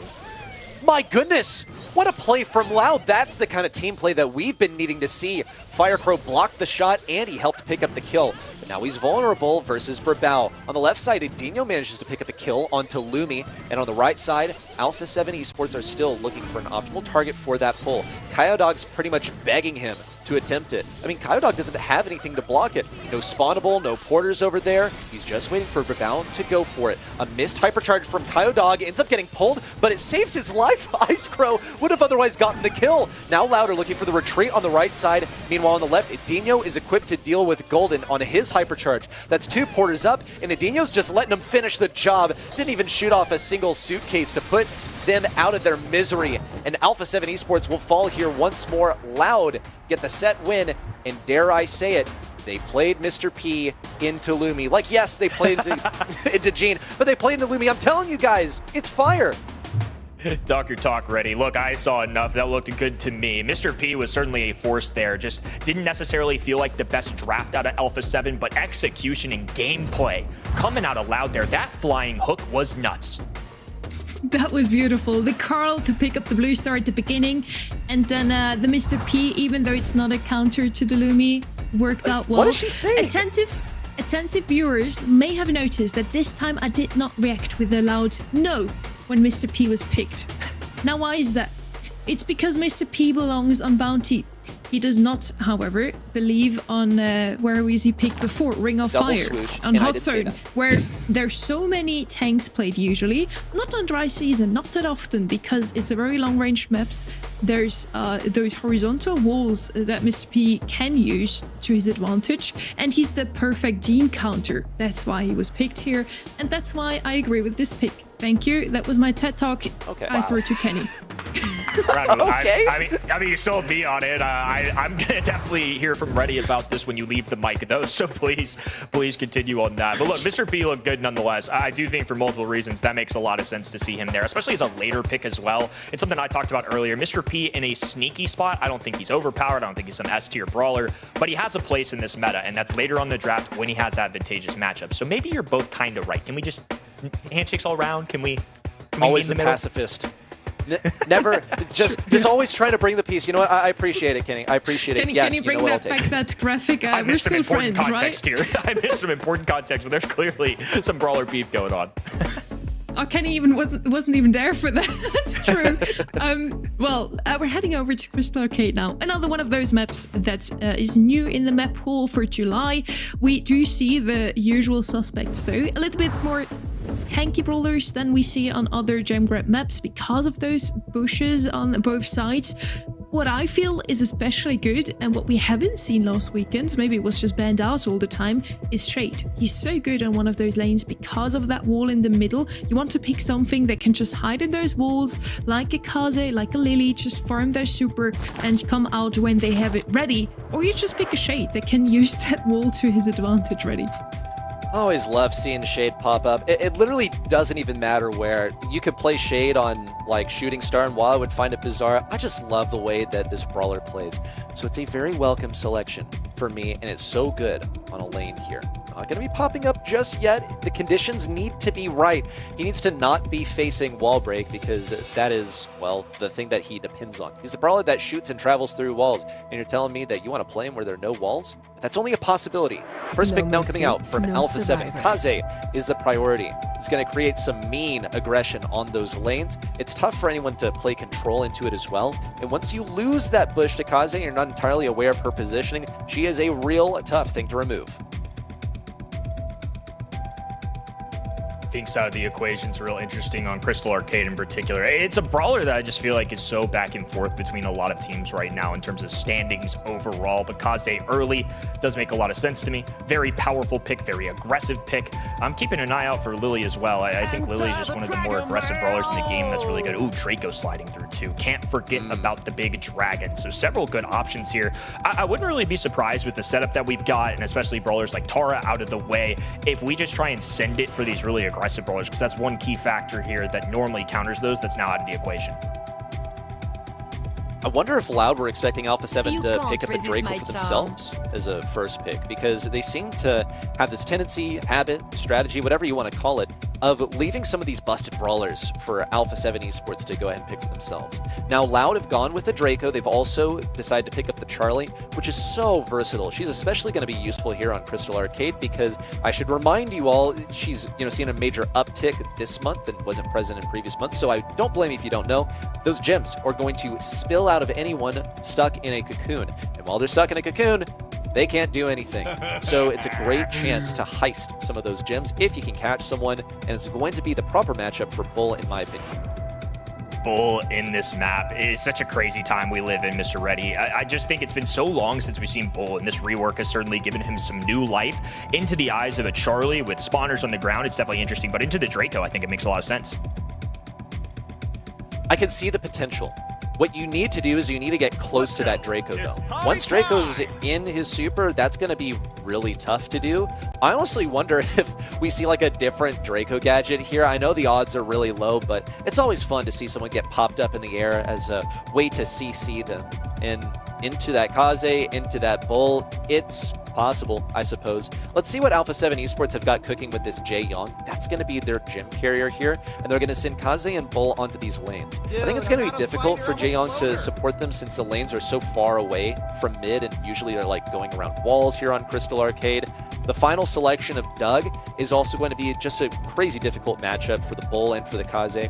See, the shortcoming of Kaze is that she's an assassin, so she's not going to like have enough damage to take down a tank. She won't have enough HP to survive an attack from one. And then you have Bull, who needs to be right underneath an enemy to deal damage. And Draco's still able, Doug is still able to do damage in a radius around him. So as long as he keeps his distance from the Bull, then he should be fine.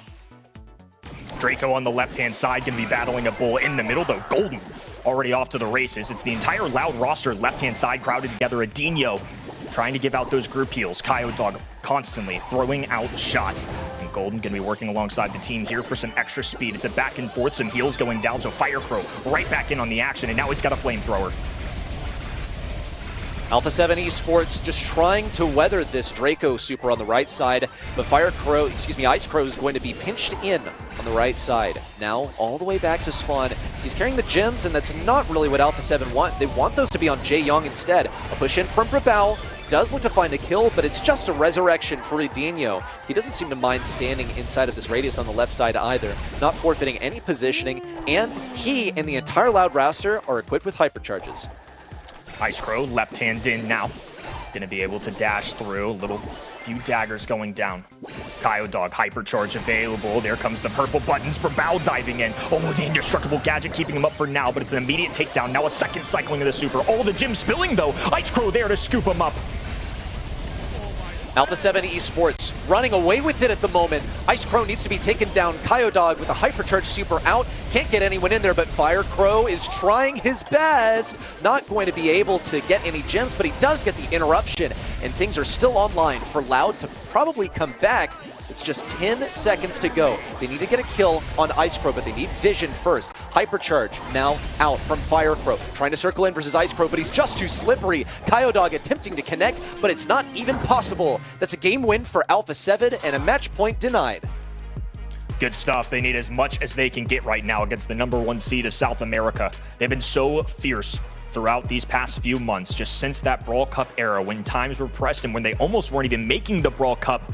They finally found it.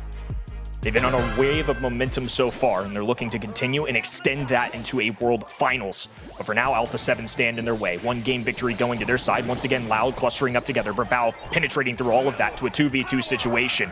Daggers flying from Ice Crow. We'll go back to that Geisha form. We'll wait for now.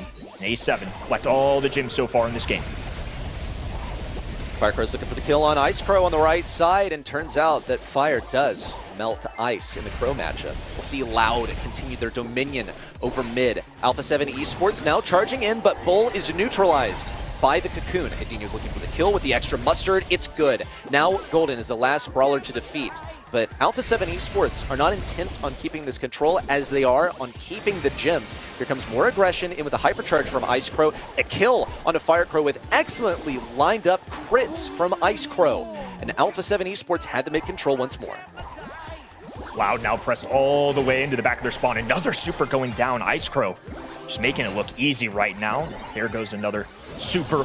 The indestructible hot dog will keep him up for now. Brawl, though, going for 2, gets a trade, 1 HP. That's enough to get a takedown. No gadget saving him there. And Dog left all alone. Spawner's there to assist. We're going to have to wait for the teammates. Another red countdown here. A7 could have a set.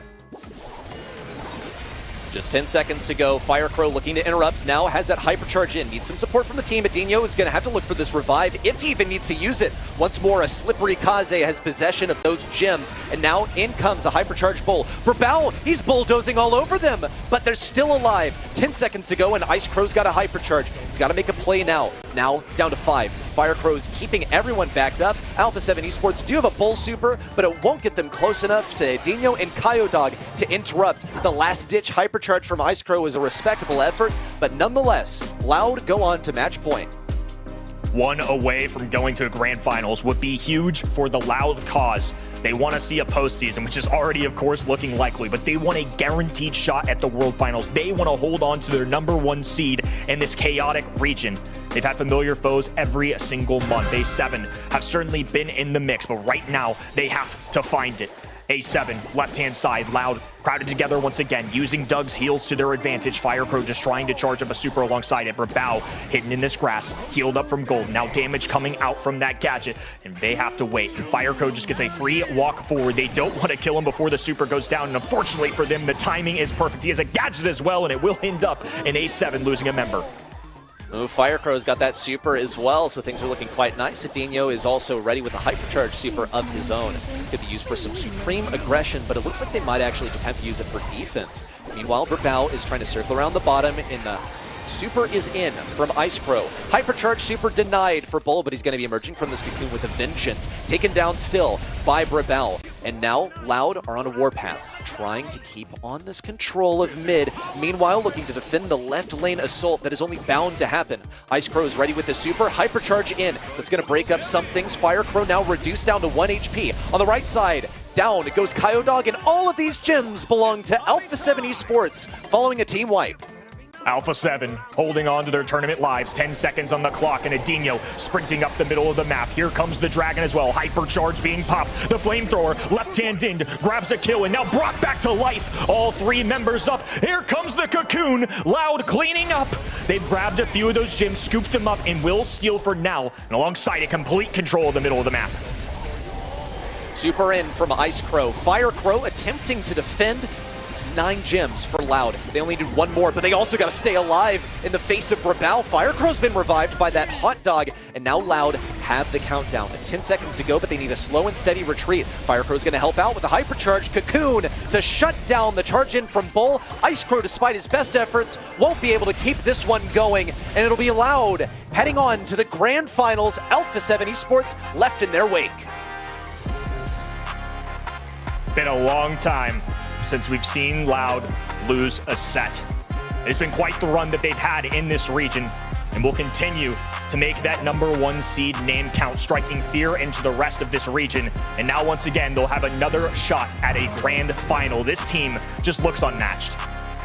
The last time Loud lost a set within the monthly finals, it's really been a while. It's been in April, I think. In June, they won every single one of their matches 3-0 to date so far as well. In the monthly qualifiers, it looked a bit different. They did lose a set to Dropeado's FA, but they're here now, and when it counts, they're winning 3-0. Fire Crow with a whopping 12 kills.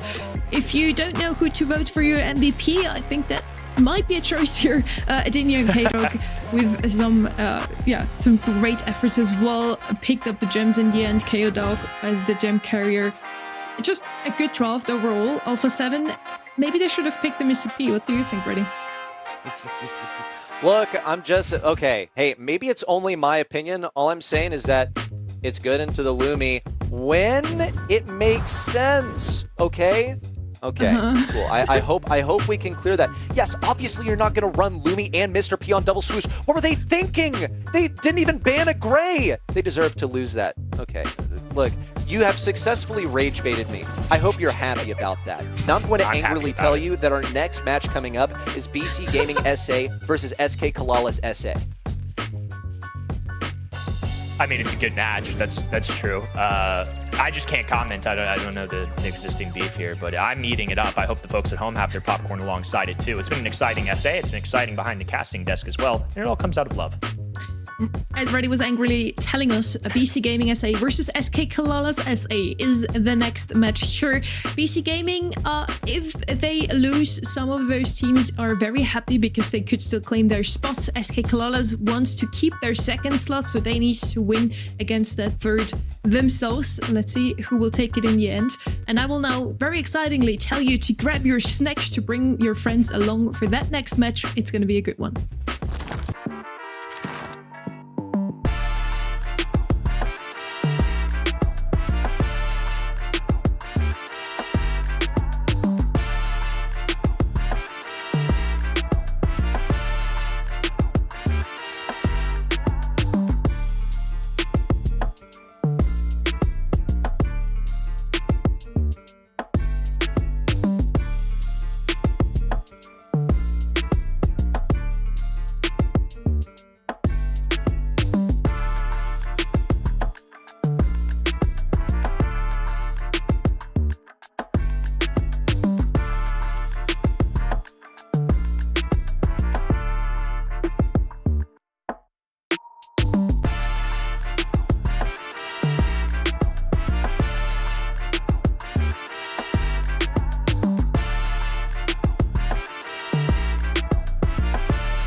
Welcome back to the July monthly finals. We're still in South America, where things are shaping up to be hopefully a little closer. Another 3-0 later, Loud is in the grand finals, and they're now just waiting to figure out who their opponent will be.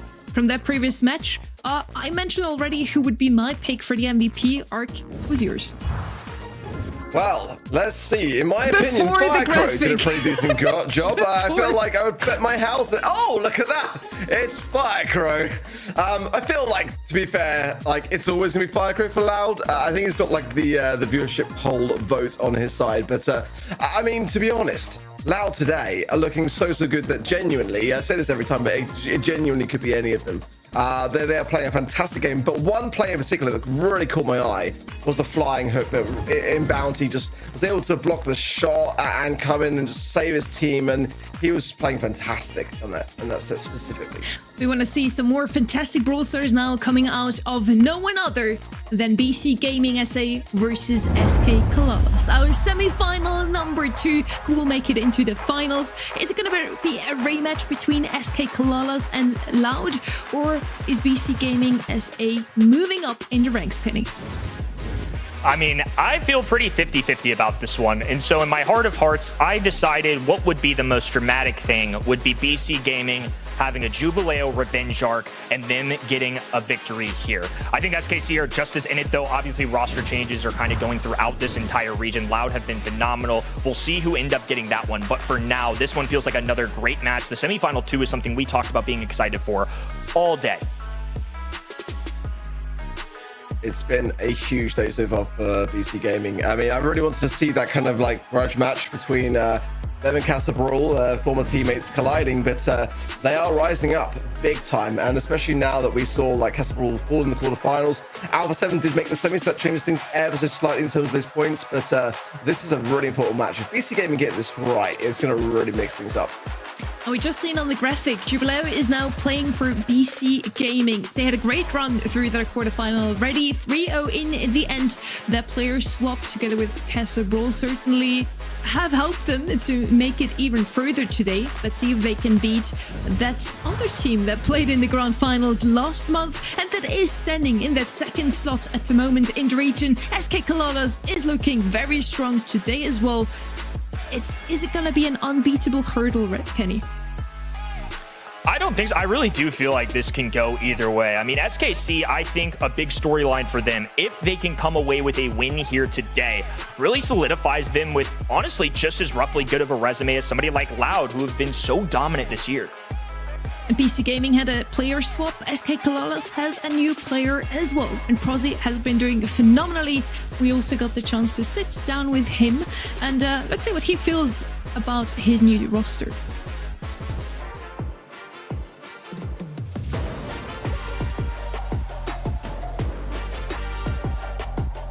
Bueno, yo empecé a jugar competitivamente en 2022 con mis amigos Meliodas y Exec.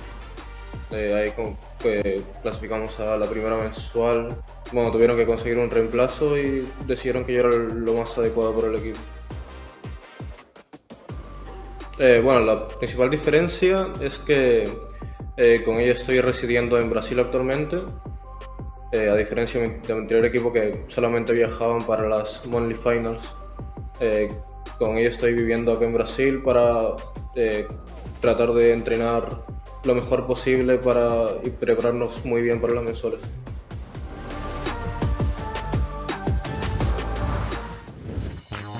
You really love to see it. He's so motivated. He's eager to train with his new roster. He did play in Surrey again before, and with them, he did make it into the April Grand Finals. Can he repeat that today, Kenny? I think it's certainly possible. Look, both of these squads are in a fantastic spot. A little bit of roster changes. I really do feel like this one is pretty even across the board. I'm looking forward to see what the new squad with Jubileo can do. Obviously, a little bit of motivation there. Look, for both sides, it's going to be a real interesting one. And I think in terms of trying to get a world final spot, at least one of the two, this is a big deal. This isn't just LCQ hopes for either of these teams. I think they're both good enough where they are hoping to be one of the top 2 from this region. And once again, we seem to disagree here, Kenny. Ark, we're right this time, right? I don't know. It's neck and neck, isn't it, really? It's closely matched teams. It's very hard to call. It is going to be a very close match. I hope so, at least. We only had 3-0s and 3-1s so far today. South America, the region where we had more roster switches than in any other region. For some of them, it worked out positively. BC Gaming did beat Tropeados FA. Casa Brawl was on the other side of that swap between Doritos and Jubilee. They unfortunately did not manage to beat SK Kalalas. Let's see if their old teammate Jubilee can do it now, or if SK Kalalas will be the ones to fight Loud in the finals again. It would be a rematch we would love to see. At the same time, if both of those teams make it into the grand finals again, our August in South America, the race to the world finals might not be as tight as in other regions, Kenny. Yeah, Triple Dribble going to be a real interesting one to kick things off too. Love seeing me some Brawl Ball, but more importantly, love seeing it out of this region. Lots of brawlers come to mind on this map. There's a lot of aggressive brawlers right now in the top of our meta. We're seeing ones like Kaze, obviously new brawler Ali. It's a really fun one to kind of see unfold. But there's also a lot of throwers that come into play here. I mean, brawlers like Willow come to mind as somebody that have really risen up the ranks. And you're going to see that on that top right-hand side band there. Charlie, of course, the most popular brawler last weekend in play rate, coming to the top. Hank needs no introduction. The shrimp's got to go. I certainly agree with that. The other brawler that can shoot through walls is going to be Shade, and he's left open. I feel like in Triple Dribble, you want to have one of those brawlers. Either something to shoot through the walls, to jump over them, or to throw over them. Willow, in my eyes, would be the best thrower to do so. I do feel like Larry and Lori had some great showings over the course of the last weekend, have been picked up once today as well. But it's going to be another very popular pick here. Kaze, one of the strongest brawlers in the current meta, alongside Charlie, the most picked brawler overall. I don't think that's a dangerous pick here, a very safe one. And let's see with what BC Gaming will reply. Kaze, just a great hybrid brawler, just that dashing in ability, but also has a little bit of medium range there with the daggers. Stu gonna be the brawler. It seems like to be a really popular one, Sonny, in this region. I mean, Stu is definitely not a bad brawler by any means, but I just feel like this is one of those South American kind of selections that have really come to play this month. Shade somebody though, no surprise to me. We look at the band stage top left, you see Hank is gone. That's gonna be a top possibility for trying to deal with them. And Stu is another way that pro players often try and react to the Shade. So if they wanted Shade, pairing it with Stu makes a lot of sense. And on the other side, no B in the mix, so if you want to go Jackie, maybe a little bit easier now, but still not the easiest thing to deal with as a Stu. I love to see that Shade pick. So good on a map like Triple Dribble, where you have those two unbreakable walls in mid, even against throwers, just such a good option. The Stu on the side, I feel like that brings in some more mobility even, together with the Shade. Both of them will just gonna roam around, wreak havoc.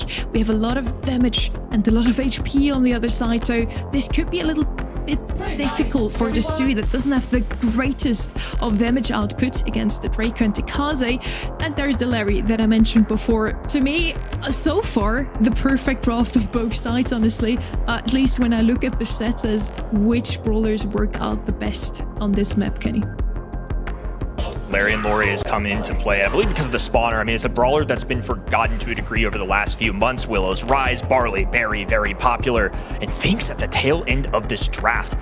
Definitely a spicy draft on both sides, I would say. Shade, a huge playmaker. I see Draco and Kaze as a couple goal-scoring opportunities here. No matter how you spin it, definitely going to be some aggression going down for both sides.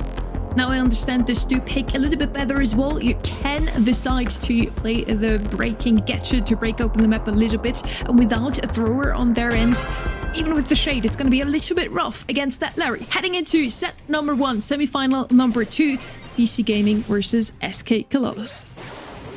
Here we go, blue side up the middle of the map. Derp already low HP on the left-hand end. Daggers ready to go for RHZ. Prosy, middle of the map. Jubileo dribbling, super shotting away, will instantly reload. Has another super ready to go. That's part of the beauty with Stu.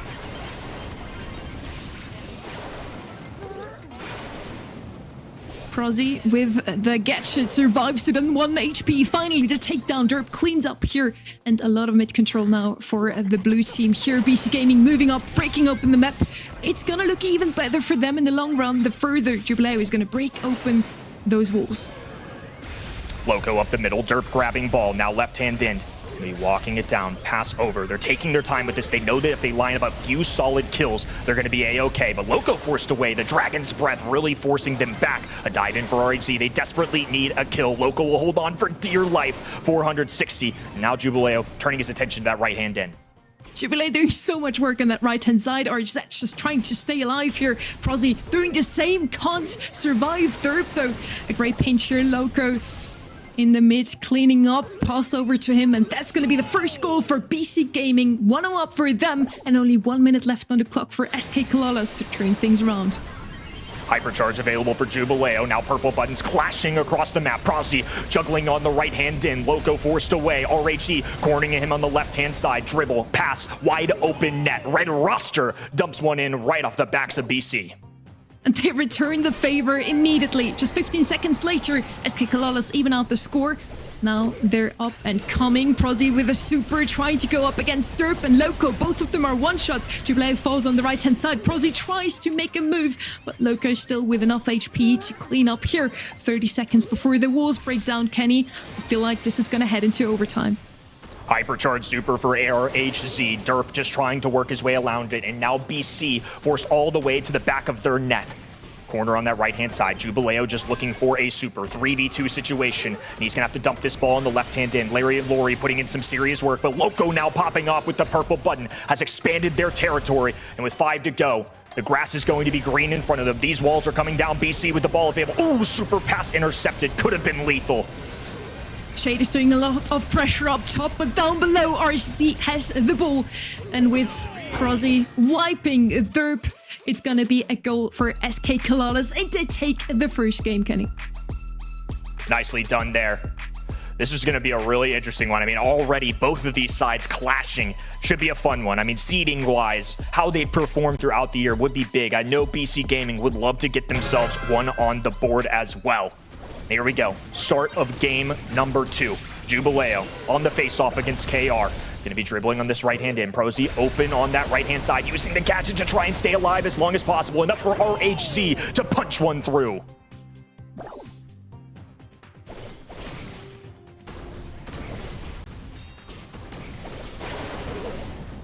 Second goal, it would mean so much to them. Already ahead, and then a set be massive for them. BC Gaming on the defense. Nice swipes from the Shade. Jubileo all alone now. Got to get this ball as far clear as he can.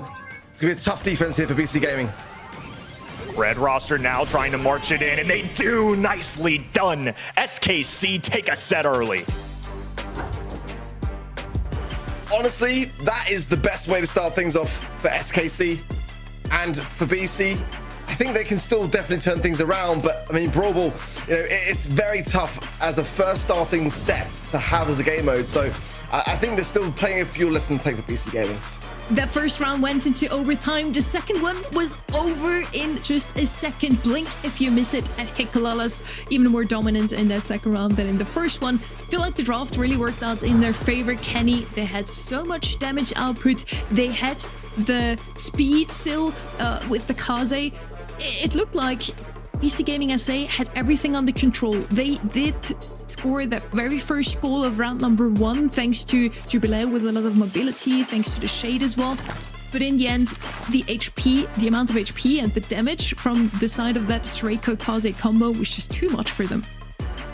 Just so much aggression. I think it overwhelmed them at times. And honestly, I think this Larry Laurie pick worked out pretty well. I felt like the spawner of Laurie was able to provide a lot of coverage for this team, giving them even more pressure onto the enemy side. It just never really felt like we had too many moments where somebody like Shade, who's such a powerful brawler right now, was running away with things. Very good performance from SK Kalalas in the first one. They take the momentum from their 3-1 against Kessa Brawl into the semi-final number 2. I'm kind of sure, though, that this is not going to be the last we see of BC Gaming. I feel like this is not going to be a 3-0. How about you, Org?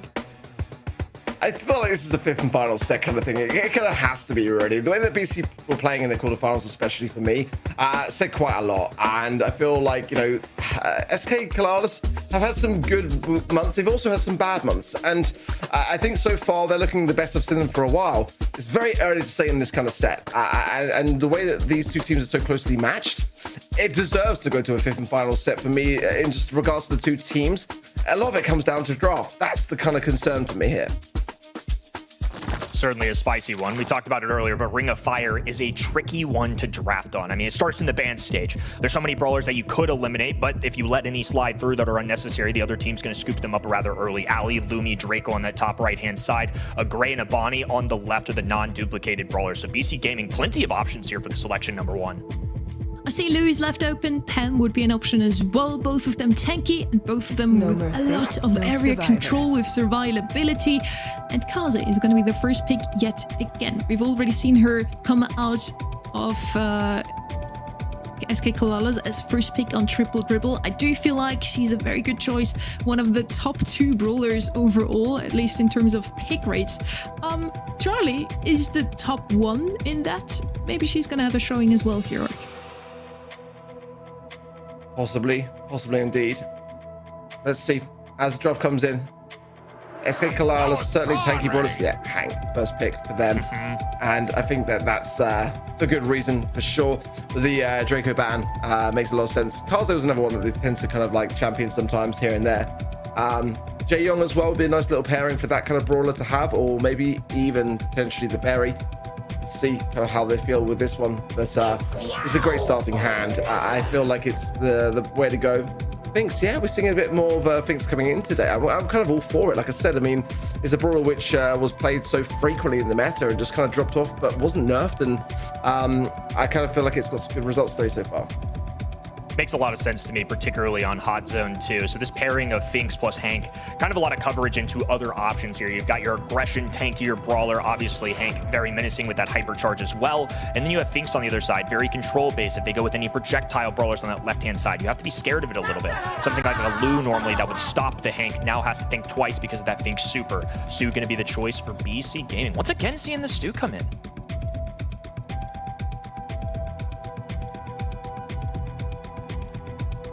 You can't resist my charm.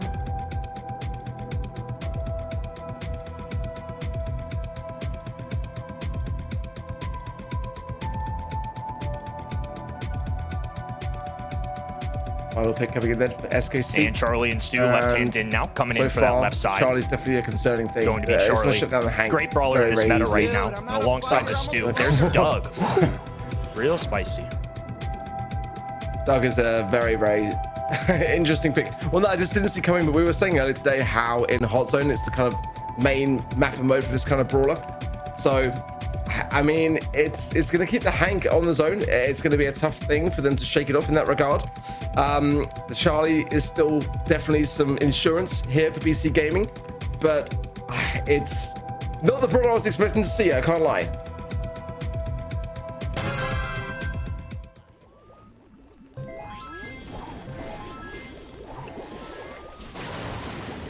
Already SKC all over the zone, immediately so, and this is what I'm worried about really with this Doug Hills coming in. Can BC Gaming penetrate it really? Cocoon out then. KR, oh that's nice from Jubilee there.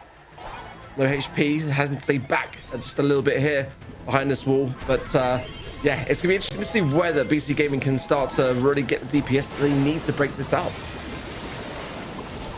Here comes the purple button for Loco. Derp in the middle. Now a full blue roster marching their way up. Blue side trying to march forward. Red roster has the hot dog available, though. It's going to be a strike, a kill, but a respawn here as well. 66% for SKC. It's down BC Gaming now to really make a tremendous comeback. And again, I do worry for the chances. There's also a time warp available for the Finks too. Hypercharge for the Hank. Go straight onto the mid as well. Kaze Fanstorm will blind them temporarily, but now forwards out of it. And danger for BC Gaming, who are struggling to really take on this tanky comp. Blue roster now has Derp and Jubileo available. Onto the enemy sidelines, and Brozy does have that super. It's been so powerful. It's a reason why Doug has now found himself in this meta alongside a hypercharge. Going to be feeding this to KR, who goes straight into the cocoon. They free him, but it does not make that any better for them. Now with the takedown, RHZ low availability, and it swipes through in slow motion. The yo-yo comes right back. It's going to take a perfect defense, though. Yeah, they cannot skip a beat, and Hank is such a tough thing to bring back. There's a nice cocoon. Can they cycle it? That's the question. Hot dog out there as well. No, too much DPS, too much HP on that zone. And that'll be a nice game going the way of SKC with a really, really cool comp. Very fun one to say the least. Look, anytime I see Doug, I'm a happy camper. It's just such a tough one to beat right now, especially with this hypercharge. The win rate has been very solid. Obviously, this is a selective brawler. I'm not praising Doug to be some S-tier broken brawler, but you know what? It's still good. BC Gaming right here in the mix, though. SKC with a strong start. Thinks up the middle, and KR will work the right hand in. Teleport away to safety. But Jubileo, full positioning here on this top side. They're going to get one takedown, now a cocoon. This is where BC can really start to shine. They're focusing each of these brawlers one at a time, and just beautifully played. Yeah, this is much better. Very good start. Ooh, that's a nice takedown on the cars on the left-hand side, though, for SKC. Now starting to push their way back forwards. I think Doug does have a hot dog as well here, or almost to it. Cocooned out is the Hank coming out. Immediately taken care of. Now Swift for BC Gaming now. And again, will be shortly joined by their third player. And this is really just SKC just forcing this Hank forwards. Hot dog there as well. Cocooned yet again. And should be shortly coming out. And without it, KR going to be low HP now as a hot dog at just the right time. Loco is going to choose to kill him, but he's going to come back straight on the zone. These takedowns have got to be swift, and they are. It's neck and neck, honestly. BC have to be super calculated about when they go for takedowns. You just have to keep track of Doug and his supers at all times. This is nicely done, focusing one enemy at a time. So now SKC are marching as a unit. Here comes a super from RHZ. Loco forced away for the first time in a while. And now Red Roster have an opportunity to match in percentage points. This is going to be as tight as it gets. Oh, I see there. It was taken down just a little bit too prematurely. He'll come back onto the zone. Hot and ready to handle things. KR as well doing a great job in the spawn side, just deflecting and distracting the entire time. And now it's just Dirk. He's low HP himself, trying to gassy heal his way back to full HP, but the Doug heals for the Hank are going to be far enough for SKC to take yet another set. Wow, 2-0 up was not on my bingo card for the day. I really thought that the semifinal number 2 was going to be one of our better matches of the entire weekend, if not across the globe. But right now, SKC are making it look easy. If they make it through the next one, they may be a worthy adversary for Loud. It would be so nice to finally see Loud lose a set, honestly. It's been a streak for them. Last month, they did not lose a single set. And now, today, it's all of the same, really. SK Kalala so far doing really well. Once again, BC Gaming with that Stu pick that does seem to work out. Looking at the stats here, Derp was popping off. At the same time, we had the Finks again. This time on SK Kalala's comp, not on the side of BC Gaming. It's as if they wanted to tell them, hey, look, that's how you play that brawler. And that's probably also a better map for him, honestly, Kenny. Yeah, Doug on Ring of Fire. Look at the world we live in. Doug's back, Bull's back. I'm a pretty happy camper, but I think it just goes to show how diverse this meta is. We have several brawlers that are now in double digits in terms of the play rate. In terms of the ban stage, we have some common enemies, of course, but I just feel like there's been so many kinds of wins that players have had through this weekend, through last weekend. Makes me really excited. I love the creativity that these guys are bringing to the table. Creativity is the key here in drafts as well. We do see some kind of meta forming, but so far in every single region we had different brawlers pop up at the top. We talked a lot about Charlie coming into the show. She wasn't actually at all at the top brawlers for EMEA. It was Hank, it was Lumi. Now today it feels like she's showing up not as often either, yet still I feel like she's super strong in the meta. And we saw her here. She does have some counters, it seems. Even though she's the most picked brawler with a huge win rate arc, against Hank, Dog, and Finks, it's not enough. Yeah, too much heals, too much HP, and just really tough to break through. And they punished the Stu in that regard quite a lot, and that's always my reservations. One of the reasons why it's dropped out of the meta in every other region. It's always been a very good South American pick to have, but it just doesn't really fit at the moment. And you do have to adapt. You do have to keep up with the draft and just kind of like go with what works. And you know, a lot of really scary brawlers can be just right around the corner, so you have to protect yourself in that regard. Now heading over to New Horizons. Once again, this newer map in the map pool. It's either going to be Angelo or Dean that I look out for, either on the band stage or in the pick stage. They're gonna show up here.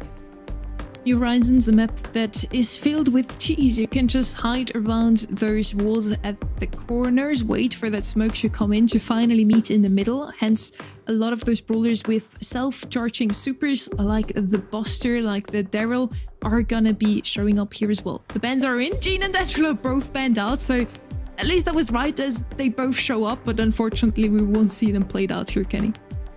Name's still called, though. I'll give you the points for both of those, and it makes a lot of sense that they would too. On the right-hand side, no bell allowed, which I think is the only maybe controversial, I would say, or very targeted / specific, because Gus, Hank, common enemies here on this map. Charlie, #1 pick rate as of last weekend.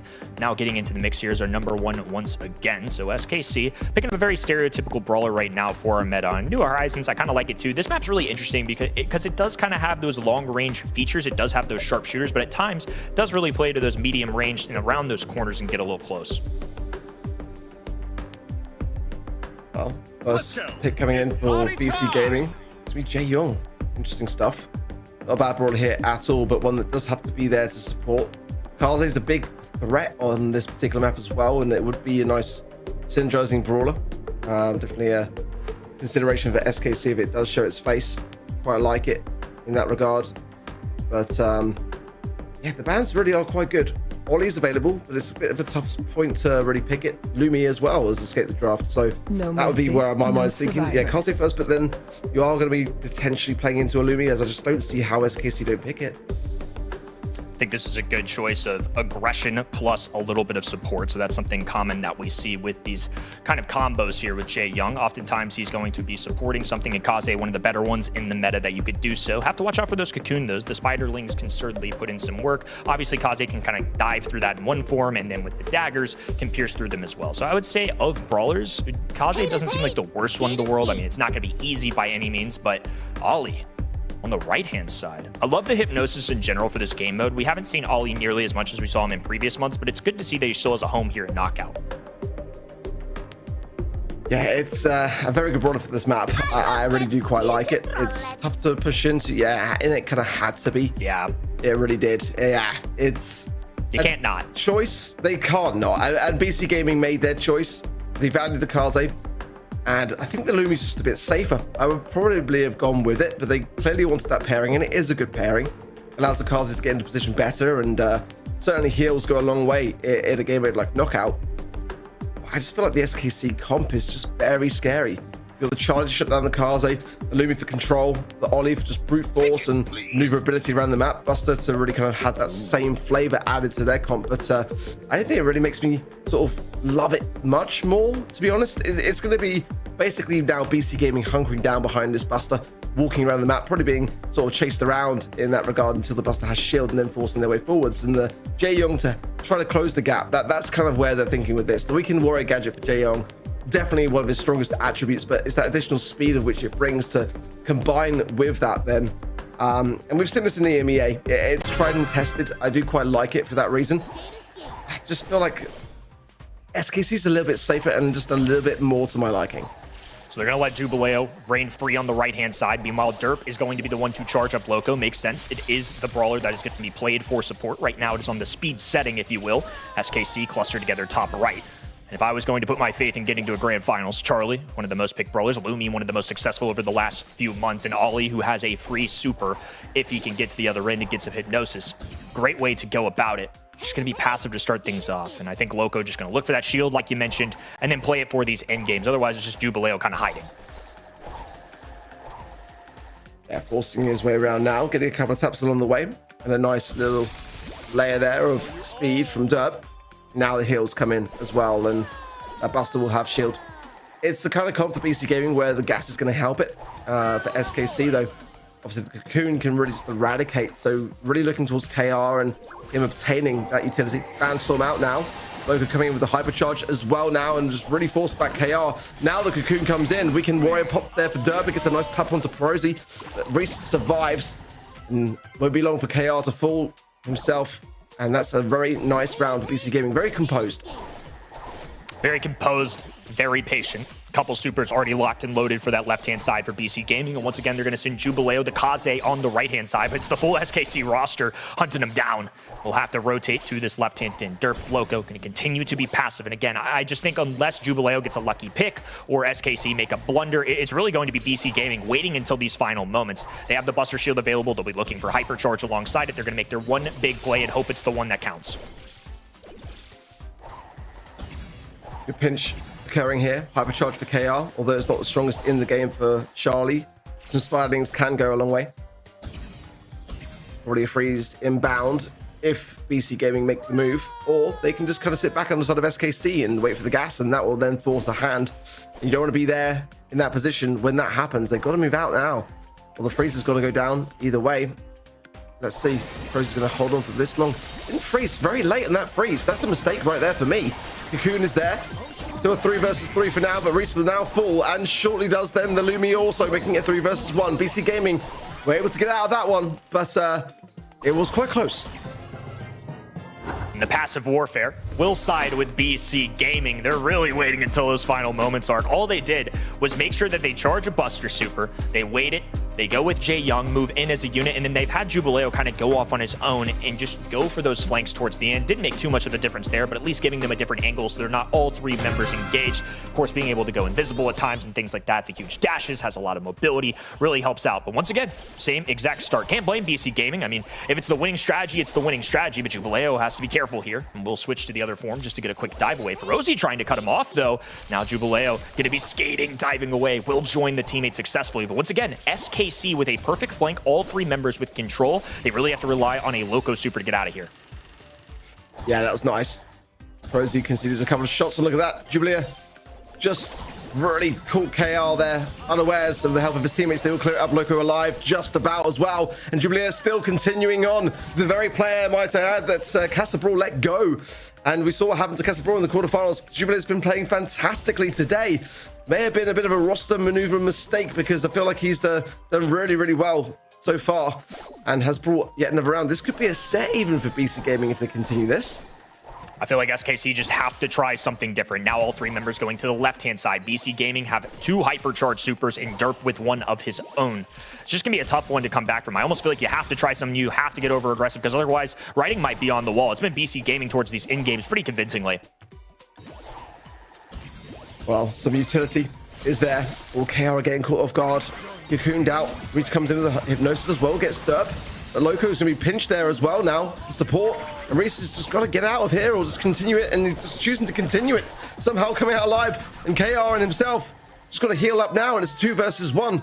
As long as Reese survives here, they stand a very fighting chance of being able to get at least a round here and keep this one alive. Yeah, now with almost 10,000 health points will certainly make a difference. Jubileo just trying to get a few shots in while he can, but there's no hope left. Gonna be some easy tags. Oh, and they're just playing with their food now. Maybe letting KR go for a super. Rounds the corner. RHC will take care of business. So now 1-1. Finally, SKC get around. Yeah, kind of smart there from Jubileo just to continue like swiping, because ultimately he wouldn't then heal, and was well aware that he was being farmed and didn't want to give over anything more. Hypercharge for Loco, hypercharge for KR now. Prosi's got his super as well. If he can get a stun, it'll be huge. Jubileo out of position, but in an aggressive stance, that particular brawler. Don't mind it. There's the stun from Derp. Onto Derp rather, and he goes down very, very swiftly. SKC now have got a great opportunity ahead of themselves. They can make this 3 versus 2 count, and Loco's just used hypercharge. He's not going to get that back for a while. Oh, and RHC going in for the hypnosis. Loco is a goner. All 3 members focusing him down. Jubileo just going for a hypercharge, doing everything he can to give his team a chance. Will be hypnotized and falls. Now SKC all of a sudden looking alive and well. They are on match point. Yeah, that was a super, super important game to win there. Deprive that effectively a round point scenario where they would have been able to get in a set on the side of BC Gaming. Now SKC been able to just eradicate and wipe the slate clean. They are on match point, 2 rounds away from making the grand final, and that would just be absolutely phenomenal for them. To do so in a 3-0 fashion would be quite the statement, especially considering what Loud's done in this region the last couple months. A blunder coming out of BC Gaming, but a pullback as well. All of a sudden a 2v2 situation. RHC though, staying aggressive. Perosi moving to this left-hand in. Now cornering BC Gaming on the blue side. Just gonna have to work together here. Jubileo gonna stay attached to Loco in the meantime, just to charge up a little bit more super, but now gonna dash away. Really interesting decision here to separate them. I would have thought they maybe wanted to play together a little bit more. Yeah, it's for me, SKC that have got better odds with the Ollie, but at the moment Reese has got not really much more than a gadget to hand to get that hypnosis. Needs to find some taps. Loco's got a very dangerous gadget himself. And oh, it misses. He's wasted that then. Prosy taking some shots, but nonetheless, should be able to heal up if he just is able to evade this. And there's the Hypnosis. And this should be SKC surely here. Jubilee can't do much at all. That's a round. A huge round win for SKC there. Tough loss early from BC. And what looks so convincing off of this game number one has all of a sudden led to SKC being 1 round away. Hypercharge available for Loco, and Derp has a super of his own. Jubileo separated from Loco in that previous round, and it cost them. They need to play as a unit. They need to make sure they get some kills, and they need to look for these end games like they did in their first one. Yeah, BC Gaming can absolutely turn things around, but now so much is going against them. They've got to keep their composure big time. Jubilee with some huge taps, but the Cocoon is there. Luca going in with a hypercharge as well. That's a big pickup. Now race is low as well. Beautiful from BC Gaming. They're back in the game, but only just. They've got to survive this round. All evened out, BC Gaming fighting for their tournament lives, and meanwhile SKC are trying to go for the clean sweep against a regional rival.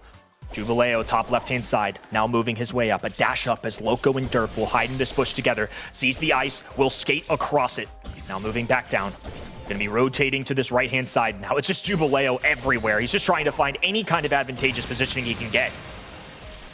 Huge stun from Prosy. Derp's in trouble. Heals are out. A goes down. 3 versus 2 now in favor of SKC. Now 2 versus 2 thanks to that pickup from Jubilee. That's a chance. Oh, beautiful. Oh, my, oh, Prosy comes in. It's a 1v1. And Loco needs the shield, which he obviously can't obtain now. It's going to be really tough to push into this Lumi. Oh, no, it's all gone wrong for BC Gaming. SKC out of a gadget, though. One-on-one interaction, winner take all. SKC could be moving to a grand final. Loco does not have the range to contest, and the longer this clock goes down, the closer the fog moves in, the closer he gets to a gadget. Perosi now dueling. Local 7,500 HP, misses the gadget. The stun doesn't quite connect. Nonetheless, SKC pull through. What a comeback there in set number 3. A tense 1v1 to decide it. But it's SKC back in the grand finals yet again, the 3rd time this season. A huge result for them. What a day. It's either a grand finals appearance or a quarterfinals exit. Well, we're back to business. Welcome to the grand finals, everyone. It's Loud versus SK Kalalas once again. They did it in a 3-0 sweep. I can't believe both of our semis have been that fast. We're already in the grand finals, and I hope that one at least will be a little bit closer. As mentioned, it will be a rematch from the June monthly finals where Loud took it 3-0. I really hope it's not going to be another 3-0 here, Kenny. I mean, it would be pretty crazy, especially considering the form SKC have looked today. They've beaten some formidable foes, some of the better teams in this region, and they've done so convincingly. I'm hoping SKC can really put up a fight here. Jubilee has looked phenomenal on that Kaze, and he does fit into that roster, so I do expect some greatness coming out of BC Gaming next month. For them, the race today is over. Loud and SK Kalalas move into the grand finals, as we see here, Ark. Yeah, I've got big hopes for BC Gaming now. I'm really worried for Casa Brawl. Like, really, really worried. They were the ones that made that roster movement, and Jubilee then went over to BC Gaming. And look in that bracket, who came off better? Like, it's now going to come down to that final monthly final, and Casa Brawl are going to have a really good performance because, like, the level of skill of the teams that surround them has just been so elevated in this region this season. I think with the top 1 and 2 seed making it into the grand finals, again, those top 2 slots are pretty firm now, pretty much, yeah, given who will move into the world finals directly. But for the LCQ in this region, everything is still open. It changed every single month, despite having the same 8 teams, almost, not today, in the monthly finals in SA.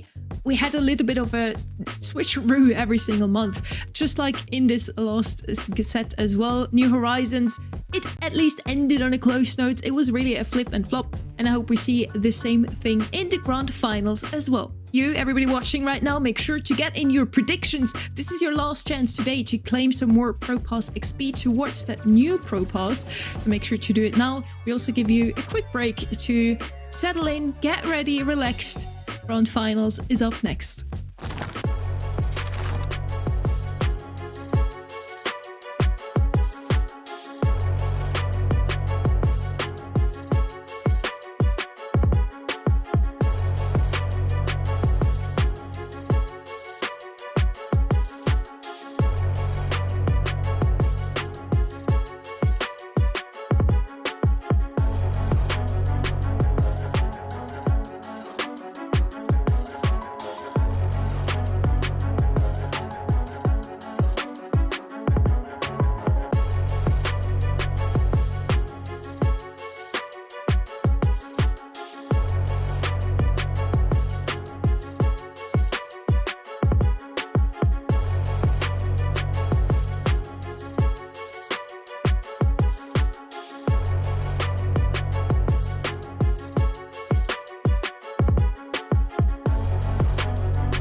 I hope you are ready. It's time for the grand finals of the July monthly finals. Yet again, we're in South America this time around, and we do have a repeat here. Loud and SK Kalalas are standing in that grand finals. We've seen the same image already in June. Now, ready, you're back, and I'm sure you watched that previous 3-0.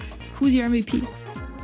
Can I say RHZ? Let's see if I'm correct, but that's who impressed me the most pretty reliably. That final 1v1 for Prazi was clutch. Oh, and he gets it. Okay, so looks like everyone was paying attention when it was time to call that MVP vote. That was a really, really narrow matchup. I feel like while it was not really that favored for Buster, it was so possible. That was a pretty surgical play from both the players, but Prazi comes out on top, and his entire team will get a 3-0 to head them into this grand finals. I think it's also a little nice welcoming gift here from the community to Prozy that has now moved over to SK Kalalas and immediately has brought them into the monthly final grand finals.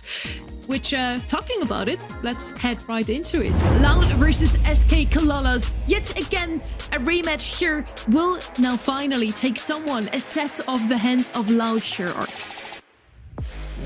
It's going to be such a great grand finals for me. It's going to be a real question as to whether Loud are still on top here. 2 monthly final wins. It would look to me so far today from just the play that maybe it's the case, but SKC have really closed the gap.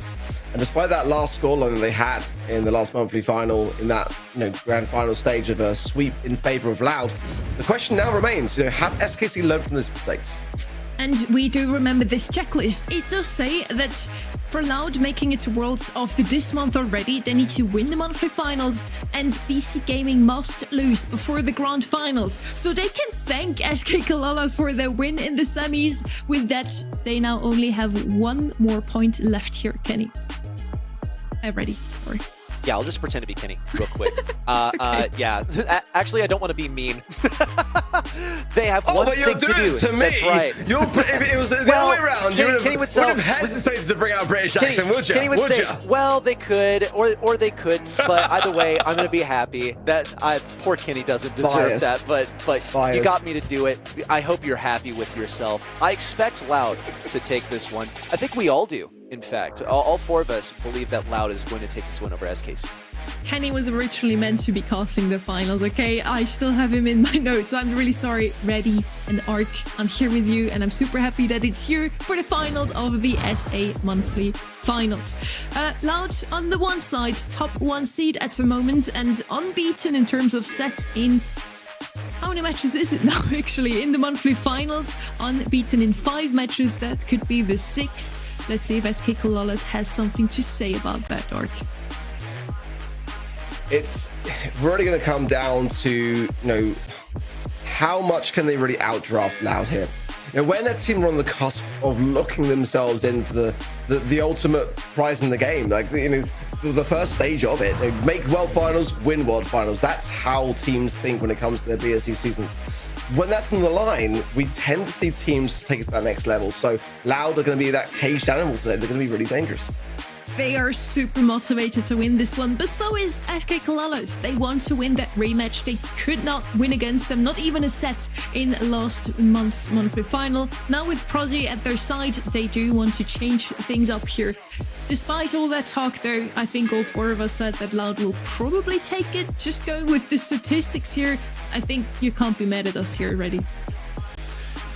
Okay, statistics is one thing. There's also the notion of, look at the bracket, man. You see number 2 and number 3 sitting on the bottom half of the bracket. Loud's only opponent that they had in the upper side was, Alpha 7? And they're new inductees into the top 4 in the region. So, in my opinion, this is where the bulk of Loud's labor went. And for SK Kalalas, it was mostly placed on that semi-final. They're probably super prepared coming into the grand finals. I hope SK Kalalas is too. Looking at the people's vote here, they also just went with the statistics and with Loud's overwhelming dominance over this region over the course of the last few months, Arc. Yeah, but I feel like this year we've seen the most skewed polls we've ever seen, actually, above the years. I think it's not nearly that one-sided. I really don't. I mean, I was almost like, well, I'm quite disappointed that not one of us went SKC here, because genuinely they have got a really good chance here. I don't want it to kind of be lingered on the previous scoreline, because looking at how they played today, they've looked like a really solid unit. It's just that I personally feel like Loud have had that slight advantage, really. They've just been almost, flawless. Sometimes they get a little bit overzealous, but some amazing steals in that previous semi-finals match, and they just seem like they're fully locked in today. So definitely don't think it's nearly that one-sided in the poll. And now it's time to head into the very first draft of our grand finals, Loud versus SK Kalalas. And there's no better map to start things on other than Double Swoosh. One of those newer maps in the current map pool. With the bands in already, Terra is gonna be your first pick here. Certainly a brawler you don't see anywhere else. Janet, Lumi, and Buster are gonna be picked banned out by the side of Loud. Kaze, Draco, and Ellie, 3 very good tanks in the current meta, banned out by SK Kalalas. Wouldn't be too surprised to see something to go up against this Terra now. Specifically, Amber could be one of those brawlers ready. Amber, Sandy, 2 of the ones that come to my mind. I don't even want to hear it, Ark. No, thank you. We can. Okay, there's the Amber. So look, here's the strategy. I've been talking about this all day, but here's a really good example of, we know that we can get a fire first pick. We just got to ban out the biggest counters. And so Janet is off the table. Lumi would also be like, okay, I guess you can get rid of the shades. Not really the best example. But then there's Buster as well. Just all things that are great against Tara, but Sandy, Amber, things that are pretty good against Tara that SK Kalalas can opt to go with. Usually an Amber would be enough, but they can hammer it down a little bit more. Gonna go ahead and pick up that Hank, interestingly enough, just to get some HP, some aggression on the left lane. From their perspective, it'll be right lane from ours. Interesting pick. Not one that I can necessarily saw coming. The Amber's going to be cautious because keeping that bush or choosing to eradicate it's going to make a big difference here, and getting that balance, sure. Janet's a interesting brawler ban on the side of Loud for me. Kenji's one that they played interestingly a little bit here, not really too much to my liking. Crow going to be coming in. It's okay. I mean, it's not too bad. I prefer the Charlie for the Hank, but let's see if they do finally snap it up in their third and final pick. It's an SA pick. Crow's been played here more than any other region so far, and to be fair, I feel like they play it really, really well. So though I don't kind of necessarily see it, although the map makes sense for it. Hey, what did I tell you already? What did I tell you? It's South America, bro. It's South America. Lumi's banned. Right? They can't be countering the Lumi. Lumi's banned, mate. Put it down. It's a problem which, again, the hypercharge rate is definitely in question at the moment. So a lot of players gravitating towards this brawler, and it is a good counter to the Hank. Ready? I'll give you that before you say it. Okay? How's that? Okay, I threw you a bone, mate. You're welcome. Oh, I'm so happy. You know how it feels to be deprived of pleasure for like the entire day, and finally, I get recognized. So let's break some of this down. So the Crow selection. So Fire Crow, he plays a Fire Crow. Yes, but also it's a great way of dealing with Amber. It has been a counter to Amber since she was introduced into the game. It's in like 2020. The rest of this draft from Loud, they have that Mr. P for some control. It's going to be their mid brawler. I'm looking at the potential for SK Kalalas to get rid of those porters without too much an issue, interestingly. They had their last pick come in just a moment ago. So let's see how this Lily is able to help out with things. The Mr. P doesn't have any CC, so that's going to make Lily just really, really good against him. Also, when she gets a hypercharge, it's basically going to be a free lane win for them. And look at this. Allowed to move into that lane. Kyodog overextended, and now these bushes belong to SK Kalalas SA. Yeah, really convincing start for SKC. But now, will Fire Crow, no. I was going to say, he might have been able to maybe tap up the Amber a little bit more than he did, but not going to happen. Crow's going to burn down now. And still plenty of time for Dino to get a hypercharge, so that's when things can change. But certainly they would prefer to have a better start and then buy down the clock just a little bit more. KR now, 2 low HP to contest this. And as quickly as that, SKC now in a bit of a more compromised position. Nice there from Kyodog. Seems like Loud are getting warmed up again now. I like the additional movement speed to the Hank. I think it's definitely the right way to go for it. But now that Loud have got some catching up to do, the question now is how well can they hold mid? RHZ with a kill in the Shadow Realm. Now looking for another on Kyodog, who's in hot pursuit of the enemy gem carrier. Looks like he'll only be able to get away with one gem. Prozy's trying to keep him away, and those gems have safely deposited themselves in the back right corner. Perfect for anyone to take, and it looks like the SK Kalalis approach is going to be have Hank take it. He's the most passive brawler on the team, so I suppose it makes sense. He's going to be sitting around this mid, one-shotting quarters whenever they appear. Kyodog's coming in with some aggression on the KR, though. He gets tapped just a little bit by that bubble. Kyodog's now up to 7 gems, and also note that he has the jump ready. Edinho is not going to be carrying any gems at the moment, so this is either an on-the-fly adjustment, or they've decided that it's not worth it to have Mr. P carry the gems when Lily could upset you at any second. I'm really impressed with Loud and Kyodog specifically as well. I feel like he's playing a fantastic Crow here. Can't already got these gems and low HP, chose for the shots. Oh, that's nice, closing the gap there from KR. A lovely little hypercharge. Got to get a takedown. Prosy could be enough here from the mid, maybe. They can get 2 from the mid, yeah, absolutely so. So tied up now, 10 apiece, and KR now being pestered by these porters. Pushed back into spawn. Loud are buying time. Hypercharge for the Lily there as well. It's dangerous. Kyodog doesn't take any chances, jumps away. 11 gems now equaled out by SKC. Big heavy taps, and KR will fall. This is great from Loud. They're buying plenty of time, but it's not over yet. There's still a chance for SKC to push this mid. 10 seconds to go. SK Kalalis waiting for that next gem to come in. RHC's going to try and spawn on top of it or create some pressure. There it is. 12 gems for SK Kalalis SA. Kyodog just needs number 13. Edinho's created the necessary pressure, and there's really no one from SKC to interrupt. Now here comes KR. Oh, someone's going to have to grab those gems. It'll be the teammate that respawns for SK Kalalis SA. KR's trying to close in versus Firecrow. That's one shot. He might be able to get in closer range. No! Couldn't catch up to Firecrow, who was sped up inside those bushes. Loud have 15 gems, and SK Kalalis can't interrupt. It's game 1 going to Loud. And I am still a bit mystified by the choice of target for the Lily Hypercharge there. I feel like that was a chance to put Crow in the Shadow Realm, and that Hypercharge projectile that travels so fast, there's no way that Crow is going to be able to react to that. I just anticipated Lily to be played differently than SKC are choosing to play it. Yeah, definitely a couple of mistakes towards the end, but you know, towards that stage in itself, I feel like very, very closely matched. I mean, SKC really had Loud on the ropes and really forced them to not make any mistake in that regard. Just kind of blows my mind that the event site poll is so skewed and that we're all so decided on Loud in the casting desk, but they did hold their own. They kept their composure and they got it done.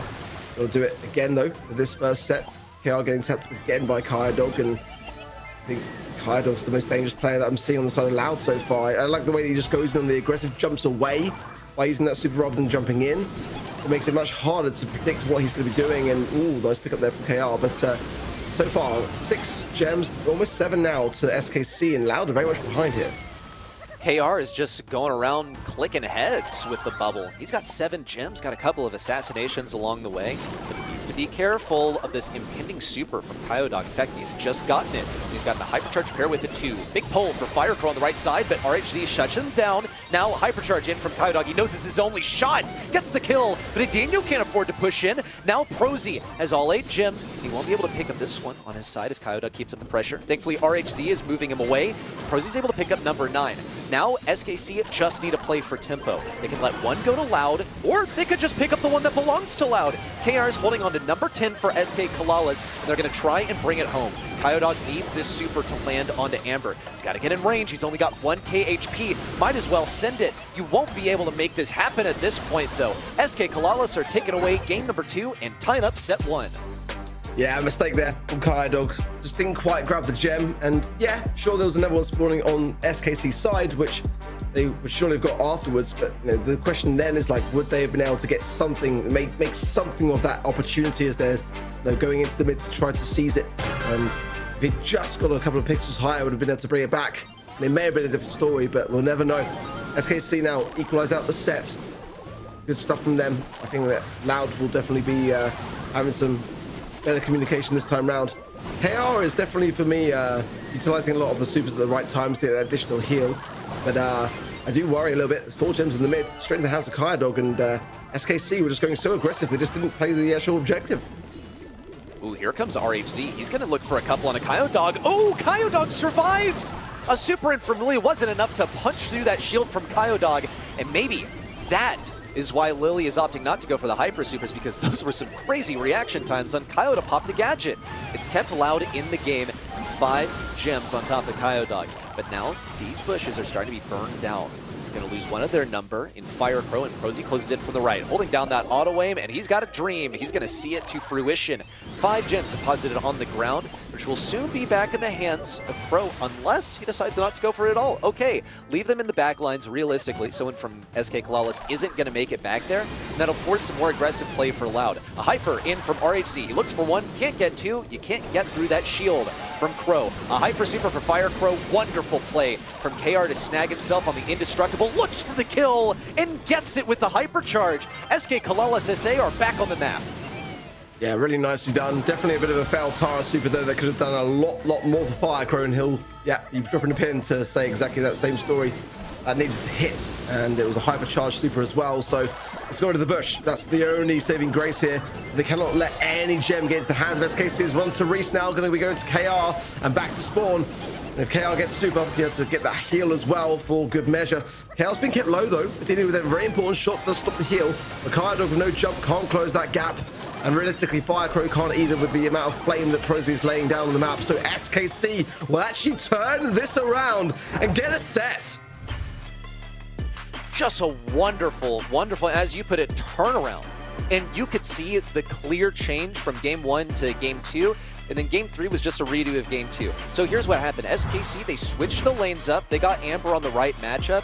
And after that, honestly, it just went so swimmingly. Hank had the right positioning as well. And Loud, they weren't able to really adapt to take that down.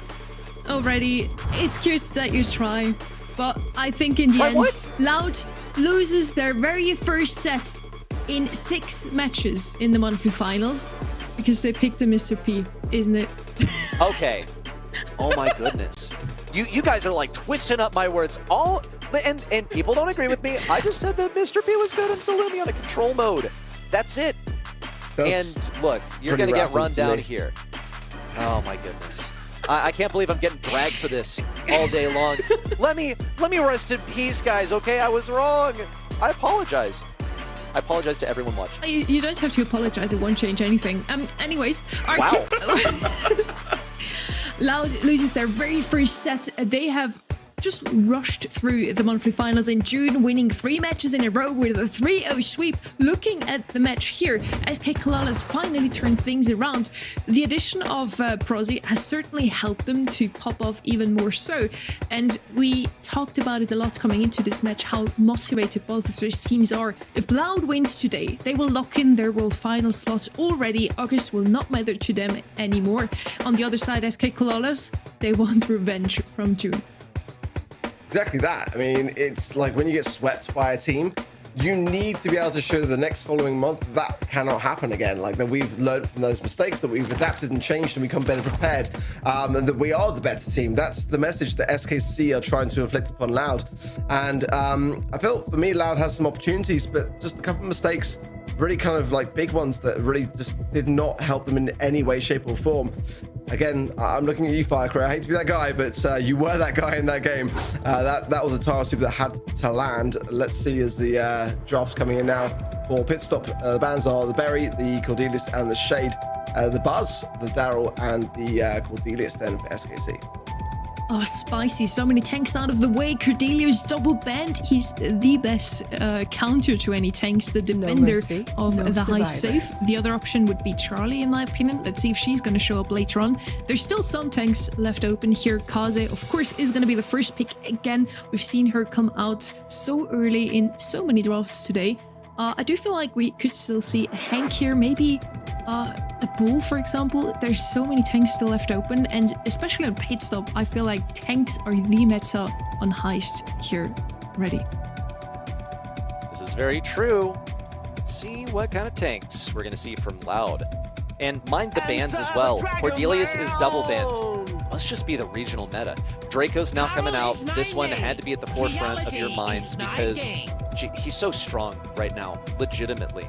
Now, this has been a position for Loud before also. They allowed the enemy to have Kaze. They pick up the Draco in response. And that was actually on Crystal Arcade, if memory serves.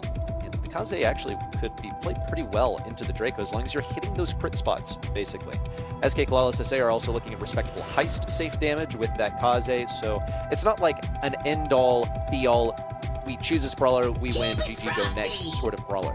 This is quite curious though, because Lu is going to be good for literally one thing here, and that's going to be playing into tanks. He doesn't do damage, he literally just counters. So he'll serve like a similar role to Cordelius or Charlie, except that he is neither of those brawlers. He's pretty off meta here on pit stop.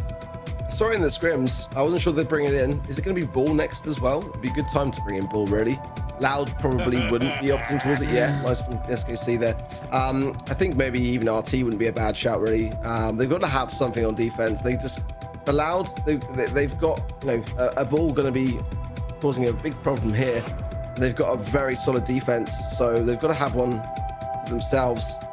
The Lu's a really interesting pick. It's one that really, you know, is a rarity, isn't it? An absolute rarity to see in Heist, but you know, it makes a lot of sense, especially on a map like Pit Stop, which really does encourage all these tanks. It is the RT. Yeah, it's the best chance really on the defense, really. Have the legs down and should put a stop to the Ball for the most part. Kind of the best thing they could have hoped for in that regard. I think both sides have got pretty decent comps, to be honest. The Lu, I feel like, although it might seem a bit odd, it makes a lot of sense. The hypercharge is an immediate stun as well, so I mean, once that, you know, utility's earned, it's gonna be really hard to push into. RT's gonna get crazy high safe damage when/if he makes it there. Really, the only thing I see standing in his way is gonna be this, because he already has the super. He popped the gadget to get it instantly. He's going to opt to take this lane versus Lu to boot just to try and get an early game victory. Firecrow also totally ignoring RHZ, who's going for the safe. Idinho's looking for some defense, also kind of waiting for RHZ to get aggressive, and now he splits top half from bottom to go for the defense. Prosy and RHZ trying to poke it from range, which isn't really the fastest. In fact, it leads to them being outpaced so far by Loud on the enemy side. And check out the star power choice from Firecrow. He's going for additional damage by marking that safe. Kyodog also on the right side is going to be doing more damage. Meanwhile, on the home front, RHZ is the only one standing, and the second shield has still not been procced on Loud safe. Yeah, I just feel like it's a bit of a risky time to just go for a base race. I mean, for SKC, after all that work and gem grab, they need to be a bit more composed in their approach here, because that's or be aggressive. Prosy, I see ya. That was really nice from him, opening up some space, coming in now, and should get that safe down to a nice level now. 2 stages down and 1 more left to go for SKC, but it's still Loud to have the lead. If Firecrow can use the hypercharge to just breach the gap and get closer here, gonna pop it now and try to get towards that safe, just to whittle it down. Might be able to do it all in one go, to be fair to him, and he does. That's exactly what I'm talking about. If SKC aren't careful on these defenses, then this set's going to blow by them. They have 1 Lu versus 2 aggro brawlers. One of them is at the same range as Lu, and the other is just trying to like stay away, can also tank all the damage from Lu, because what is Lu really? Lu's a support, like yes, he's an anti-tank, but you still have to have someone else there to finish off the job. Lu's not going to get a kill. He can freeze Draco, and that only drops him to half HP. And after that, you're dead. Draco does a lot of damage at a respectable range. So now a different approach from SK Kalalis. They're going to opt for a little bit more defense. Here comes Prosy also. He won his lane on the left side, which means now he can dump all that damage in the safe. Look at that, 5k HP with each shot. Gets the next one off, and procs the first shield on Loud safe. Yeah, Prosy is playing fantastic game so far, really bringing the value, but like you say, I feel like it's the Lu that's letting things down slightly for SKC currently. RHC on the right hand side throws down the fan storm, connects with the safe. That's what he's aiming for there. He's just not missing Loud there. He's getting the damage on the safe. 66% now in favor of SKC to the 76 of Loud. So it's a better start, but now the hypercharge comes into Firecrow. Prosy going to shut it down so well there as well and get super back immediately. So that's really, really nice from SKC, but they've got to push this forwards now. Hypercharge coming in, and Prosy yet again gets 1. Cycles around, didn't quite get anything off the second, overshot it slightly, but nonetheless, that's a great result so far, and it allows Reset and KR to get on that safe. Big on-the-fly adaptation from SK Kalalis SA. They're trying for that mid-control, and they're not playing for the base race. It was not a winning matchup for them last time, not with the RT on defense. Now, they're still all playing defense collectively. They have 2 aggro brawlers, but they're going to try and win mid before they move in. And KR has a huge hypercharge freeze, looking for the kill on Draco first, was seriously conserving that hypercharge, and now he gets to move in with the rest of the team. Has the freeze at the ready. Now down to 25% on Loud safe. No shield left to protect them from Destiny, because it looks like SK Kalalis SA might be able to bring this one home. They have a hypercharge on the brawler on the left side. On the right side, Prosy also taken down. Now KR comes in with the freeze. A takedown on Firecrow could divert his attention over the left side, but opts to just move in with Kaze and look for the kill on this safe to equalize the set. Yeah, Firecrow was shut down so well that game by Prosy. Like, every single time the Firecrow tried to do anything, Prosy was just all over it. And now, coming into what is a crucial moment. Again, Loud are fighting for their stamping of a ticket to the World Finals here today. They win this, and SKC are just stopping them down. And but it's the way that they're adapting along the way. Like, they're not necessarily winning the first games, but they're learning from the mistakes of the first game and bringing it into the second and third. Prosy again finds Firecrow, but this time round, Firecrow does pop the last stand gadget. The 1 HP, but Reese will finalize it regardless. And RHC as well, like I said, he was getting so many like fan storms that last game, and I want to see that again. SK Kalalis SA are looking to generate some aggression here. They got Prosy ready.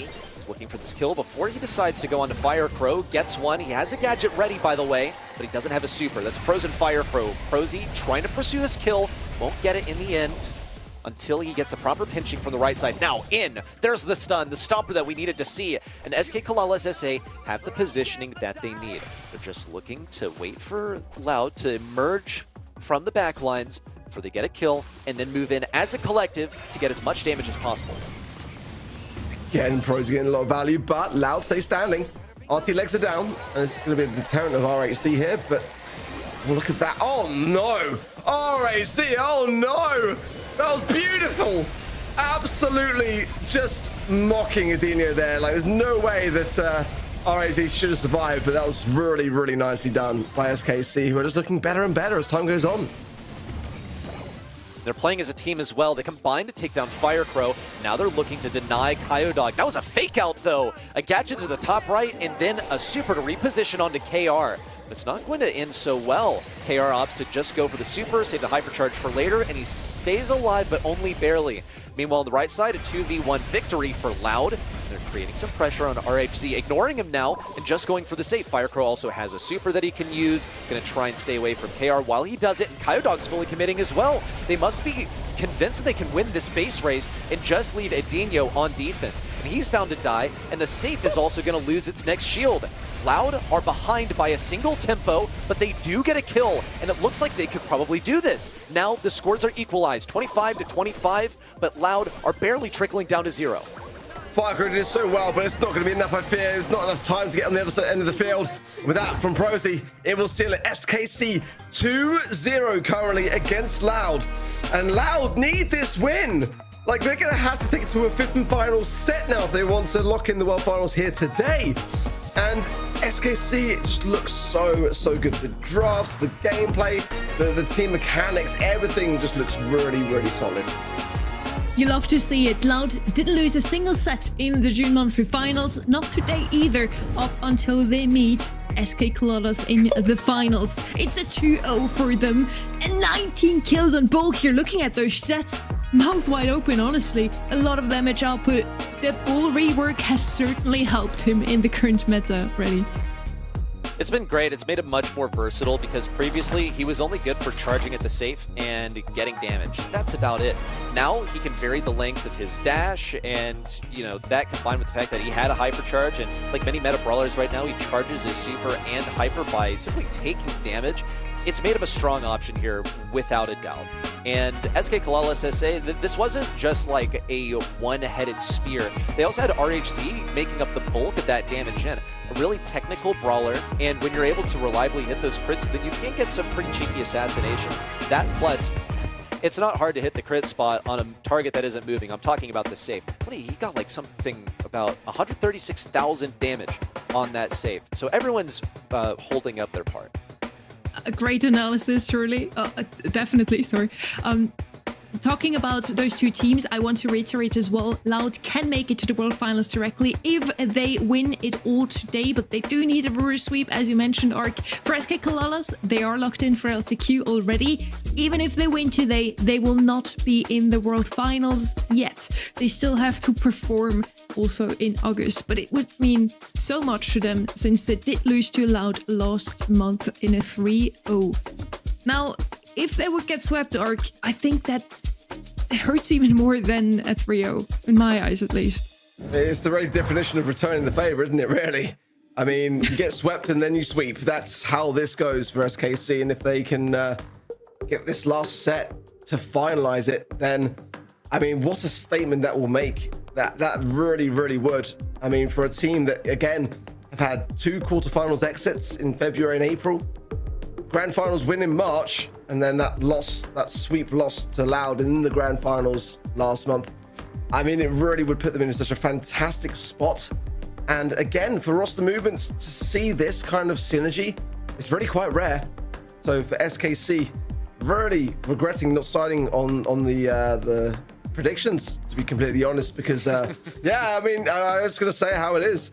Loud looks so good today, but I mean, the way that SKC are handling this, again, I said it once, but I'll say it again. It really is just all about the way that they are adapting on the fly. Like, they're not making this look so clean in terms of the sets. They're losing a first game every single time, but it's like they're almost willing to like kind of risk that first game to kind of like feel things out, to kind of sit in with the comp and see where Loud are going to be going wrong or overcompensating or going overly aggressive, and capitalizing down, communicating it through, and just kind of reversing it the next time round and getting consecutive games to follow.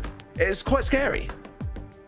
I think there's a lot to draw from that. Just the fact that we are going to Game 3 means that the drafts are close enough. It shows that Loud, the frontrunners in the region, and SK Kalalas, SA, who are trailing behind by actually a quite decent margin, that they are fair matches for each other. And similar to you, I'm kicking myself for not putting my points on SK Kalalas SA this time, because they trounced BC Gaming, and now they're threatening to do the same to Loud. As you mentioned before, heading into the Grand Finals ready, Loud probably pretty much only prepared for the Grand Finals. They were sure to make it to this point, and now SK Kalalas seems to be the one who is better prepared for this exact matchup. They know exactly what Loud wants to play. They have the perfect answer to it. Coming into double swoosh, the Terra, Ember was the perfect answer to that, and so on. Now, heading into draft here, the bans are in. 3 tanks already out of the way. Hank is still left open. SK Kalalas is gonna immediately pick him up. But yes, Doc, Kaze, and Ellie are gonna be banned out. And then the 2 brawlers that we see on hot zone very often, Lu and Lumi. Thanks to the freezing, they have so much area control. It would help them also in layer cake. Now, against the Hank, what is the one brawler that comes to mind here, Ark? I forgot. Mr. P, mate, you're going straight up right now. You watch first pick straight away. Draco's the one brawler that you want to pick against Hank. I'll stand corrected then. I'll let you have that one. What's this Doug ban though about from SKC? I wonder, because it's not really anything that Loud kind of like have had in their scrims too much. I mean, if it's like something which they're maybe just wanting just to avoid at all costs, or maybe that's the back sort of pocket pick for Loud, and they're just aware to it. Let's see though. Charlie is still available here. That would be kind of where I would be thinking for Loud here. Absolutely so. Certainly, you know, that Hank is a big problem. They haven't gone with it. They're going with the Carl to have that aggression, but I don't know. Just briefly to answer your question, Loud did pick Doc twice against Alpha 7 in their semifinals, and they won with it. So maybe that's why they're banning it out here. I have an opinion. Let me throw my hat into the ring. I think this is a fire shade game, personally. They just have to, you know, get it in range, but I'm looking at some of these things from SK Kalalas SA. Doug is just one of the best way to deal with Shade on this map. Hank also just a really bad matchup for Shade, so I expect they maybe brought it up that way. And there you go. It was very telegraphed just from the bans, because I don't really see a good way that Loud could pick up that brawler. So now they're gonna have to find a way to counter it. They've been already thinking about this. If they saw these bans and didn't know that a Shade was coming, then I don't really know what to tell them. But the Gene should be pretty good for like breaking open the walls. You can also like pull the Shade through the wall as well, so they've got some options there. Two's a wild one, not gonna lie. Could have some wall break potential or some speed zone, good for defensive maneuvering, but definitely a bit of an odd one. I think it's gonna be tougher to land the magic hand, but I don't think it's really gonna be warranting it just for that very reason. But let's see. I mean, brawlers like Buster and Ollie could be an option here for Loud. They're kind of gonna be having to think things through. Maybe even a Grey could be an option here for them. But this shade's gonna be really, really hard to deal with. I mean, really hard. I was gonna say Jackie, but I thought, would they do it? Because it really is just gonna sit back only for the shade. They have done it. It's the best counter for the shade. But I already feel like, is it enough in the sense of like, it wasn't banned out and it was picked? I mean, it's kind of like already my favorite brawler on this map. So I feel like it's already mistakes made. It's very, very hard to deal with a shade, especially on the map where it can gravitate towards getting a lot of success. Yes, historically, Jackie has been the #1 way to deal with shade. Then with Doug getting buffed, he kind of became the #1 way to deal with it. But here's the other big change, is that at the same time Doug got a hypercharge, Shade got a hypercharge, which makes, honestly, this Jackie matchup pretty okay for Shade. In fact, KR doesn't really mind flying close to the sun over here, but he might want to hit himself for a little bit for it because he got taken down. Daniel! Oh my goodness, SK Kalala SA. Take one look at this guy and go, well, I guess he's hungry. And they fed him. Stunning. Really, really stunning there from Medino. And Loud, though, can't get too ahead of themselves. This is kind of what we see with Loud. They get confident from a play, and they get punished immediately after. Oh, no! Oh, no! Oh, no, Loud!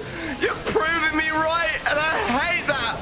I absolutely hate that. They've managed to come with another steal immediately after, so I'll let them off. But, I mean, this is, like, what I worry about with Loud is, like, after losing 2 sets, they get confident and then they can potentially drop the ball. Let's see if they can actually win this game out. But it's so back and forth, explosively so.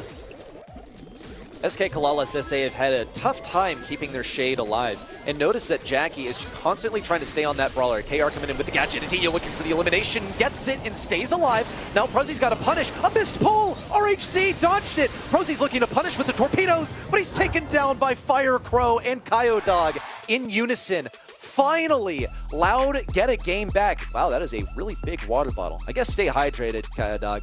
But in reality, this, I think, was an advantageous one for SK Kalalas. I feel like they sort of overplayed their hand, putting the shade over aggressive, thinking that, yeah, we got a hypercharge, we basically win now. And while that is true in many contexts, KR narrowly was taken down there in one crucial interaction that brought Loud's score to 17 stars. It wasn't a big jug. Kai looks tiny, bro. Like, he's a really small guy. I love him though. Every event, he always comes up and shakes my hand for a good solid 3 minutes and doesn't let go. And it's smart. He's a lovely guy, but I had to throw that in there. He is quite short, but bless him. Let's see. Blue Star with Loud. Can SKC try and show a bit of resolve? Nice G Magic hand pull there, and a lovely swift takedown there from Firecrow as well. KR getting some good value on the left-hand side, but that Jackie from Adino is really, really causing a problem for them. And Loud are looking much more like their former selves, feeling comfortable. Again, makes me a little bit worried for them, but as long as they keep this up, then this could be going towards a set. 1 minute on the clock for SKC to try and turn this tide. This is a bit of a matchup diff, but almost a bit of a skill diff as well for SK Kalalas SA, because they believed that they could outplay this Jackie, but they haven't been able to. Once again, with the Pole and Carl Super combo to get a victory for Loud in this one interaction. RHZ and Prozy are attempting to punish, but RHZ is taken down, and now we're down to 35 seconds on the clock. KR is still working for this hypercharge, and no one is interested in going inside of his radius and feeding him a hypercharge. But KR knows that he's got to answer the call. Adinho gets a takedown, and now he's playing very aggressive. Prozy in, looking for the play. Fire Crow narrowly survives. No, taken down by Prozy. The lead still belongs to Loud, but KR has a hypercharge that might be able to change things. Fire Crow goes in. Prozy low. There's still a chance here for SKC now. KR, hypercharge at just the right time, but Adino picks up the stars. Nice magic hand pull yet again. Oh, but Prozy goes in. 14 stars, the blue is with SKC. They steal it. That was terrible from Loud towards the end. You gotta be able to remain composed. And they blew it. It's gonna be match points for SKC in a game which they should have won. What an absolute disaster. Loud are falling apart right now. They were this close. Imagine that I have like about a millimeter between my forefinger and my thumb right now.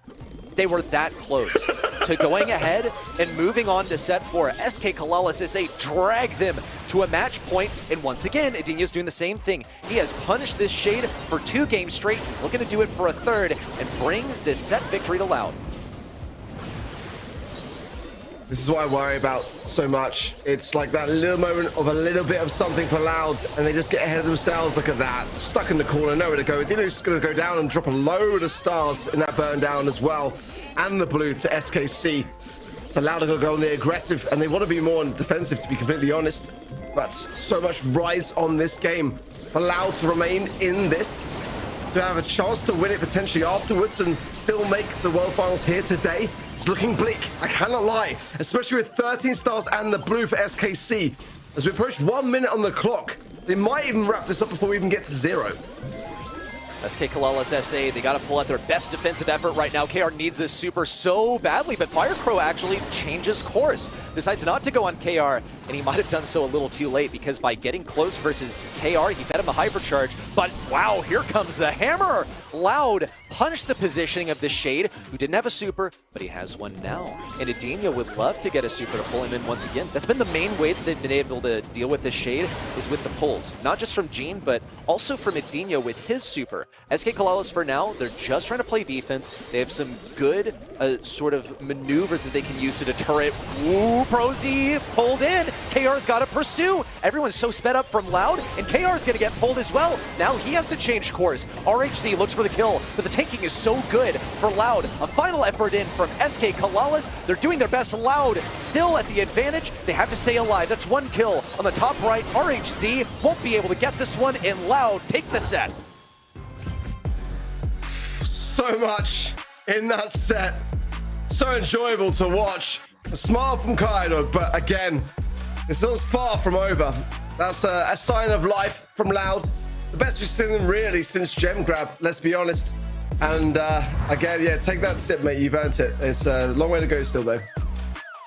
That was back and forth, really. You can see the emotions going on in both of those teams right now. For SK Kalalis, it will be a huge win, finally beating Loud. And then on the other side, so much is still on the table for Loud themselves, wanting to improve themselves for the 3rd time in a row. Yes, it will be the 3rd one for finals they win this year. Edinho with a whopping 11 kills. That Jackie certainly paid off. Into the other 2 tanks, I do feel like she's a fairly decent matchup, even though she's the only one that doesn't reach as far when walking through the wall, or when the Hank bubble reaches its maximum size. Yet still, Loud turns things around here. It was a very close and hard-fought battle, but in the end, they come out on top ready. SK Kalalis SA, they drafted themselves an incredible Shade game. But the one thing that they did account for, but was stronger than they expected, was the Jackie. I've said it once, I'll say it again, that Shade with a hypercharge now is able to beat Jackie, but when you're getting double pulled, think about how many times Shade got pulled by either the Jackie or the Gene. That was really the medicine to cure the Shade problem. They knew exactly who to target, worked out. The Shade, I feel like, would have been the biggest problem for them, because he can not only shoot through the wall, but actually also get in and out through the walls and bring himself to safety whenever he claims those stars. Now that means we are seeing a set 4. Question here now, will we see a set 5?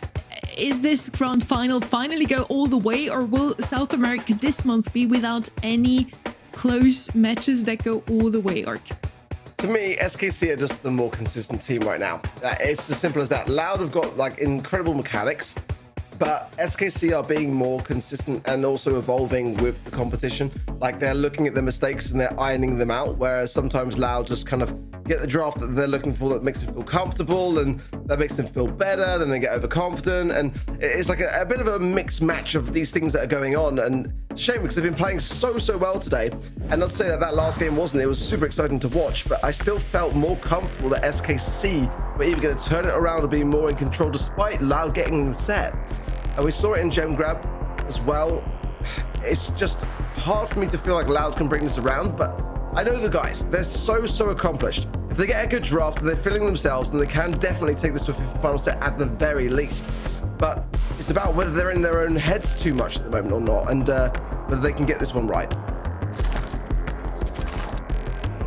Heading into draft here now could be the last one we see, not only of this grand final, but also of today. Unfortunately, this will be the last match of the day, but after this, we will know who is the winner of the grand finals in July. Is it going to be SK Kalalas closing it out here in set number 4, or can Loud hold on to their last life a little bit longer and move into set 5?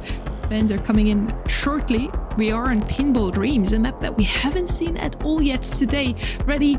Which brawlers are you feeling? Pinball Dreams, I love to see a Willow here, but it has been banned out, so unfortunate. Loud's being very cognizant of the fact that this is a top first pick on the map. Some other things that stick out to me, like Rico as a late pick, I love to see that one. This is one of those where I don't think you can really get a first pick that you were able to like ban for, but look at some of the stuff from SK Kalalas SA as well. They're taking away Byron from Loud. Same goes for B as well. They're just not really interested in facing those mids. Okay, well, bands coming in. Hank, the Willow, and the Ali for Loud, the B, the Byron, the Shade. For SKC, the first pick of Lumi, which I've got to say I love, especially on this map.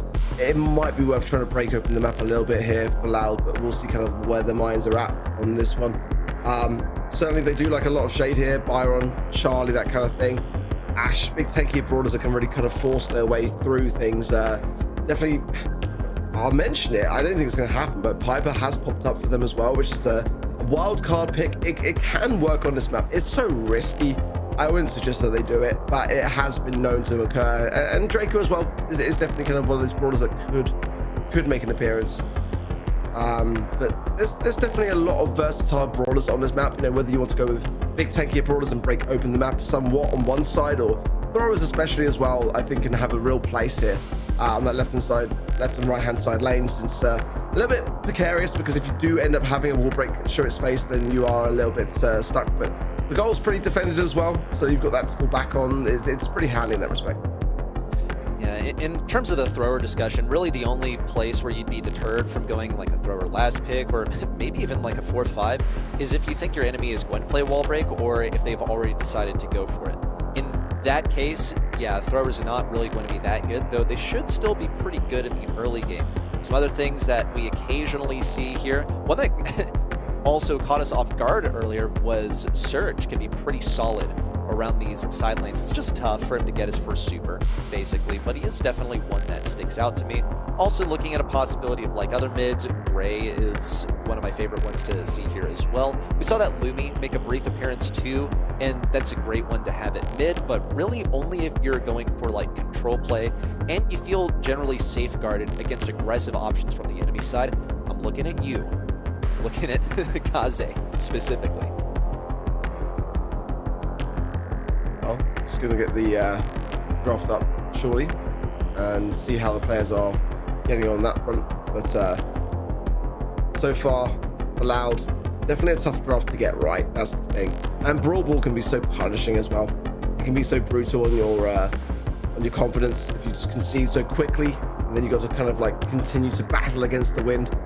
Very tough to get right. We'll see what they pick when we head in.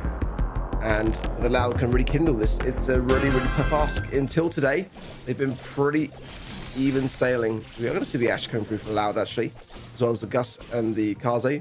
Draco, the Stu, and the Lumi then for SKC. Which comp are you feeling? Personally, right here, I'm thinking that SK Kalalas should be pretty well defended. I'm curious how this is going to go with Kyodog on the Ash being the sole offensive player here. Gonna feel a lot of that heat at the hands of the Dragon Breath. Now RHZ around the left side is trying to create the aggression, and they'll be able to slot this one in. SK Kalalas are looking clean. Exactly what I'm worried about, you know. One goal behind now, and now Loud have got to really push into this, and that can be a tough thing to get the balance ball. You've got to make sure that you're just not going overly aggressive, and Viker is finding the balance quite clearly. Nice takedown. Prozo pops the last stand gadget, stays alive as well, despite the breathing of the fire. Falls now in the 1 versus 3. Reese with no stun really to have at that kind of range. That was going to have to go in. It's a good, solid response from Loud. Charge in from Firecrow in the assassin form. Looks for the second kill, but can't finish the job. And now the hypercharge is out from Prosy. Even cycles it, and he's in hot pursuit of Edinho, trying to run away to his own goal. He is fairly well defended here. He's going to get some assistance from Firecrow now around the right side. He's trying to create some distance between himself and KR. KR gets taken down, and Firecrow is almost a dead man. Ooh, down to 60 health, and that last tick of burn was able to eliminate him. Now RHZ almost has a kill. A passive to Prosy could do it. Here it is. Firecrow to the rescue, but KR's going to try and slide it through. No! What? He went for the dribble and couldn't get the goal. That's a blunder. Definitely not much other way to say it. That's a blunder. Good defense from Firecrow, but I feel like that should have been in regardless. Prosy as well was playing so well to lead up to that moment. Let's see. All the hypercharge stun dirty. Kind of falls. Edinho low as well. And Prosy's got another hypercharge. This man is just unstoppable. He's just everywhere. Oh, the line! I thought that was in, and Firecrow dashed it out. It's not over yet. Louder hanging on. Only just, but what an incredible defense. It's looking like an overtime type of game. SK Kalalis SA got to get this ball down the line because they've got one taken down, they've got two. They're looking for three. A pass up to Prosy and a wide open goal. Not going to risk that. Dash from Firecrow decides to walk it in instead. And once more, SKC head to match point. Can Loud defend off against another match point? That is the question. If they do, I would argue that it gives them a better chance of winning this series, because it's going to really dampen the mental of SKC that they have not been able to finalize things out. But I don't know. I think there's a lot of chances that SKC had more so than Loud in the last game. So a lot has got to change here for Loud. They've got to stop feeding Prosy. That's the thing for me. He was so dangerous in that game, cycling hypercharge, and he's just everywhere. He's been playing honestly phenomenal. If he does not get MVP, I will riot. The new addition to the team is looking pretty good here. SK Kalalis SA are just one game off of victory, but this is the first time we've really seen them on defense. Prosy's gonna stay alive for a little bit longer, get some HP back, but Firecrow one-shots him. Now the super in, Fanstorm active, and RHZ is able to get around the right side. Even though Firecrow got a kill on the left side, doesn't really matter. His position is known. Prosy's going to try and get a pinch onto him, but Firecrow does it the smart thing. He avoids that, falls back to his team and ups to play defense. SK Kalalis SA are standing at this line of scrimmage at mid. They have a hypercharge for Prosy, and it's looking pretty good. A dodge from Firecrow to stay away from that super from RHZ. Created some aggression to get a trade, but Prosy wins on the left side, and now he's looking excellent. No hypercharge required. Going to try and run this down with the super. Little bit greedy. Oh, what a blunder! He decided not to go for it. That could have been a goal. Oh no! Oh, covering my eyes, because that was just honestly not it, SKC. And it's mistakes like that which really can make the world of difference and start to have things trickle out of arm's reach. This is surely going to be a goal here. No stun for Reese, and it'll be a walk in there as well. If Loud can defend this and get a game and then do the same again, it sounds like a lot of a mountain to climb, but it can be done for sure. Firecrow's got some incredible defenses in this game. Has he got any more fuel left in the tank?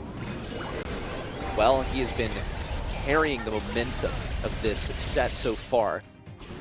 He's now trying to create the aggression onto Lumi to take her down. Now hypercharge out, double hypercharge in fact. That's going to be a stun. Prosy looks to pass this one forward. KR's got to pick it up. They got to get the kill on Gus. Now slot it in. Can't do it.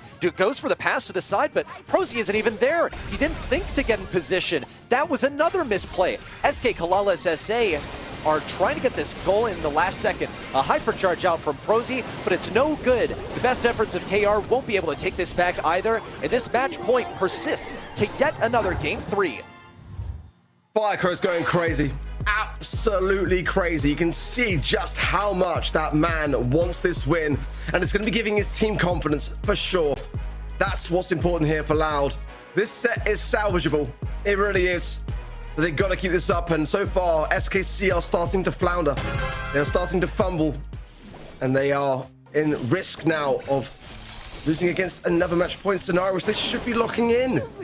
If they can take it to a fifth and final set for Loud, then you know, one draft away from absolute disaster and being full reverse swept. Like, it's crazy to watch. I think SK Kalalis, as they earned their way into good positions and then decided to try and get too much value, pretty much, like Prosy hanging onto a hypercharge, for example. Now, we'll see what they have to offer on the right side as they've gotten a kill. The aggression in from Firecrow started auto-aiming and forfeited the opportunity to get some crits and get a kill. Kyodog trying to defend once more, gets the defense on the right side. KR's got to position this ball over to the left side. Ooh, he's a little cross-eyed, can't really decide what to go for. He's opened things up and decides that he cannot super that ball in. Firecrow would just dash to intercept it. SK Kalalis as they have to fall back because really, a lot of their momentum rides off of Prosy's hypercharge and super, which he now has ready. Loud are very cognizant of this. They're trying to play reactively, and here come 2 hypercharges. A triple stun! My goodness, how often do you see that? And they're going to take their sweet time to run down the clock and hang on to those supers because they're in a wonderful position. Hey, at least they didn't mess that goal up. that would have been really quite bad, wouldn't it? Unbelievable stun there from RAC, and a saving game at that. If nothing else, it could even equate to them taking the win now. Let's see. Hypercharge, Gus, super out. Prosy then popping the last stand. Gadget. Oh, everyone's falling. Kai looks low as well. This could be the moment that SKC lock it down. Can they get the ball past to KR? They can. Barco goes down. It's just a Dino. And SKC have done it. They've been able to wipe out Loud. They are your July monthly final champions in South America. From second place overall to now first for the month of July, they have put on such a stellar performance today, only conceding 1 single set to Loud. It did look a little bit shaky in Brawl Ball, I'm not gonna lie. They got a little bit too greedy there. And just look at this series right here. Every single set to game 3. If it's gonna be a 3-1 in the grand finals, it better at least go to game 3 every time. They looked so dominant in set number 1 and 2. After that, it felt a little bit more scrambly towards the end. Once the realization hit that they can actually beat the Loud, I feel like they got a little nervous, but I'm glad that they were able to close it out at the end. And look at their stats here. Firecrow with 16 kills on Kaze, but the other 3 share some very high numbers. On the other side, we have 11, 12, and 13 kills. A lot of damage output from them as well. Again, a little bit of a better draft in my eyes, and they played it phenomenally, mechanically to perfection. And I feel like team chemistry, even though Prosy just joined, is definitely on top here, Ark. Yeah, 100%. I feel bad for Firecrow there. Just like, no help. It's kind of hard to see. I mean, the draft just wasn't really a great one for me from Loud there. I feel like the Ashes wasn't really helping hand things. I think the Kaze was just the main shining star there. It saved some goals and it went on the aggressive. Firecrow did his best, but I think an overall draft issue there for me. SA didn't want to show us a single 3-2 today. Every single match was closed out in a 3 or in a 3-1. But at least that means that we can bring Kenny in a little bit earlier than if we would have went all the way. Kenny, a match for the history books. What do you think about it? I mean, SKC, like I said earlier, now with this win, have officially solidified themselves, I think, as at least tied with Loud for being as good in this region. I mean, they've got a couple grand finals now under their belt, several showings throughout the month, and the way they did it too. A 3 over BC Gaming, and then you have a 3-1 over Casa Brawl. And obviously in that grand finals, things look good. A little bit of a skirmish there in Brawl Ball, to say the least, and some close games overall. But this team looks like the de facto #1 right now. After the bracket of today, we also want to see what has shifted in the leaderboard of South America. Loud still at the top, but that distance has shrunk a little tiny bit. Once again, a reminder here, if SK Kalalis does qualify to World Finals, they will be the first non-Brazilian roster from South America to qualify ever since 2022. And since they did win this monthly final, they just need to qualify next month, and they immediately are qualified for World Finals, Arc. Yeah, it's looking such a good season of SKC, but look at Casa Brawl. That is the team that have now dropped below LCQ qualification spots by 1 point to Alpha 7, and they should be in LCQ. I mean, this could be the biggest upset for South America for me personally this season, and it's all going to come down to one monthly final. It could all come down to 1 single point. South America truly never disappoints. We have a different winner this month again. Only twice Loud did manage to win. Any final thoughts on the region overall? Is Bonnie the new Juju? Do we see some more wildcards next month? Throw anything, our kicking start. Mr. P's the new Ali. It's just right up there as the first big brawlers I have. I want to see it every single month in South America, and it's okay, Reddy. You're next down the line, mate. You get your chance. Don't worry. You know, we're not sending you off for anything. You get a chance to say something. South America is that region that for me this year has really excelled in Brawl Esports. It was the region that we had the predictions be the most straightforward thing. It is now so hard to predict, and that's what makes a region great. For me, South America have actually smashed it out of the park this year. So when it comes down to that last monthly final, you don't want to go anywhere else. You've got to stay in touch for it, because it's going to come down to the wire. And I think in the past, the sort of pecking order in South America has been very clear, and this year it's been more uncertain than ever. The moment you get comfortable selecting Loud to win it, suddenly SKC comes out of the woodwork, and they top the region with a 3-1 in the finals. So rip the predictions, but also congratulations to SKC for performing as well as they have. Now, Kenny, you're the last in the line. Before I pass it to you, I want to make a special request. Please don't mention the Penguin. I've had enough of this today. I was so ready. It's okay. We'll move on from that. It's a new day tomorrow for North America, but South America certainly set themselves up for a banger of a month 6. I mean, no matter how you spin it, there are spots on the line for the postseason. They brought it all year long. It's been nothing short of entertainment. Special shout out to you all, of course. Obviously, severe storms rolling through my area, so thank you to the wonderful team behind me and the wonderful team on camera for covering me today. Always a pleasure. I don't know if I should do it anyways, Reddy. I'm really sorry. Mr. P has a whopping 25% win rate. My favorite today, all my conversations with Reddy about this topic. But yeah, South America never disappoints, and this time it's SK Kalalas who rise to the occasion after falling short to Loud in June. They flip the script and take their win in this rematch. Loud did fall short of the trophy, but they walk away with something even bigger. They did indeed claim their tickets to World Finals. It's officially secured. So congratulations to both of those rosters. They both have succeeded in what they were trying to do today. The July monthly finals luckily aren't done just yet. Tomorrow we head to North America for one final showdown this month. World spots, LCQ hopes, everything's still on the line. And to everyone watching from around the globe, thanks for spending your weekend with us. You two make this scene what it is. Until tomorrow, take care.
1, 2, 3, make this look easy. On the highway and I'm feeling breezy. Going beast mode, yeah, another species. I'm the top one cause they cannot beat me. Foot on the gas in another gear. Can't slow me down, this is our year. I'ma say it loud, I'ma say it clear. We run the world, get a whole sphere. Now wait. Let's turn this up. Okay, let's work it out. Okay, let's shake and move. Okay, do what it do. I'm feeling great. Now let's turn on the cool. Yeah, busy.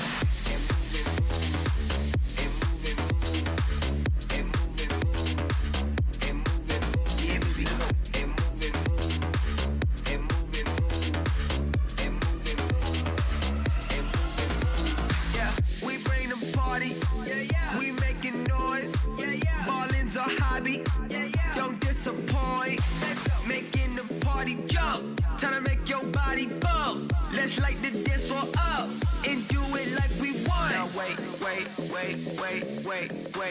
Let's turn this up. Okay, let's work it out. Okay, let's shake and move. Okay, do what it do. I'm feeling great. Now let's turn on the cool. Get busy.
stay inside.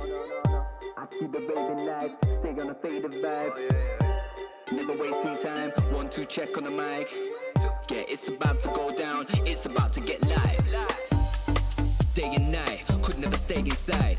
I see the raving lights, stay on a faded vibe. Never wasting time, 1, 2 check on the mic.